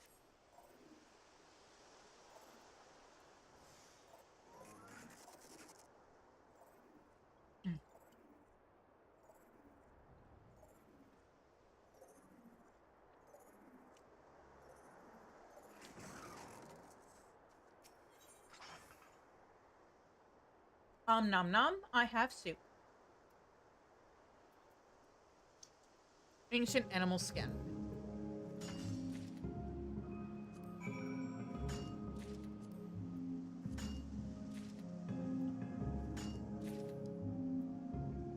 There we go. Easy enough.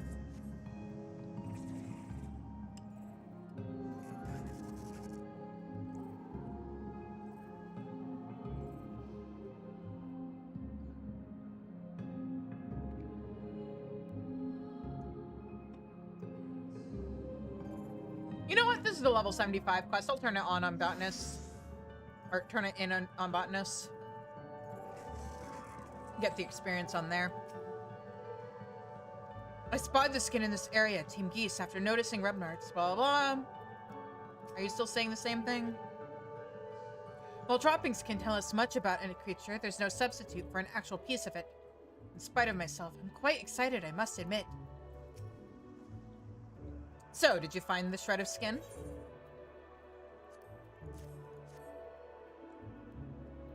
I was about to put food in my mouth, but nope. I caught myself.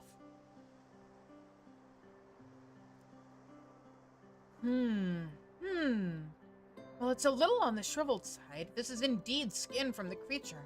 It was likely molting. A molting creature. That's one more thing we know about it. Can't wait to see what else this specimen can tell us.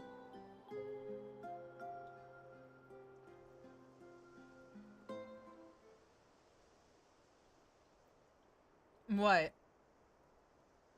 Oh. Oh! It's not a lizard, it's a dinosaur! The Samiel, it's behind you. I swear it was there. I don't see anything.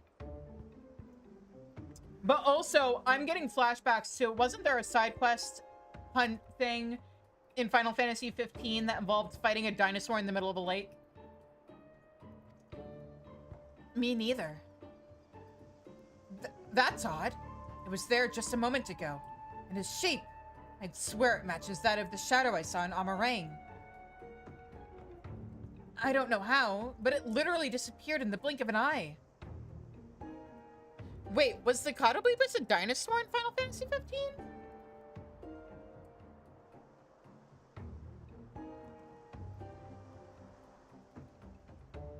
Oh, kinda. Close enough.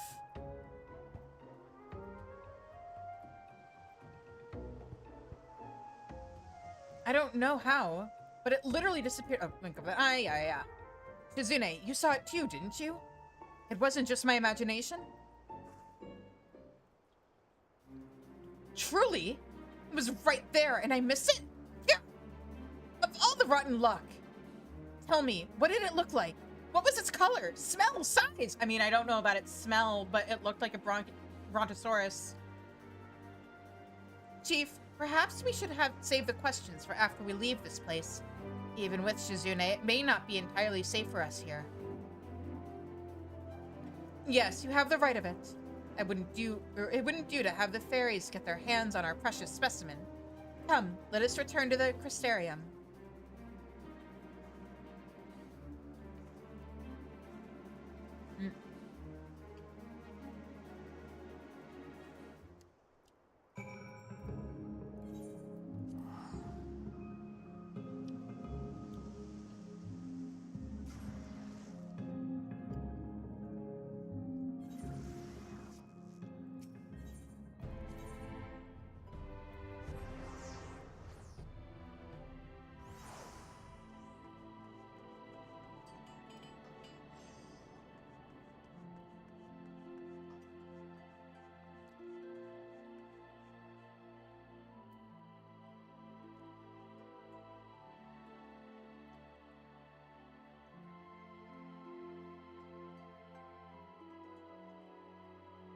All right.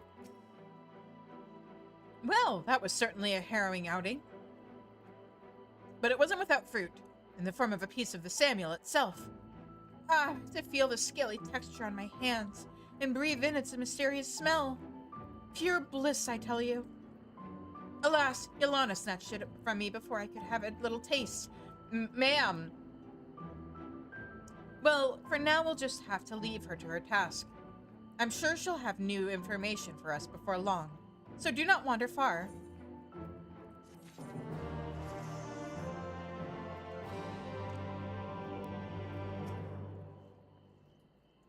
Ah, Shizune. I was hoping you would come by. I have a favor to ask of you. Go on.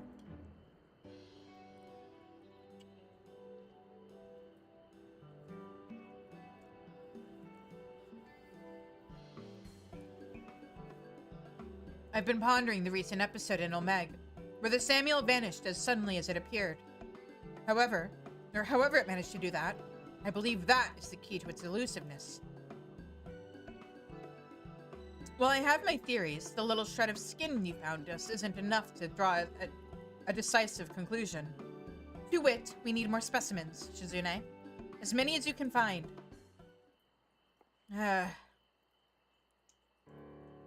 So, based on your and Maulad's accounts, we can confirm that the creature is akin to a lizard, albeit massive. From this, we may assume that it sheds its skin by rubbing off the outer layer a little at a time. Having accomplished this exhausting task, it then gorges on food to regain its strength. Combining this assumption with our knowledge that the creature migrates in search of lush vegetation, we can ascertain where we're most likely to find its skin. That is, in Raktika, the luscious forest in Norvrant. I think it's the only forest in Norvrant. Let's be real. If I were a Samuel looking to have a feast, that is where I would take myself. Capable a captain as you are, even the secluded domain of the Vis ought to pose no obstacle to you. And this brings us to your next task. I set forth for Raktika, my friend, for the blind forest of Yishmaya, and gather the Samuel's skin. Through the skin the creature has shed with... Okay. We shall shed light on the creature. Is shed with right grammatically? Questioning everything.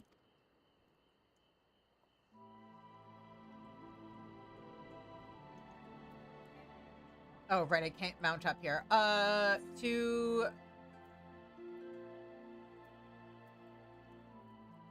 on. It's Megafauna something, right? Yeah.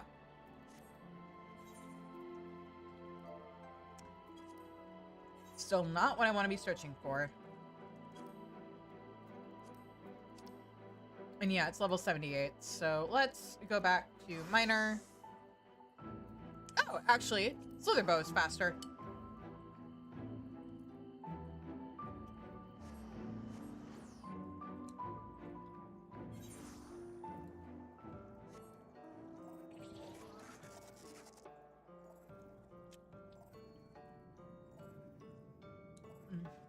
My mom made this soup for dinner tonight that has like ground turkey and like some vegetables in it.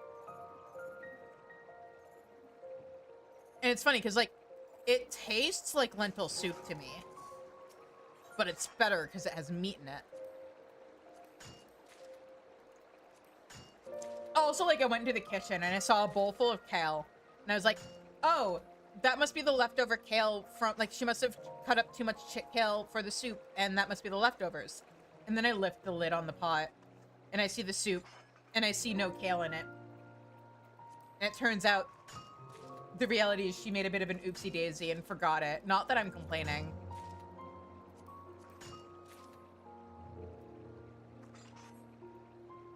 Is this soup one of the few ways you can get me to eat kale? Yes. Do I mind that it's missing from the soup? Not even a little bit.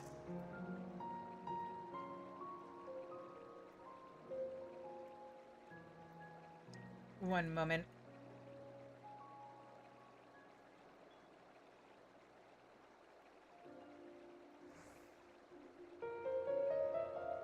Gotta take care of a chatbot.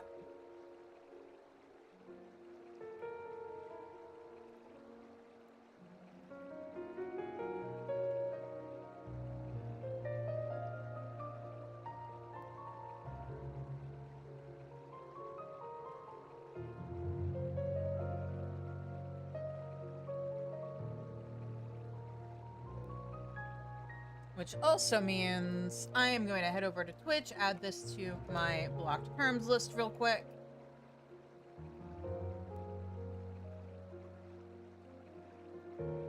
Dashboard.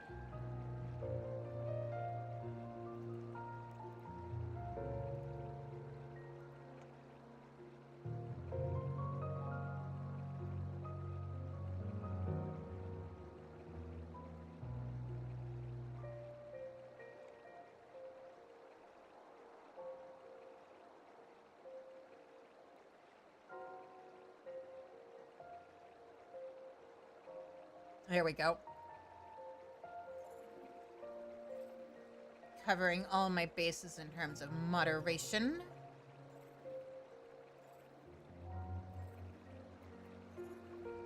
I need 10 more of these.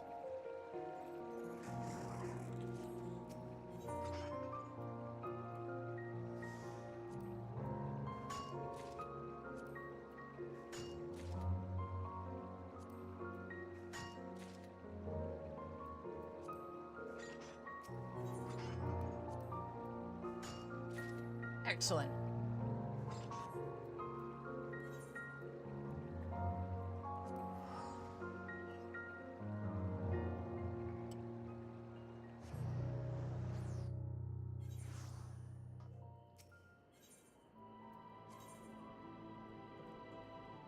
Oh, there we go.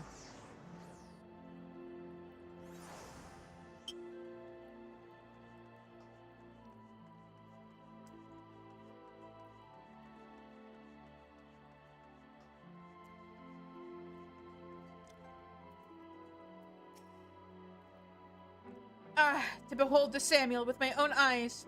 The skin, my friend. You must bring us more shreds of the creature's skin from the blind forest of Ishmaya in Raktika. Yep, here you go. Special delivery. I know I can't carry any more purple scripts. I'm sorry. Blessed knight! I asked for shreds of skin, but you've brought me a veritable tapestry. This will tell us many a tale about its owner.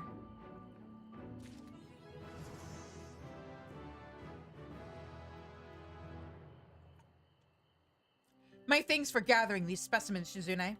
I'm pleased to see that the Samuel was indeed shedding its skin in Raktika. Now, based on a cursory inspection, Yelana believes that all the specimens probably came from the same creature. This worries me, Shizune. What if this proves to be the last surviving creature? Of course, it may be that the beasts are solitary in nature. It may be that Yelana is mistaken.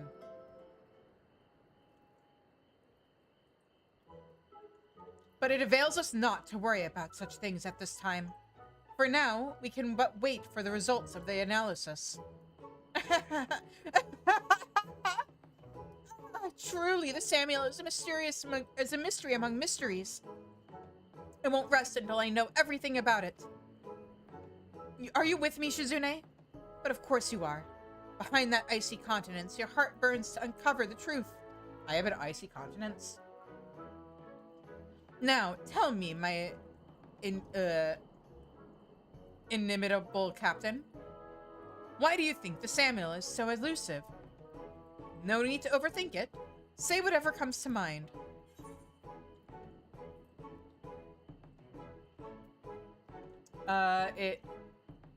It uses mimicry?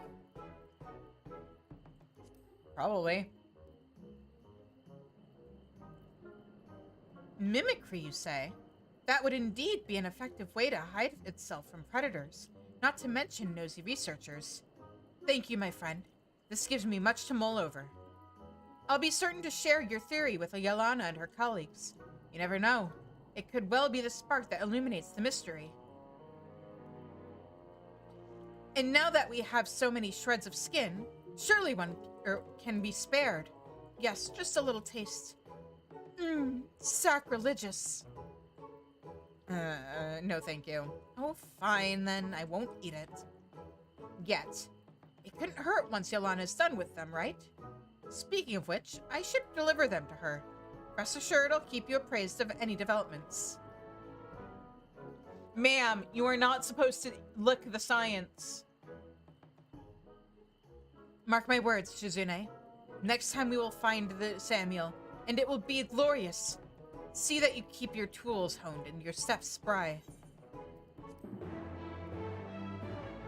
She is a freak.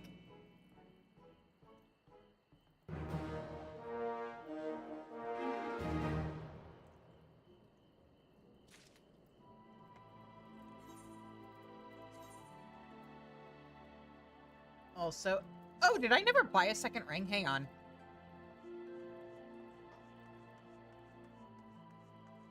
Let me do a thing real quick.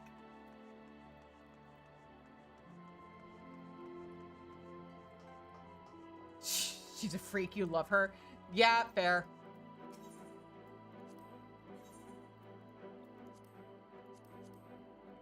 Gear... Level 80. Scroll, scroll, scroll. I will be taking... Oh. That's crafters. I need gatherers. Nope.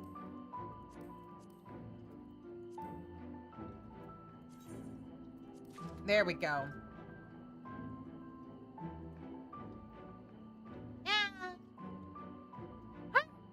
Oh, shit! I never fixed things. Hang on. Hang on. I can fix. I can fix. I can fix. Speaking of Leviathan... hey, Octa. Do you see that solid blue bar that says iPhone X? That shows that I have reached my coffee goal.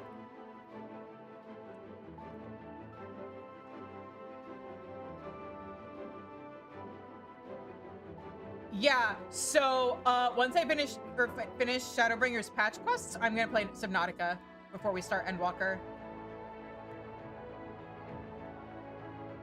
Disable Friday Night Right stuff, sound effects, group, enable. There you go.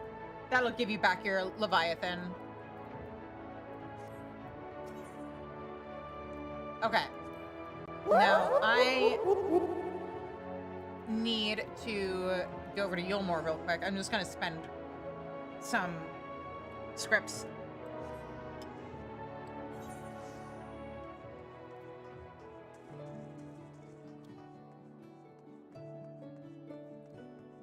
Okay.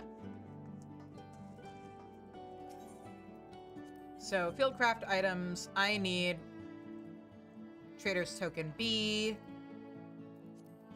Oh.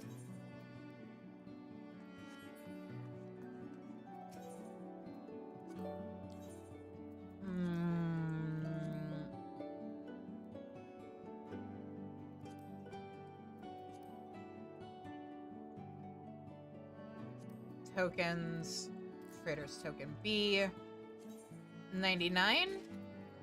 Did I overbuy? I don't know. We'll find out. No, I did not.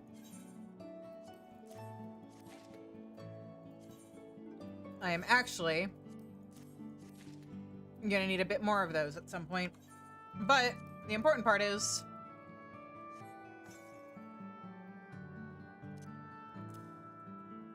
that I have that.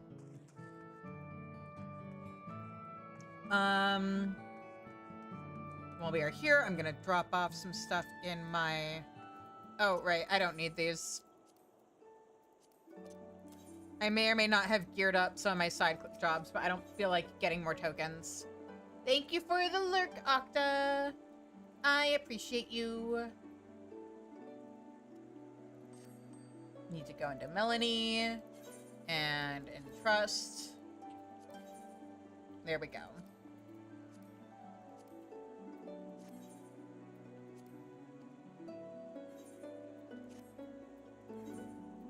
All right, and back to the Crystarium.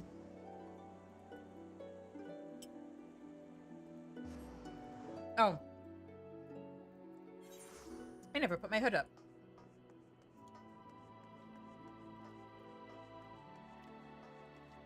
Also, at some point,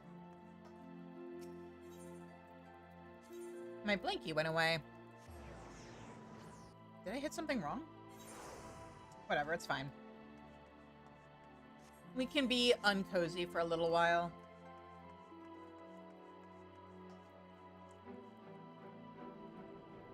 This set is actually kind of cute. Here we go.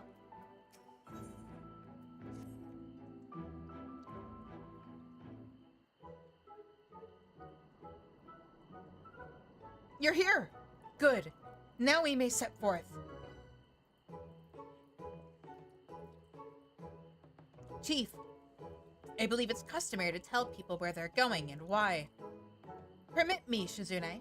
Based on my analysis of the skin, we've identified the Samuel's primary habitat. There were traces of salt, you see, and I surmise that, for reasons yet unknown to us, this particular creature has made a journey across the seas. The question then, is whence did it come? It did not take long to determine that Calusia is the only location remaining suited to sustaining megafauna. What's more, we understand now, my friend. We understand how the Samuel has managed to elude us for so long. Oh? Again, the secret lies in the skin. It contains the selfsame matter that makes up crystals, formed in such a way as to resemble glamour prisms.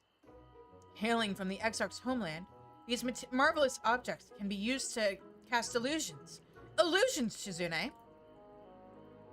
To conceal something of that size takes a prodigious amount of magic. Truly, the Samuel is an amazing beast. So, the plan is to find their habitat and dispel their illusion. For this, we need to prepare a special powder, whose main ingredient happens to be also be found in Calusia. How very neat. I'll share the details after we arrive at our destination, the mountainous, rocky part of Calusia, aptly named Scree. Come, we have a meeting with the Samuel. Did you say Scree?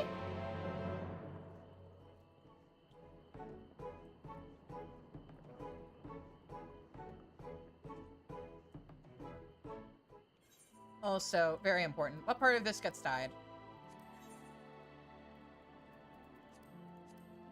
The wrong part.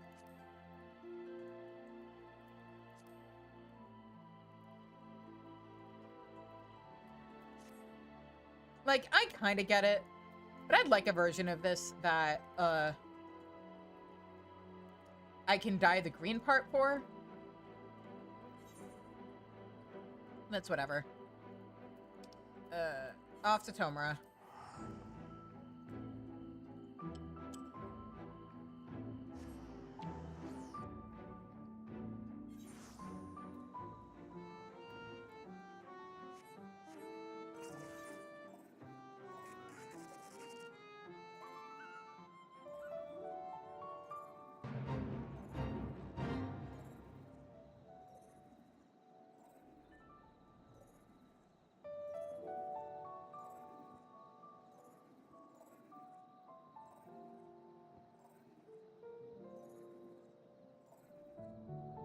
Okay.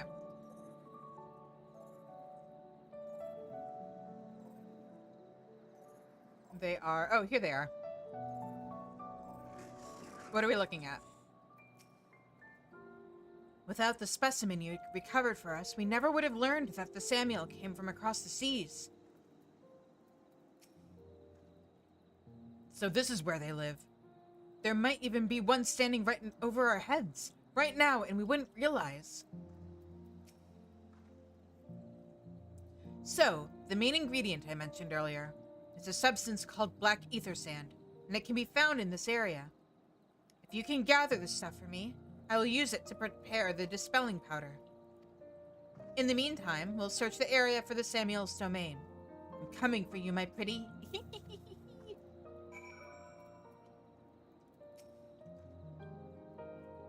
I wonder, why were we able to see the Samuel that time in Ilmeg?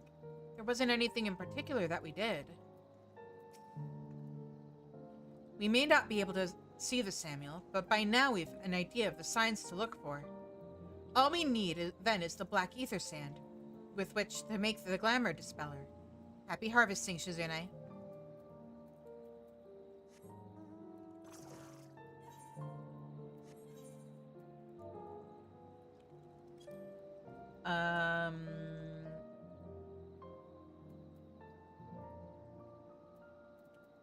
Oh, it's not going to tell me where, is it? Very cool game. Really appreciate that.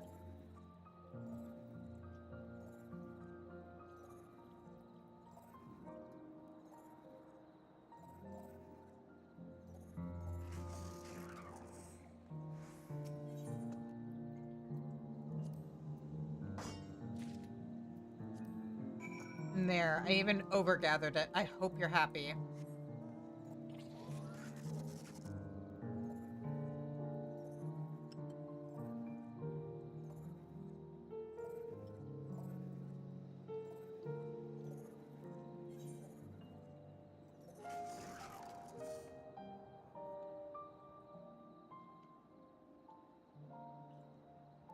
Considering the fact that you will only ever need one of these things the entire time that you play on a particular character, and it's not tradable, I feel like this should probably be one of those special items that you can only gather one of, regardless of the node.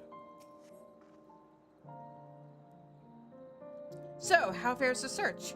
Do you have the black ether sand for me? Boy, do I.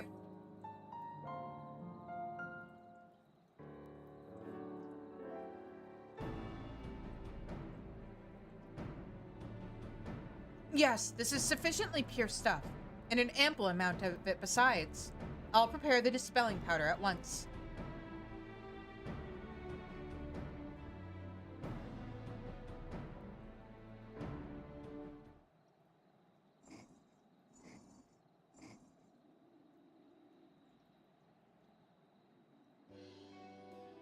It's ready. I must say, I never thought the little bit of alchemy I dabbled in would ever come in handy. Of course, I couldn't have made it at all without the fine ingredient you brought me, Shizune. During your short time with us, you've proven yourself eminently capable, and we could use someone like you in the facet. Might you be persuaded to officially join our ranks? Sorry, I'm part of way too many organizations as it is.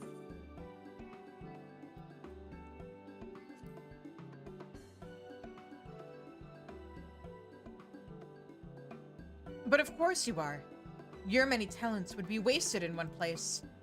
There is a beauty in the wild beasts, a pureness born of the unshackled lives they lead. You exude the same air as them, Shizune, and I hope you never lose it. Did you just call me a wild beast? But come, we have work to do. We believe the Samuel is nearby, and I want you to do the honors. Release the powder from yonder vantage point, and all shall be revealed.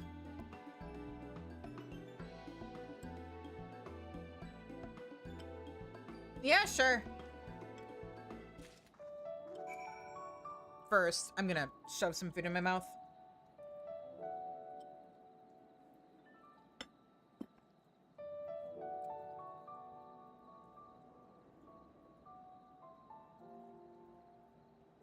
trying to eat as much of this before it gets cold and I have to microwave it after the stream to finish it.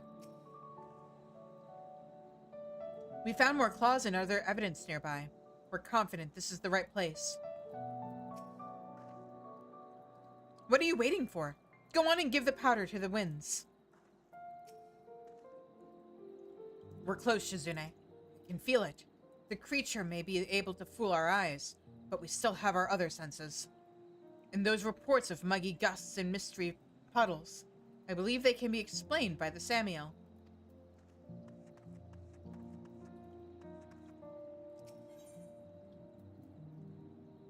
As its name would suggest, this alchemical concoction can be used to dispel the effects of a glamour. I mean, I have glamour dispelling crystals, if that would have helped.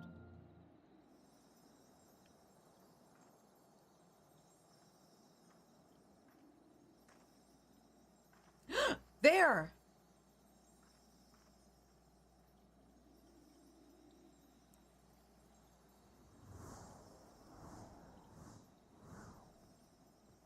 It's too bad that this isn't one of those, like, things where it permanently changes the area. Amazing! They're even bigger than I thought. They truly exist. You were right, Chief. You were right all along. Of course I was. But even I wasn't expecting to find an entire herd. And with young besides, the island must be their sanctuary, away from the volatility of the mainland. Curious that the herd can function without seeing one another. They must have some means of communication. The cry is inaudible to our ears, perhaps. Or maybe they're able to see past the glamour.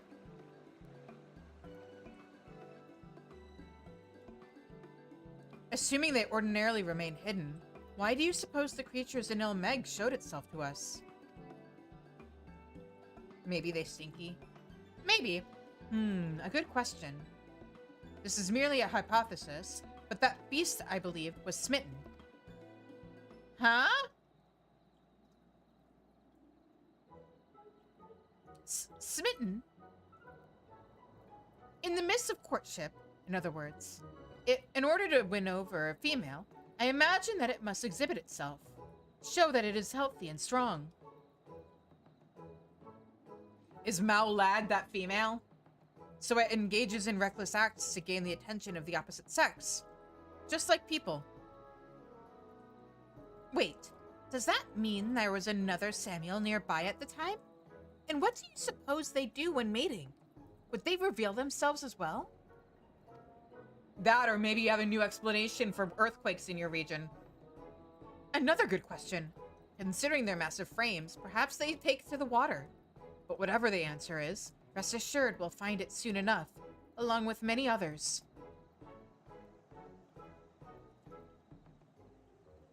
Finding the Samiel was only the beginning, my friends.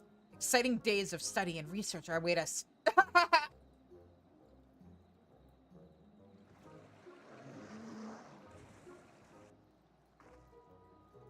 Oh dear, it seems we've been noticed. We should give them some space.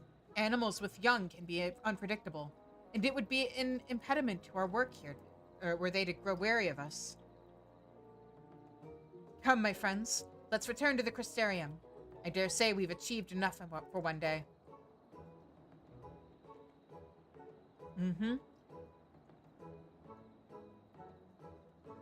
Yeah, let's go.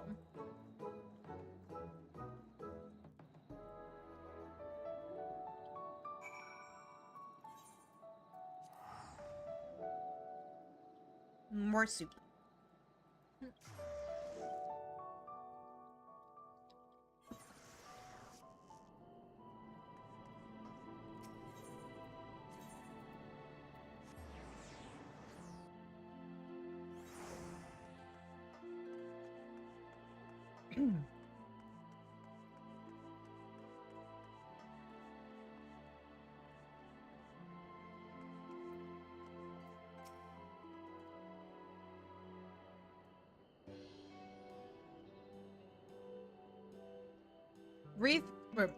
Excuse me, brief though it was, I'll never forget my first sight of the Samiel. I can't wait to begin our study of the creature in earnest. Study is all well and good, Chief, but I'll remind you not to neglect your other studies at the facet. Yes, I know. Well, Yelana, judging by your own excitement, it seems you enjoy it no less than any of us. Of course I enjoy it. It's not often one gets the chance to study such an ancient life form. There's so much we stand to learn, from their metabolism to their behavior to their society.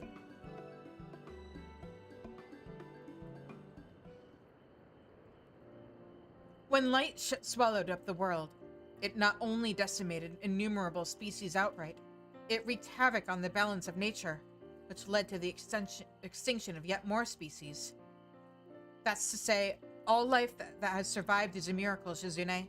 Yours, mine, and of course, the Samuels. I mean, I was not around, like, I'm not native to this world, so, like, I guess me being here is a miracle, but I was born after the flood, like most folk.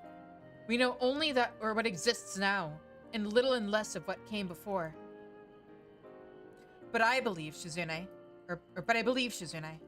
I believe that one day, life will return to where light now rules, that the world will return to the way it once was. And so I labor to conserve the precious resources we will still have, for the lives that will blossom on the morrow will arise from the seeds of today. We'll study the Samuel and protect their habitat, that they might still roam these lands in 1,000 years and beyond. Of course, we can't do this without Yelana and Mao and their brilliant minds. Already trying to foist more work on us, I see. But against my better judgment, you have my cooperation, Chief. After all, without me keeping watch, you'd go off gallivanting again, given half a chance. You can count on me as well. I, for one, am keen to see what other mysteries can be attributed to the Samuel. Well, Shizune, under your fine leadership, the Samuel Search Squad has fulfilled its purpose. Sad though it is, it's time for us to disband. I don't doubt that you'll remain busy with your myriad other pursuits, but I hope you won't forget about us. Should you come into aught of interest on your adventures, be sure to let me know so I can sneak off to find it. Yeah, I'm not doing that. Because, like, you will absolutely get yourself in trouble.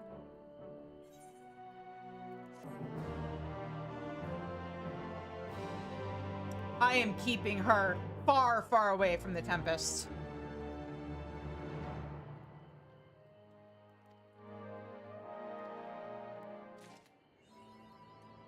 Alright. Let me dump this stuff into the...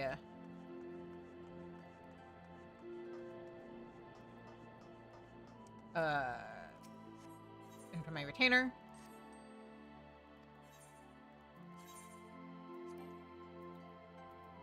Oh.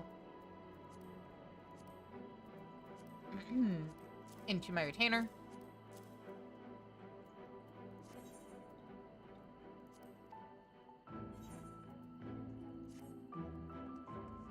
I should probably go through that stuff and figure out what I want to hoard in case I ever do a Realm Reborn relic and what I can afford to, like, take to Mutamix.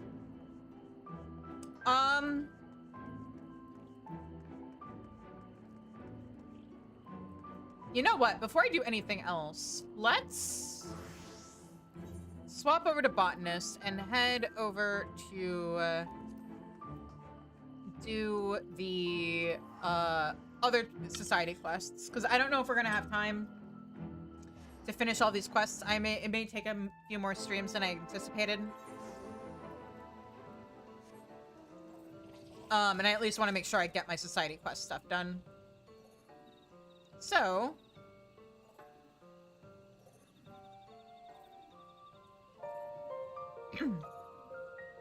story time.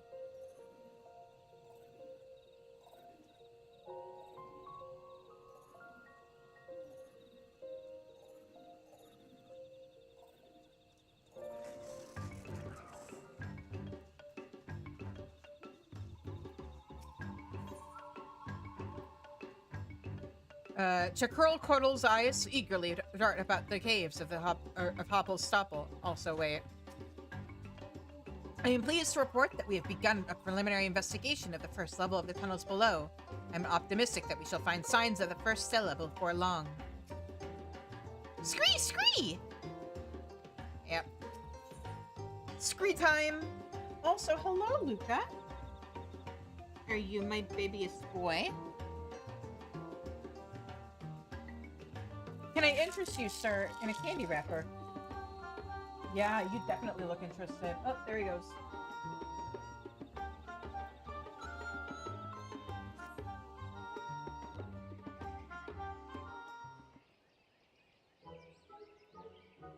Good sir! It was sir, was it? Or wasn't it? Mother tells me you've been working your tail off around the stopple. Is that why I can't see your tail, perhaps? What do you mean you can't see my tail? Maybe you're blind. Anyhow, thanks to you, Father says we're ready to begin the excavation. Isn't this all exciting? Or also exciting? Chakuro, we must remember to remain calm and composed. These caves are vast, their tunnels burrowing deep into the bowels of the land. Slow, steady, and circumspect is the order of the day. As we speak, a preliminary exploration team is surveying the tunnels to determine where we might best begin the excavation. We will await their findings before deciding on the best way to move forward. Understood, Father. I promise to be circumspect. Respect. Does that mean we can begin digging already? Harold Monel, what news from the depths? Digmaster Katarl, I feared we encountered something rather unexpected. I fear that we may not be able to commence the excavation effort as quickly as we had hoped. We can't start digging? But why? What did you find down there? No sooner had we stepped through the entrance, our whiskers twitching in anticipation of the wonders that awaited, than did we see them. Nasty creatures swarming in every nook and cranny of the caves. Are we talking bugs or something that could actually hurt you? A most troubling development indeed. We Qatari are scribes, not warriors. Indeed, it was the presence of fearsome fiends, and worse, plucking our way through the ravel that kept us trapped for 100 years. Are we doomed to suffer a similar fate here?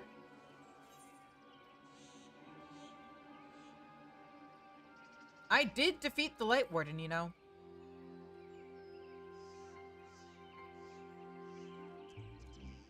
The ally of Ronka and bringer of the night would fell these terrible beasts for us? I would like little more than to take advantage of your kindness, but I fear there is a rub. A rub? A rub. In our preliminary explorations of the stopple, we have discovered that another ward seals off the tunnels below. A ward not unlike the the one that barred the entrance, but with one notable and unfortunate difference. It is a ward impassable to all but the servants of Dallin, namely the Qatari. No, I fear we will have to find our own way to dispatch the beasts that have burrowed their way up from the depths. But without Sir Madam Shizune's aid, we'll be chewed up at the moment we step in there. Tails and whiskers and all. Scree! This great serpent, it speaks! Indeed, and yet it does not move. Till now, we have had only to follow where it goes. This time, it appears we must fully grasp the import of his message. A message which, sadly, is beyond my comprehension. If only there were someone who... But of course! The son of Dwaddle! The son of... You mean that tall fellow who likes to wave his arms in the air when he talks? The very same. Ahem. Shizune, it appears we will require your assistance once more. Might you be so kind as to see my boy safely to Slitherbow, that he might summon this Quinport for us? Yeah, sure. Would you kindly, Shizune? father and I would appreciate it ever so muchly and more. Now, come along, Great Serpent.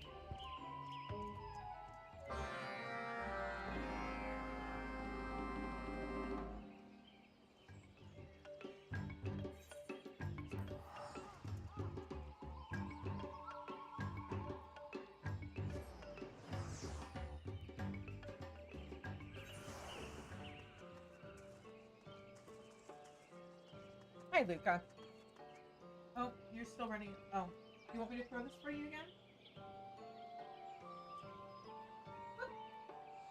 Good boy.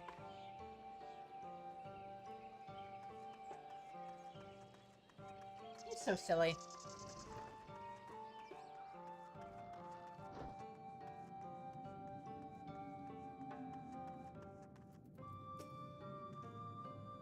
The Qatari boy told me you came seeking Kunfort's counsel. Are you sure you're feeling quite okay, Shizune?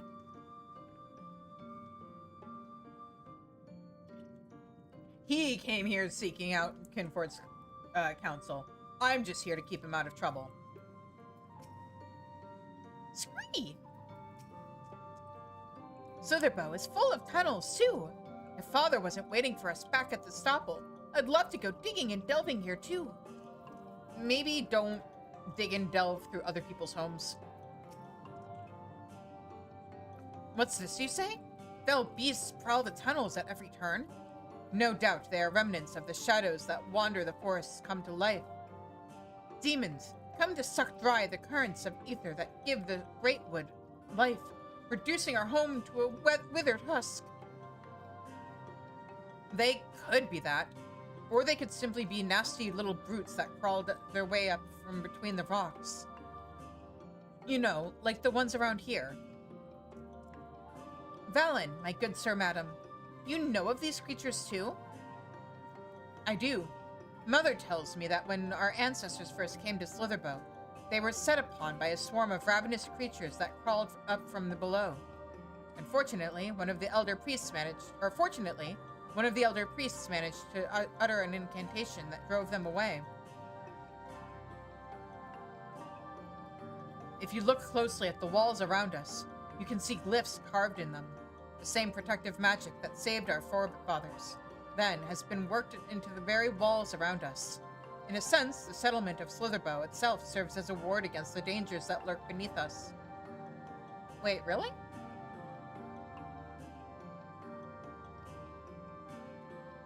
Just so, Valen. And it is precisely wards and incantations of this sort that I have made the focus of my studies of late. I remain ever so impressed with your knowledge, my good sir madams.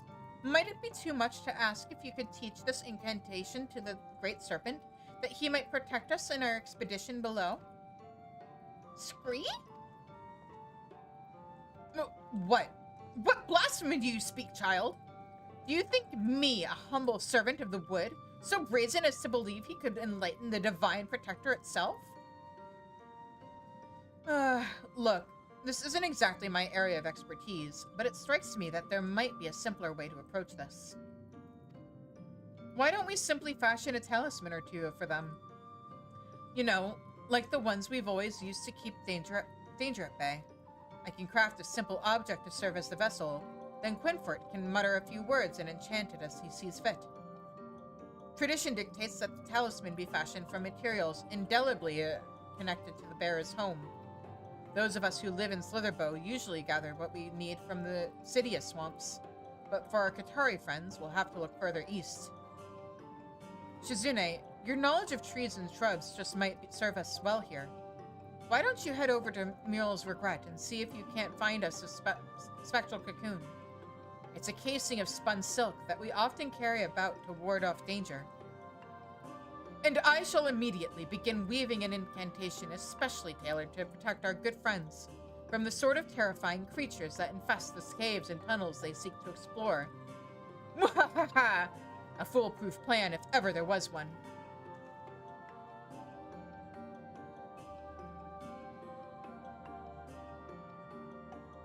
Chakurl, you can stay here with me in Slitherbow and help me collect the other materials I need. It'll be the perfect opportunity to introduce you to my fellow Blessed. Once we have everything we need, let's meet up again at Hoppelstoppel. I want to test the effectiveness of the talisman for myself before we leave. Or, Carl and his friends on their own.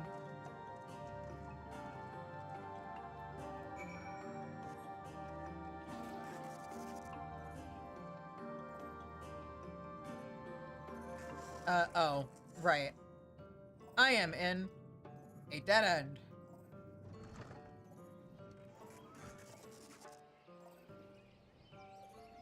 Just gonna go ahead and take a shortcut to get to where I need to go.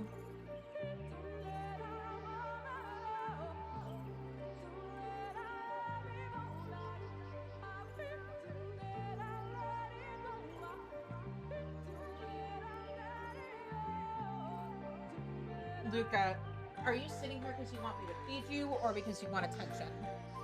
Hang on. Let me get this cat over here. There we go. Hi, buddy. Is this what you were looking for? He was just like sitting next to my chair staring at me. No, that food is not for you. But all my love and snuggles are for you and your sister. Yeah, he big baby. Okay. Now that I have him on my lap, which he immediately jumped out of. Very cool, Luca.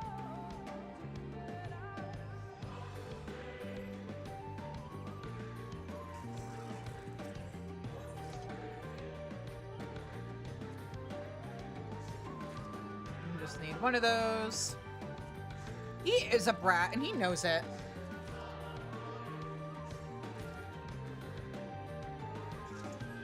Like, he's also my baby, but both things can be true at the same time.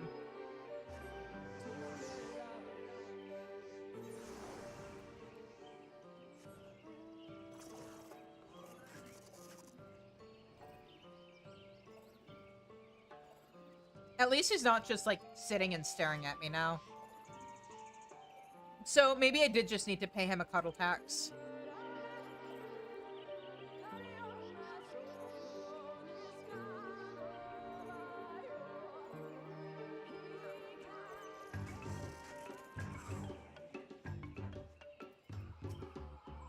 Scree! The serpent wriggles and writhes excitedly. It seems quite convinced that this talisman will serve its purpose well. I was skeptical at first, but I must admit the Knights Blessed have been most accommodating hosts.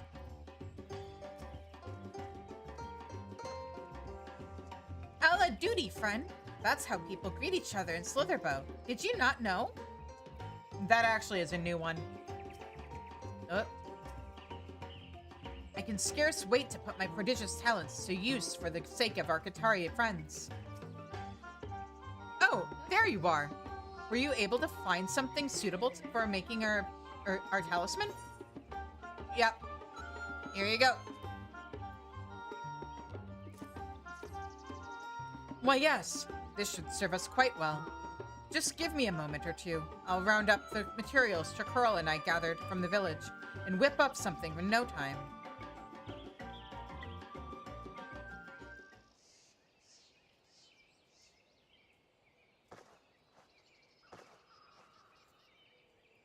Just add a feather here, here, and here.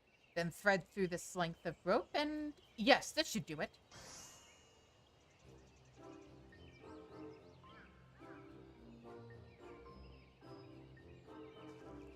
It's beautiful. And this will let us begin the ex-vacation in safety, you say? Not so fast. The talisman needs to be enchanted before it's of any use. As it is now, it's little more than a fancy little ornament. Well, Quinfort, this is the moment you've been waiting for, isn't it? Say no more. Stand back and bear witness as Quinfort, descendant of Dwaddle, weaves an incantation the likes of which your eyes have never seen. Why do I have a bad feeling about this? Worry not, dear Valen. In truth, at first I was uncertain which of the many prayers I have memorized would serve us best. A traditional chant of the Knights Blessed. But wait, The Katari are an ancient race, so perhaps this calls for an incantation from ancient Ronka. Oop. To be continued. Hello, my looky pooky boy. Hello, my looky pooky boy. Do you want face pets? Is that what's going on? This is the new Shizune halftime show, guys. Just me making baby noises at my cat. Luka Puka! Hi! Yeah, oh. You're so cute. You're so baby. Can I give you a boop? So close. This is the content you pay for? So he's getting a little nippy, but okay.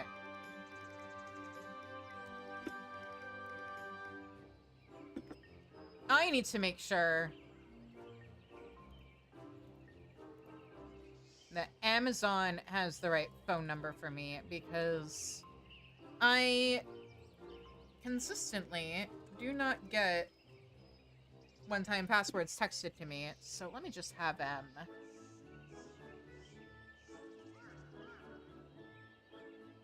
No?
Come on, Amazon. I believe in you. You have my number.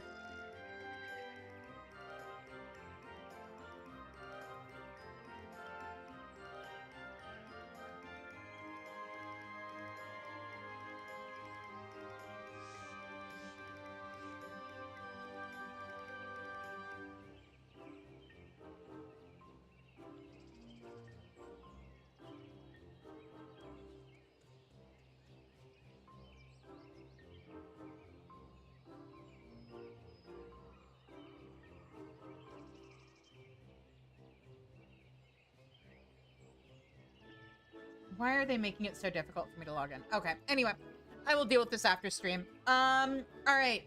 Worry not, dear Valen. In truth, at first I was uncertain which of the many prayers I have memorized would serve us best. A traditional chant of the Nice Blessed? But wait, the Kratari are an ancient race, so perhaps this calls for an incantation from ancient Ronka. Long did I ponder.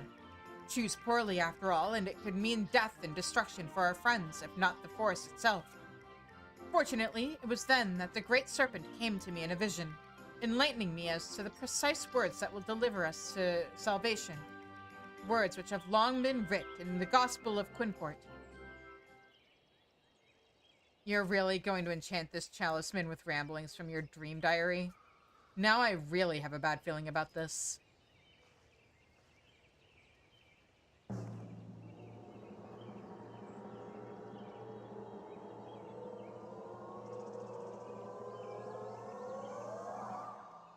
Do not be silly, Valen. The great serpent speaks through me, and I am but a vessel for his divine wisdom. Hark, it is precisely as it says in chapter 52, verse 5.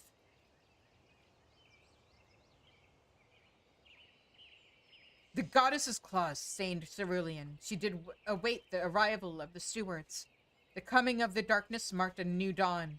A proud people returned to the wood where the egg once fell from high above.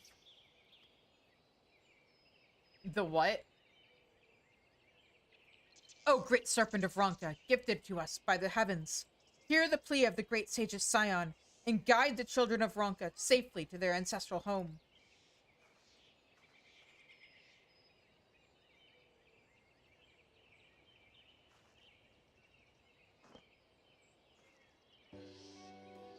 Oh, Great Serpent, do tell me, were my prayers heard? Scree! Why, I've never heard an incantation so inspiring. Your powers truly are something else, Master Kinfort. Oh, you are wise beyond your years, my young Qatari friend. My knowledge is vast, my powers indeed prodigious, and it is more than an honor to wield them in the service to your esteemed people. Though he's prone to bouts of madness from time to time, Kinfort is an accomplished priest. The talisman should serve you well. Splendid! Our excavation effort has already been delayed for far longer than we can afford. Well, Chakurl, this is the moment of truth. There is no telling what dangers lurk beneath us. Are you quite certain you wish to accompany me to the tunnels below? But of course, Father. Why else would I have come to this place with you?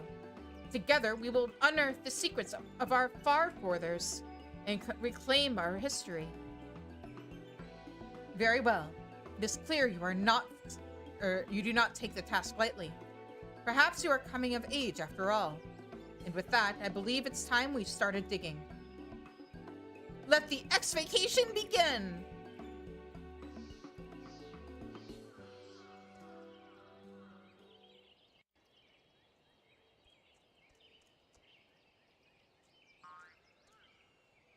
There they go!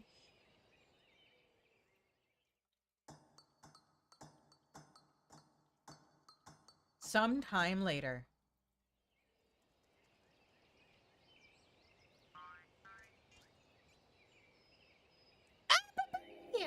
Katarl Noddle and Chakurl Kodal have safely returned from their preliminary investigation of the tunnels.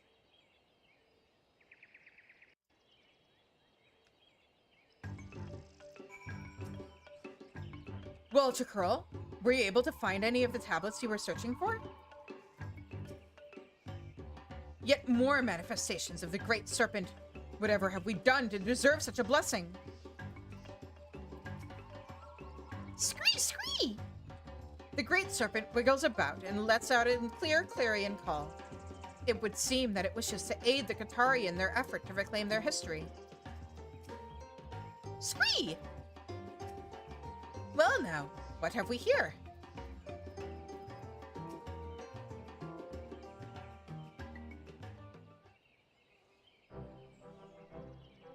What is this? Another incarnation of the Great Serpent made manifest before us? Whatever could be the meaning of this? I must know at once.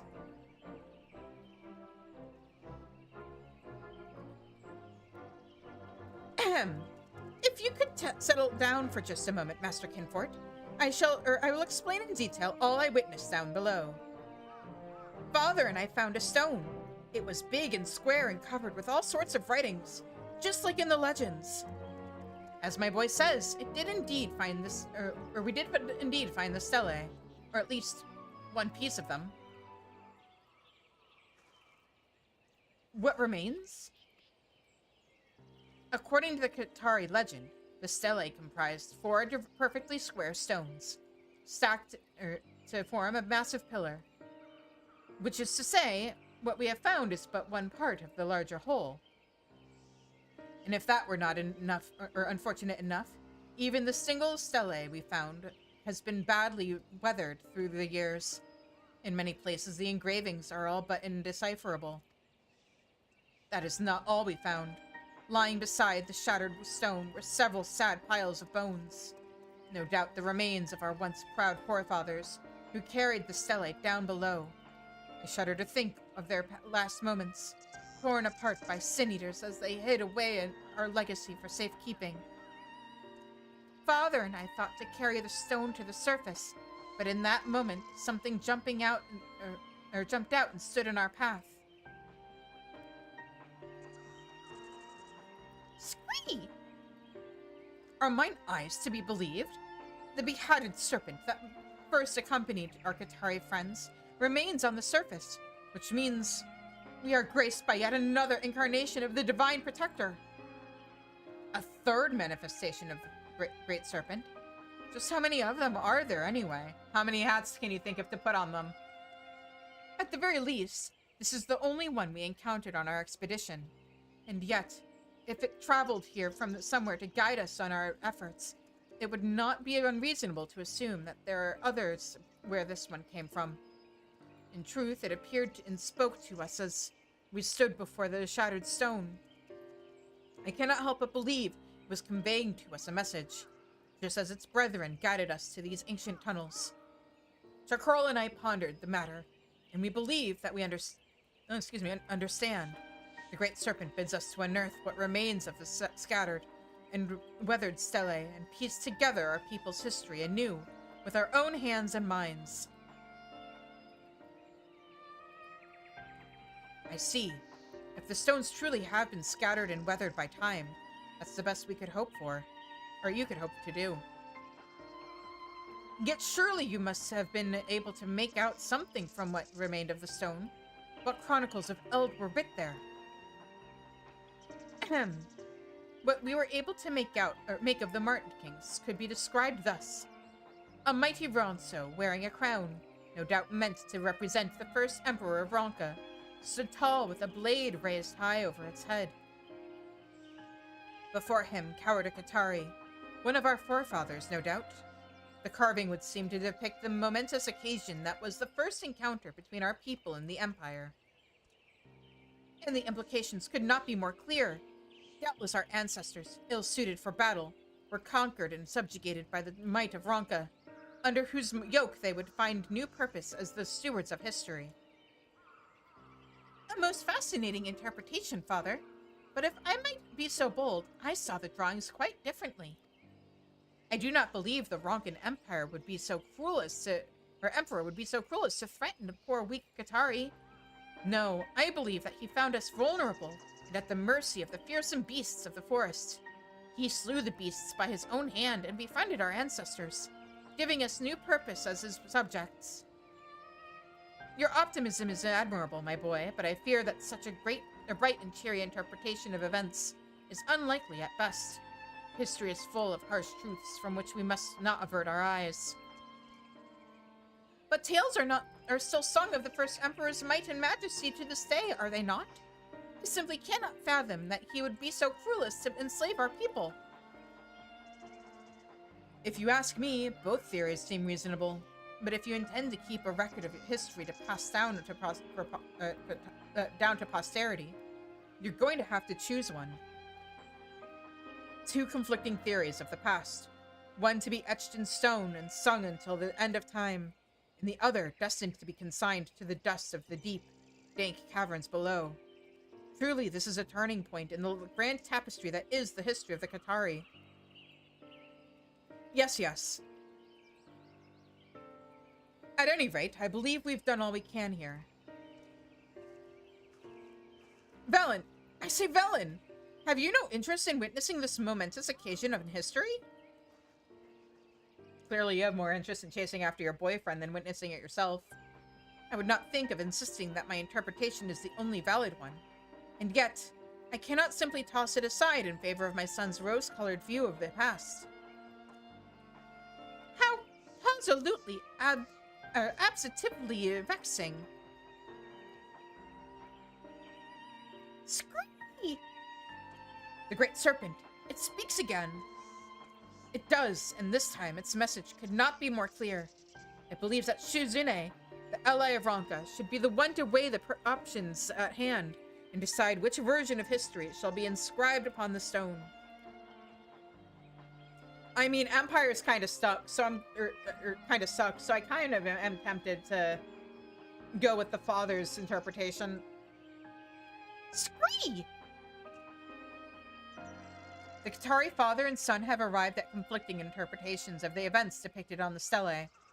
At the bidding of the great serpent of Ronka, it has fallen to you to determine which version of history will be recorded. In order to continue the Qatari quests, speak with either Qatarl or Nadal or Chakurl Kodal, and choose the interpretation of history that you find most convincing.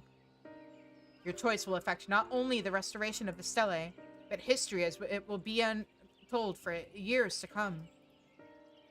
Once you make your choice, you will be unable to go back, so choose carefully. Furthermore, Yet another serpent clad in curious armor has arrived at the Katari camp.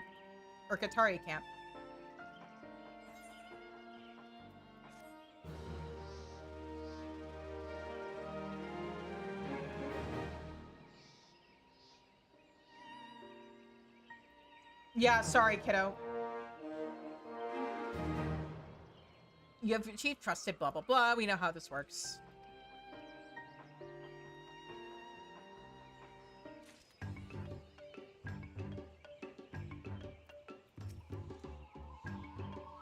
Weathered as they are, the meaning behind the engravings on the first stelae are quite clear. The first Ronkan Emperor subjugated our ancestors by force and conscripted them into service. There can be no doubting this. Surely you agree that my theory is far more logical than the fairy tale proposed by my son, yes? If you elect to vouch for Catal Noddle's theory, the stelae will be restored to reflect his interpretation of history. Proceed, and you will be unable to view the stelae as Chakral envisions it. The rewards you receive and the content of the quest to follow will be the same regardless of the choice you make. You are free to choose the version of history you find most compelling. Yeah, we're gonna go with this one. Splendid! I was quite certain that we would see eye to eye. With the ally of Ronka vouching for my theory, surely my fellow Katari will be convinced of its accuracy.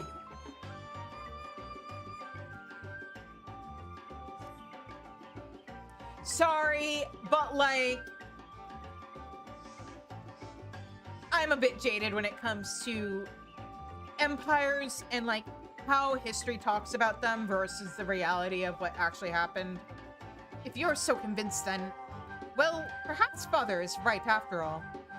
In any event, I would be honored to assist in the restoration of the stelae. Okay, that's a valid point, but too late. At long last, the task of restoring our ancestors' legacy can begin in earnest. Good madam, pray remain with us and see for our life's work to the end. I mean, I could abandon this and go with the hope option. But no, you know what? I'm gonna stick with this because, like, it's like I was talking about earlier. There's a difference between being hopeful and giving into toxic positivity.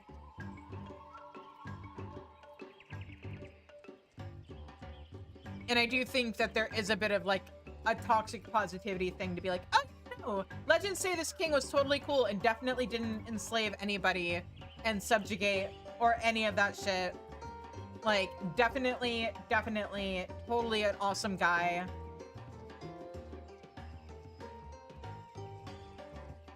Also, Shizune's dealt with the Alligans and the Garleans too much to believe that.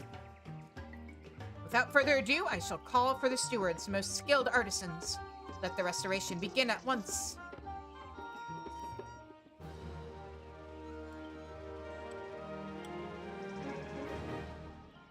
I will also admit, being Jewish and knowing the history of my people also probably colors my interpretation of things.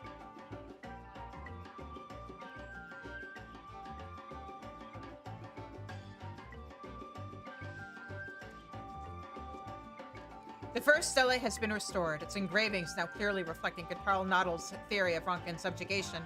I think I may have also gone with the happy version on my main. I'm gonna have to double check the stele on my main's version of this. Protected by the talisman fashioned for them by the Knights Blessed and heartened by rediscovering a piece of their heritage, the stewards now pursue their excavation efforts with newfound zeal. Should you choose, continue to aid them in their cause.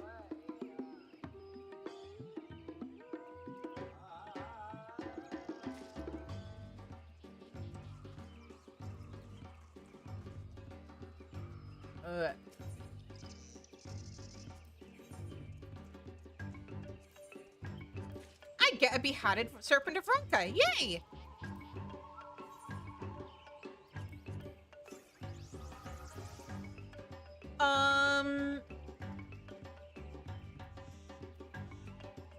Oh, I can get rid of that.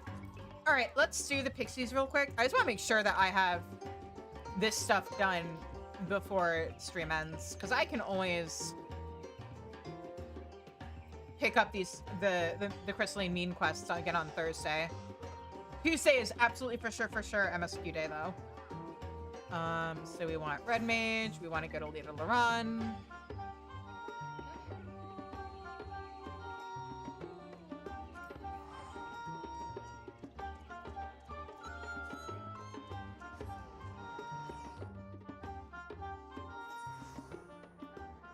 But yeah, so fun fact about Jewish history. You know how there's the whole stereotype about Jewish people being like bankers and merchants and stuff like that? So the whole reason why that's even a thing is because there was a point in history where legally those were the only jobs Jewish people were allowed to have.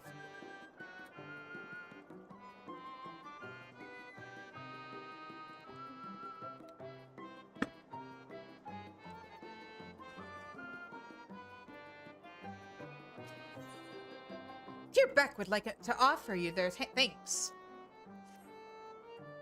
Humanity does suck. It just, like, it feels... I'm gonna go on like a slight, like, 2-minute rant. It honestly feels like history has just set up Jewish people because, like, anti-Semitism is the reason... Like, anti-Semites hold... Or, like, have the whole myth about Jewish people being greedy bankers and merchants and blah, blah, blah. But the whole reason why Jewish people were even associated with being bankers and merchants in the first place was because anti-Semitism. And there's a lot of stuff like that throughout history. Like, it really sucks. And I'm sure that's not just, like, exclusive to Jewish people. I'm sure there's, like, other situations where, like, racists are racist towards a group of people because of something that is the result of the racists in the first place. Shizune! Thanks to you, Lakeland is now brimming with fun and happy dreams. Though there's still much to do, Lee Meg has begun to regain its former shine, and for that, I'm truly grateful. My best friend and I, we built the place together, you see, but they're gone now, and it falls to me to look after our precious garden. Oh, right. The little girl whose nightmares we vanquished. She's having a dream right now. Would you like to go and see her together? Sure. Well, I guess I'd love to. I don't think they were talking to you, Azel. Actually, I wasn't asking... never mind. When you're ready, speak to Thos or Thonsul as before, and they'll show you in.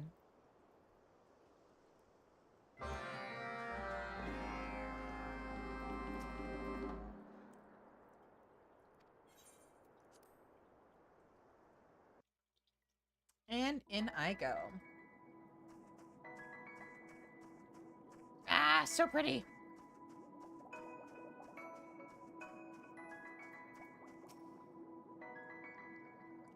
While the children dream, we call them to the Meg to play with us.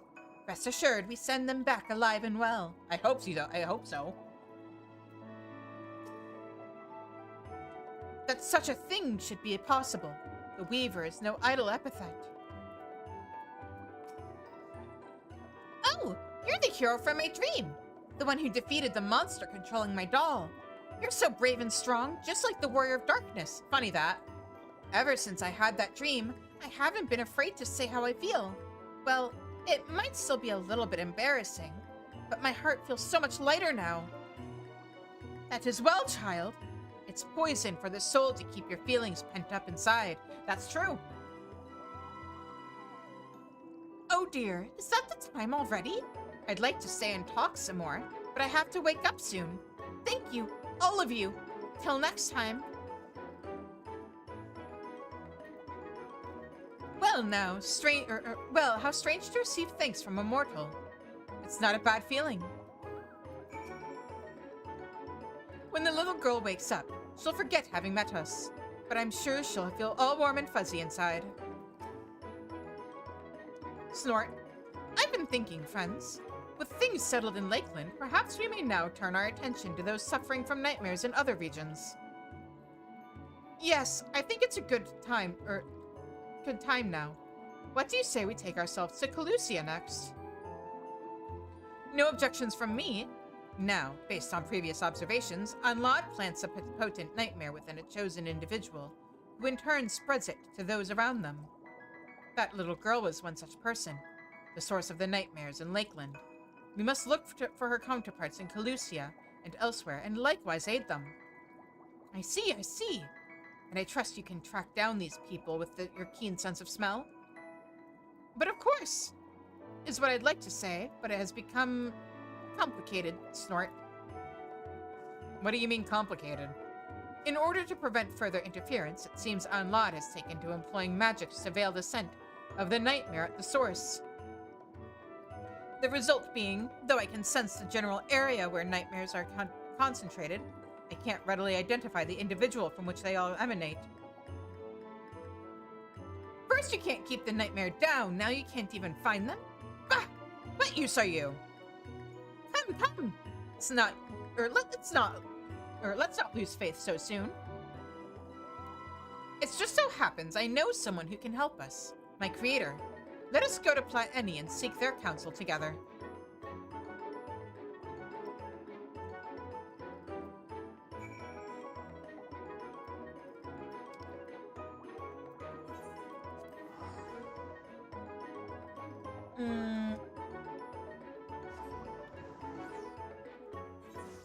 I wonder if there are any repercussions to teleporting directly from a land of dreams back to the real world without using the actual proper exit. I'm sure it's fine.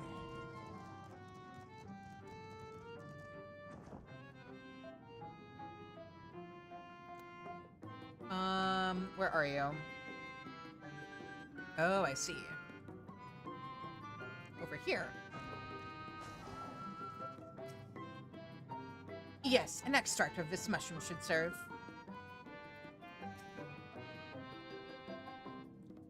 Look, and here is the new Mo acquaintance I mentioned, the one who alerted me to the nightmares.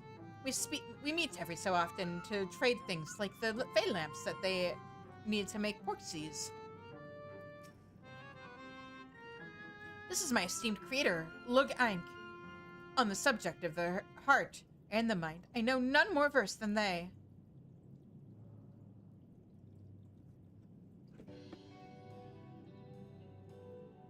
Master Lug Ank, I am returned. If it please you, these are my companions. We seek your sage counsel on the matter of the Pale Pixie. Ah, if it isn't Ezel II, the namesake of my beloved teacher. Pleased am I that you still think of me as your still think me your master. You are the hero who set free our fallen king. A fitting payment. Such a valorous deed calls for a fitting payment. Look, Ank. Just another new Mo at the end of the day. I mean, to be fair, you guys did save my friends, so I think we're even.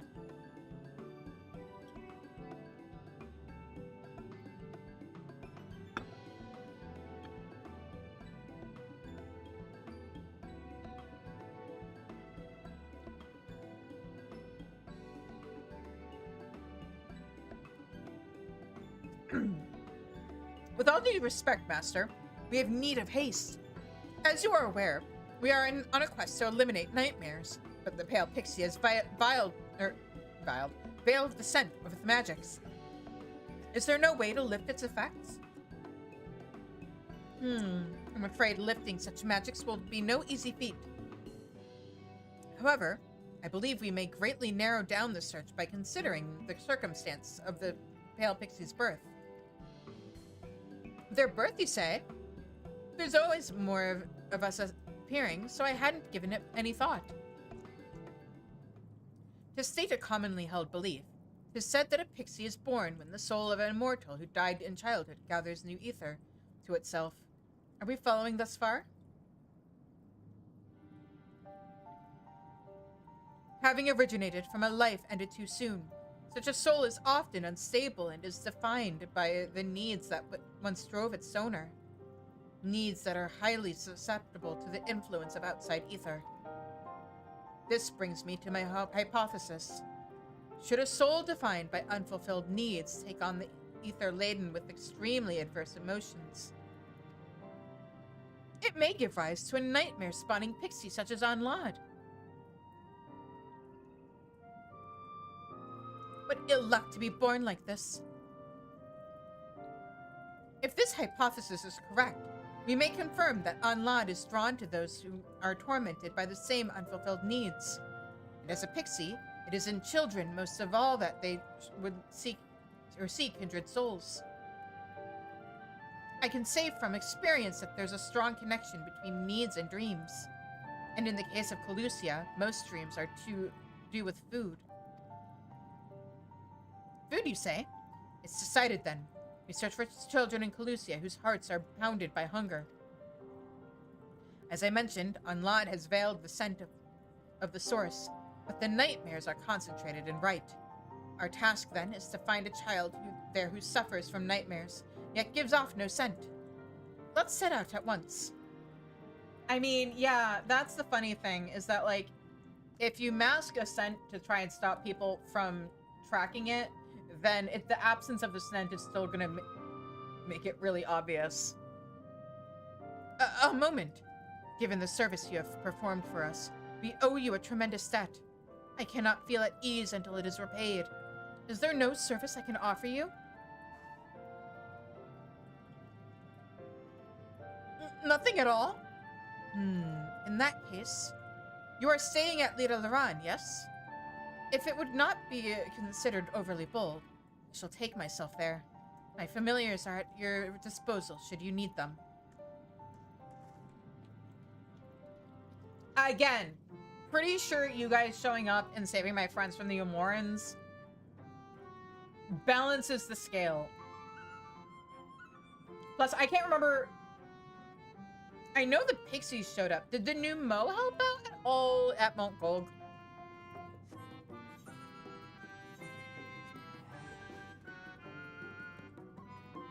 Either way, I'm pretty sure the people of it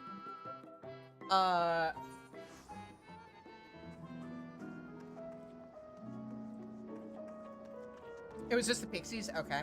I mean, either way, I'm pretty sure the people of Ilmeg have balanced the scales already. Sorry you weren't part of it, but yeah. I'll stay hidden and leave the talking to you and Ezel. Sniff, sniff. Yes. This village positively reeks of nightmares. And there can be no doubt the source is here, spreading their influence to those around them.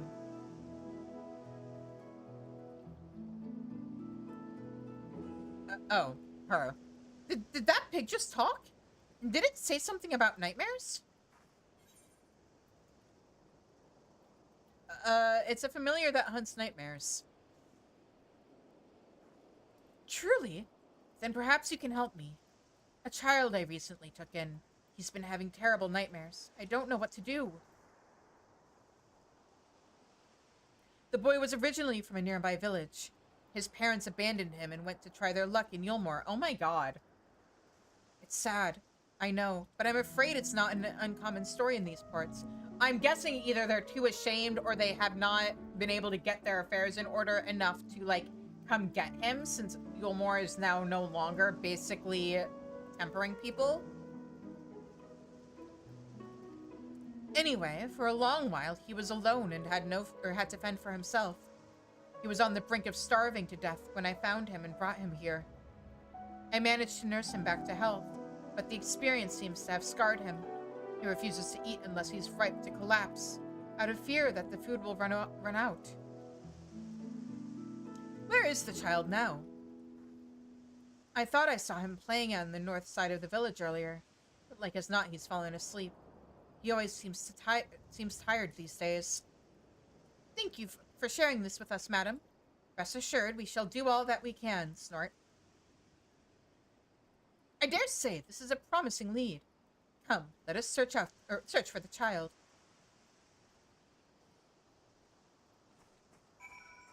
Okay.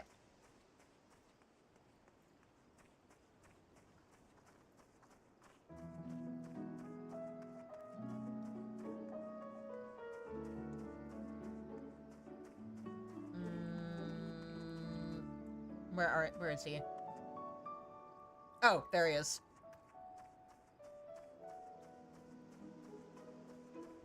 Yep, he sure is asleep.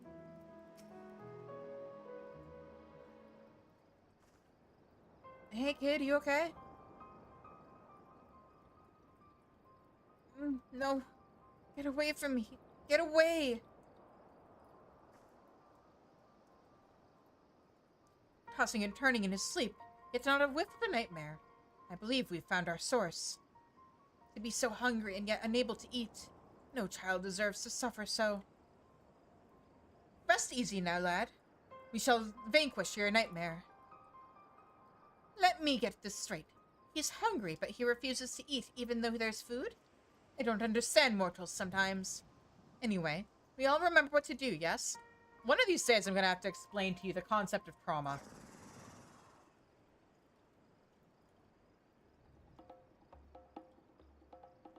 You good? I don't know how long I can hold it in. Quickly, this way.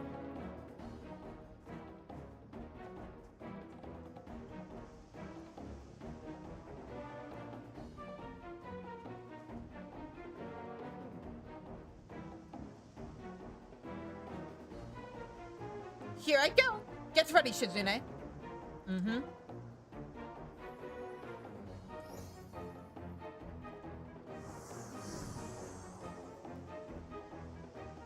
Gross. The last one was friend-shaped. Oh, wait. What do you say? It's harder work, huh? Bringing it back up. Ew! That is disgusting. How do you put it out of my misery?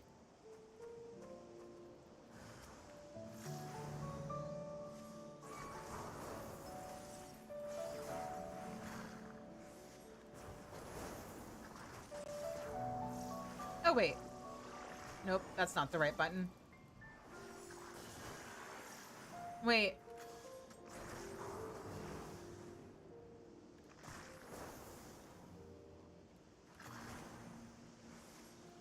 Oh, right. It doesn't fill it up. It just lets me hit the buttons. Boo. It took me way too long to remember how Red Mage got changed this expansion, even though they were very good changes. My belly has recovered. I'm so happy, or I am happy to report. Good for you. Cannot unsee. That thing's going to haunt my dreams. But it will haunt the young boys no more. Let us hasten back to Right and see how he fares.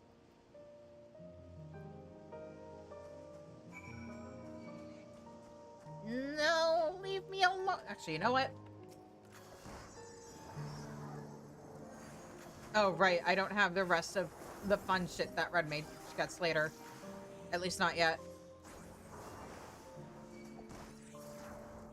There.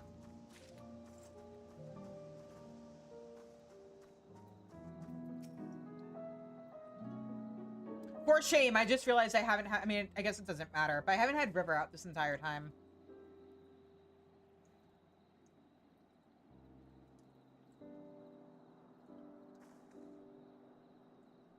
What the? Do I know you? It feels as though I've met you before. Both you and the flying pig. Ah, so you found him. How do you feel, my boy? Hungry? It's strange. I was having a terrifying dream, but it suddenly turned happy. Then I woke up and my stomach, it doesn't feel like it's in knots anymore. Well now, what dream was it you saw? It's kind of hazy, but there was a great gluttonous monster that ate everything. I was fighting it and losing. But then someone appeared and helped me, and together we defeated it. Aw, that little tummy rumble. Mother? I'm starving. Can I have something to eat? Oh, what's got you more? The fact that he's hungry or the fact that he called you mother? But of course, my dear boy. You can have as much as you like. We mightn't have anything fancy, but we grow enough here to feed everyone. You needn't fear ever going hungry. So come, let's go home. I'll even bake you a sweet.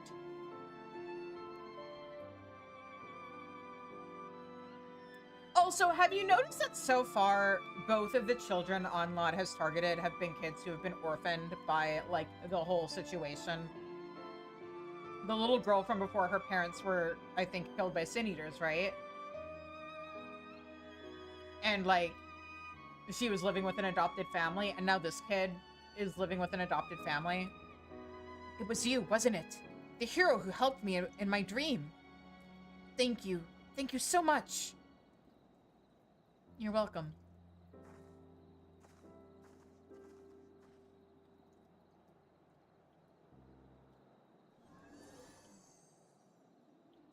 Oh, look who's here. Ooh, ah! They're back! Why? Why do you interfere? We would ask you the same question. Why won't you have fun with the dreams like a normal pixie? Fun? What does that mean? Do you really not know, or you really don't know? If you're not making mischief, what is it that you're trying to do? What's your purpose? What's my purpose? I don't know. I merely follow my heart. Since being born, there are two dreams I see. One where I can never reach someone I love, and another where I'm crying alone in a cramped old castle. I'm sorry, let me rephrase that. Where I'm crying alone in a cramped old castle. When I awaken, I'm driven by a burning desire for them. For that someone, though their face is a blur.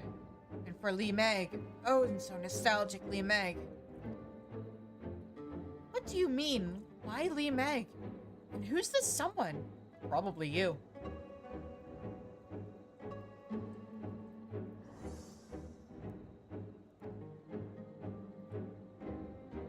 Well, that was certainly perplexing. But in any case, we've accomplished our mission here. So come, my friends. Another gate wants for opening in Lee Meg.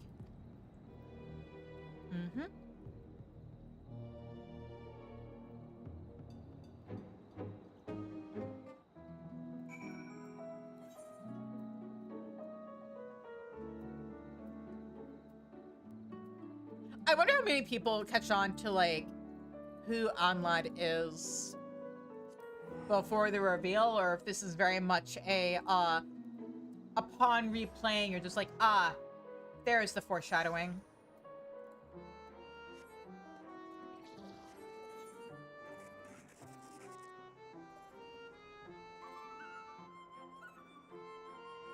Oh, hey, there's a party. Wait, oh, hello. Lest you wonder, I created Ezel to be my assistant. It reports on nightmares and devours... its reports on the nightmares it devours have provided me with many an invaluable insight into mortal and fey minds alike. Fascinating.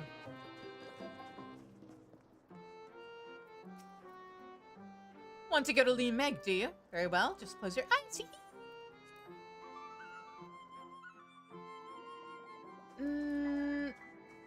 Oh, all the way up there? Okay.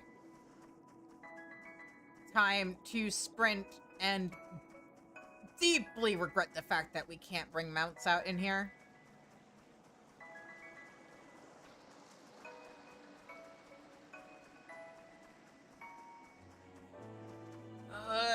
So much running.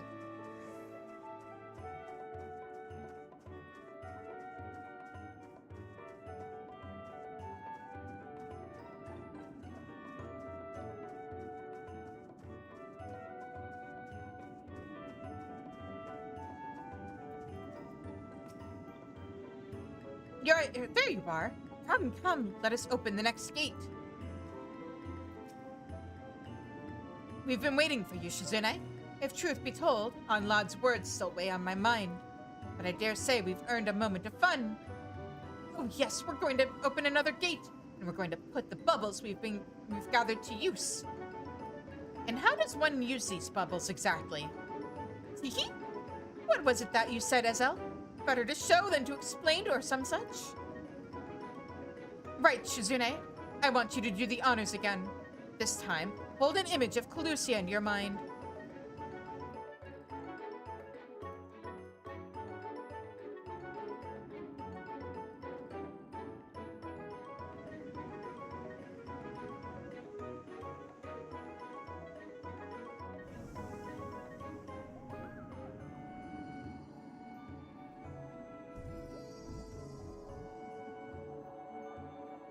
Bubble! Okay, what's really sucks is that these bubbles kind of look like the upgrade materials that you use in Infinity, Nikki, to like upgrade your clothes.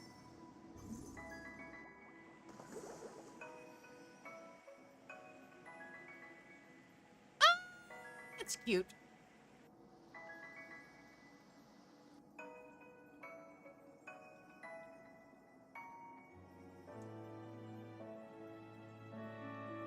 By freeing the little boy and Right from his nightmares. Excuse me, hang on.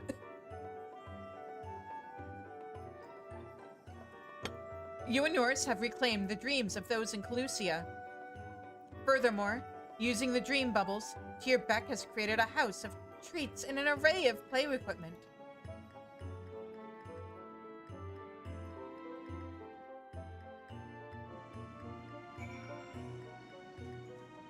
I go play? Amazing! Tea? Surprised, yes? Feel free to stay and play as long as you like. We'll be waiting for you outside. Now, time to get a very important question answered.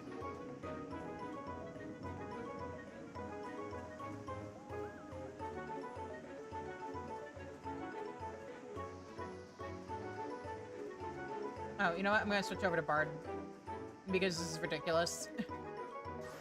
Give me my Peloton.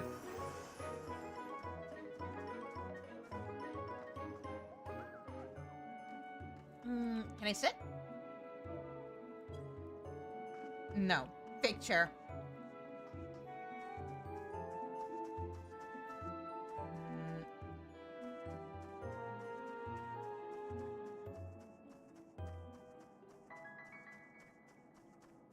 Can I sit here at least?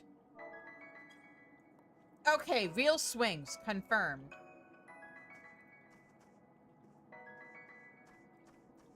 This is like a really nice place for screenshots, though. I wish this was real. Just let me have a roller coaster in game, guys. Please? Please, please?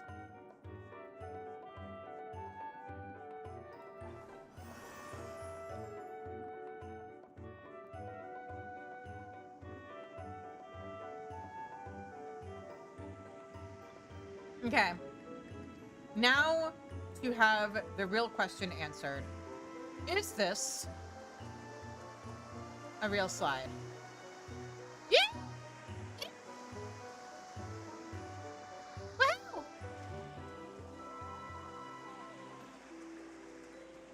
I was genuinely nervous that it wasn't going to be.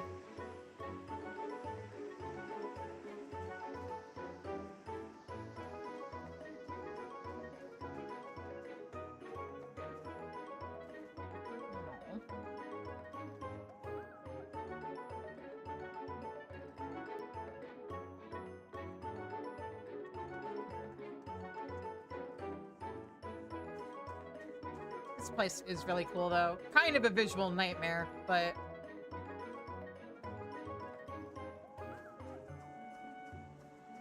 Oh! Oh, it's the girl and her brother! Hang on. Can I hippity hop over to you guys? How do I get to you? How do I get... Do I have to keep hopping?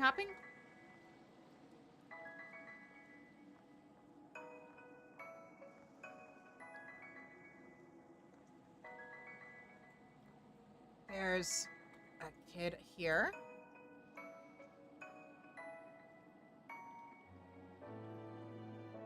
All right, now let's see here. Can I... Yes.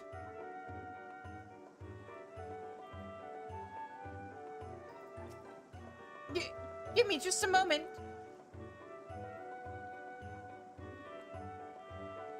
Ha!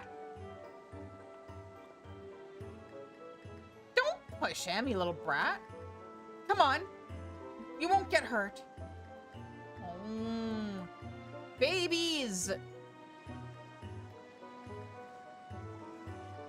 Is this also a real slide? Or is it fake?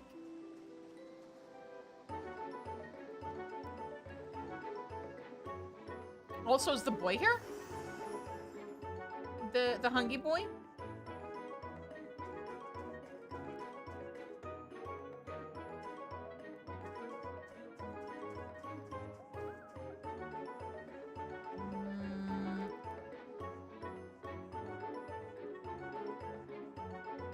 Sorry, I'm sure that's actually like an absolute nightmare to look at or to like watch on your guys' end.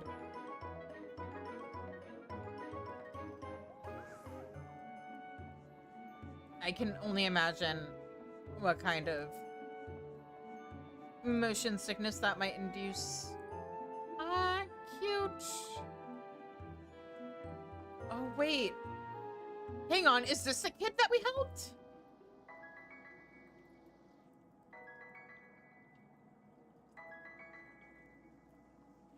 It'd be nice if I could interact with him. And know that the right boy is okay.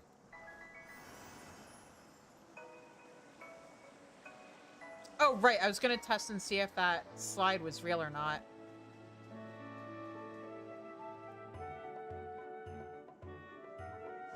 Real! Okay.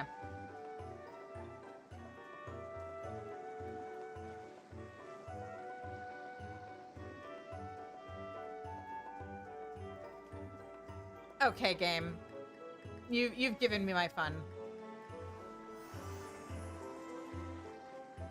The slides in oh, what's it called? Lee Meg are confirmed real.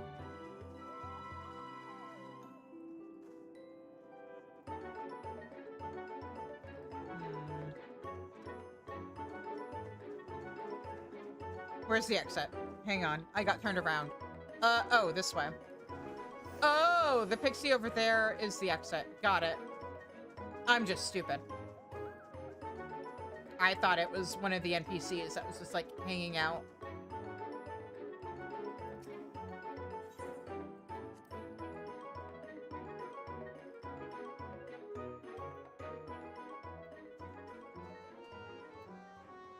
Oh, right. Need to go back onto Red Mage. There we go.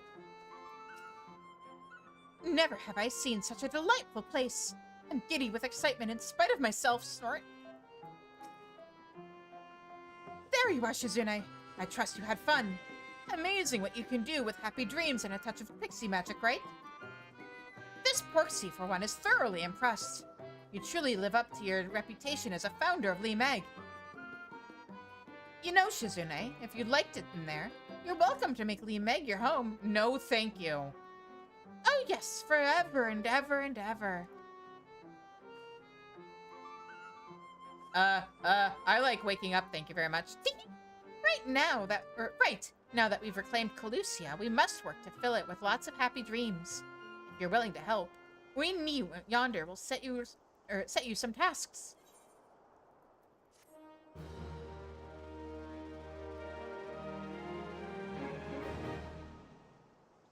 All right, and reputation up.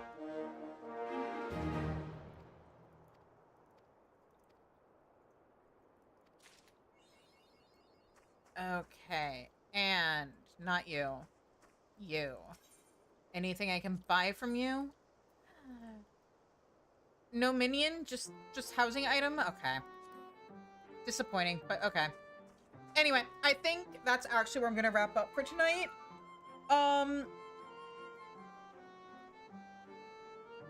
We will probably spend Thursdays doing Crystalline main quests until we get them all done.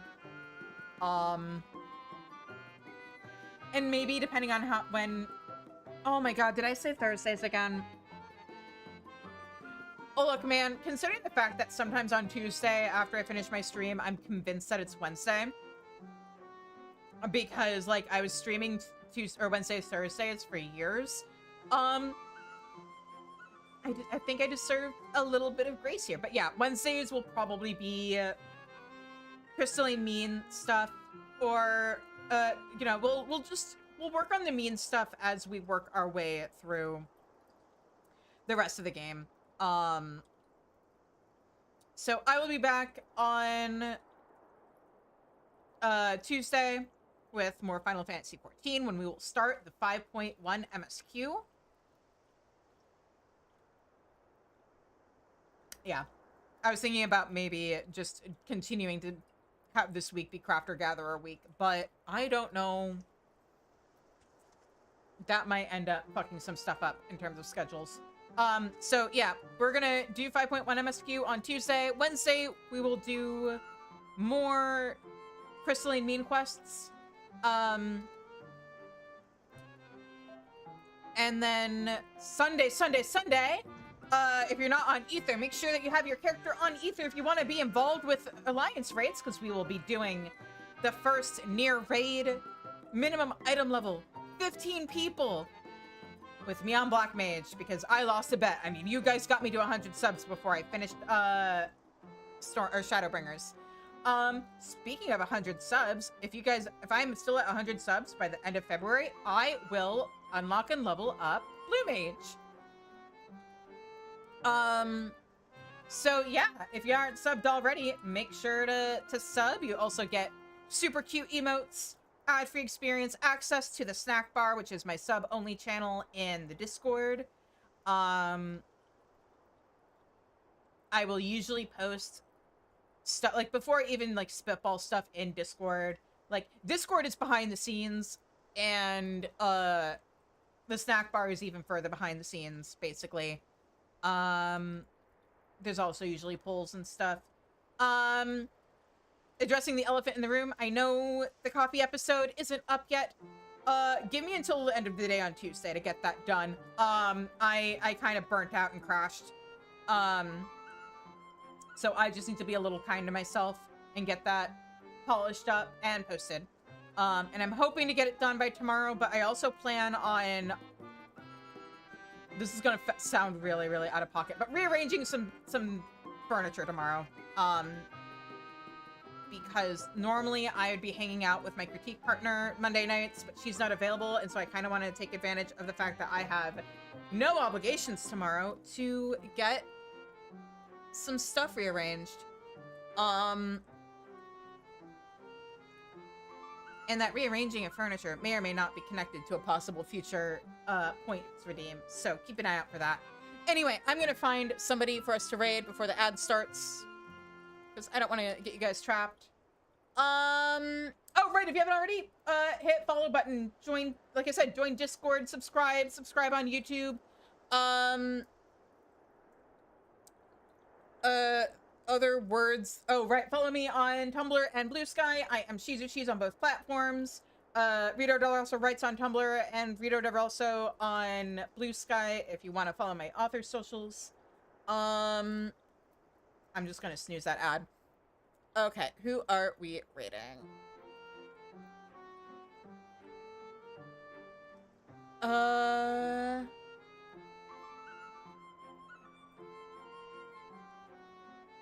A part of me wants to raid Michi, but, like, do I want to raid somebody who's, like, literally 1,000 times bigger than me? So, Final Fantasy FFXIV. She is my Oshi, though.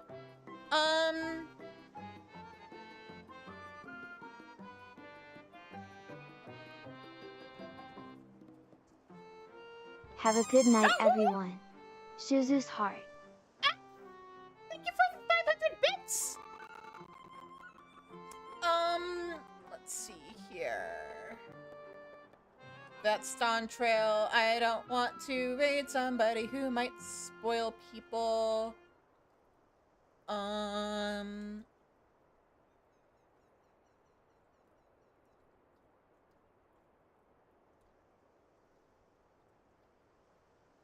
Let me check what...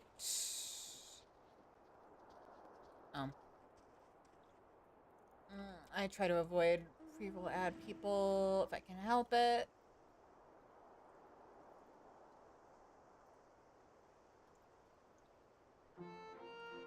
Where are you? I just try to not raid anybody who's...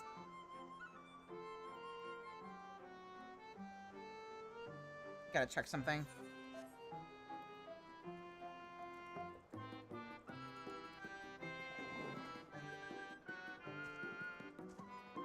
Okay. That is, I think, a Stormblood quest. Yes, they are in Stormblood. Let's raid. Now that we've found someone. Cerastosis.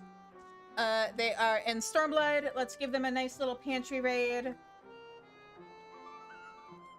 And yeah, until I see you guys again, I hope you have a good night, stay safe, stay healthy, and take care. Bye-bye!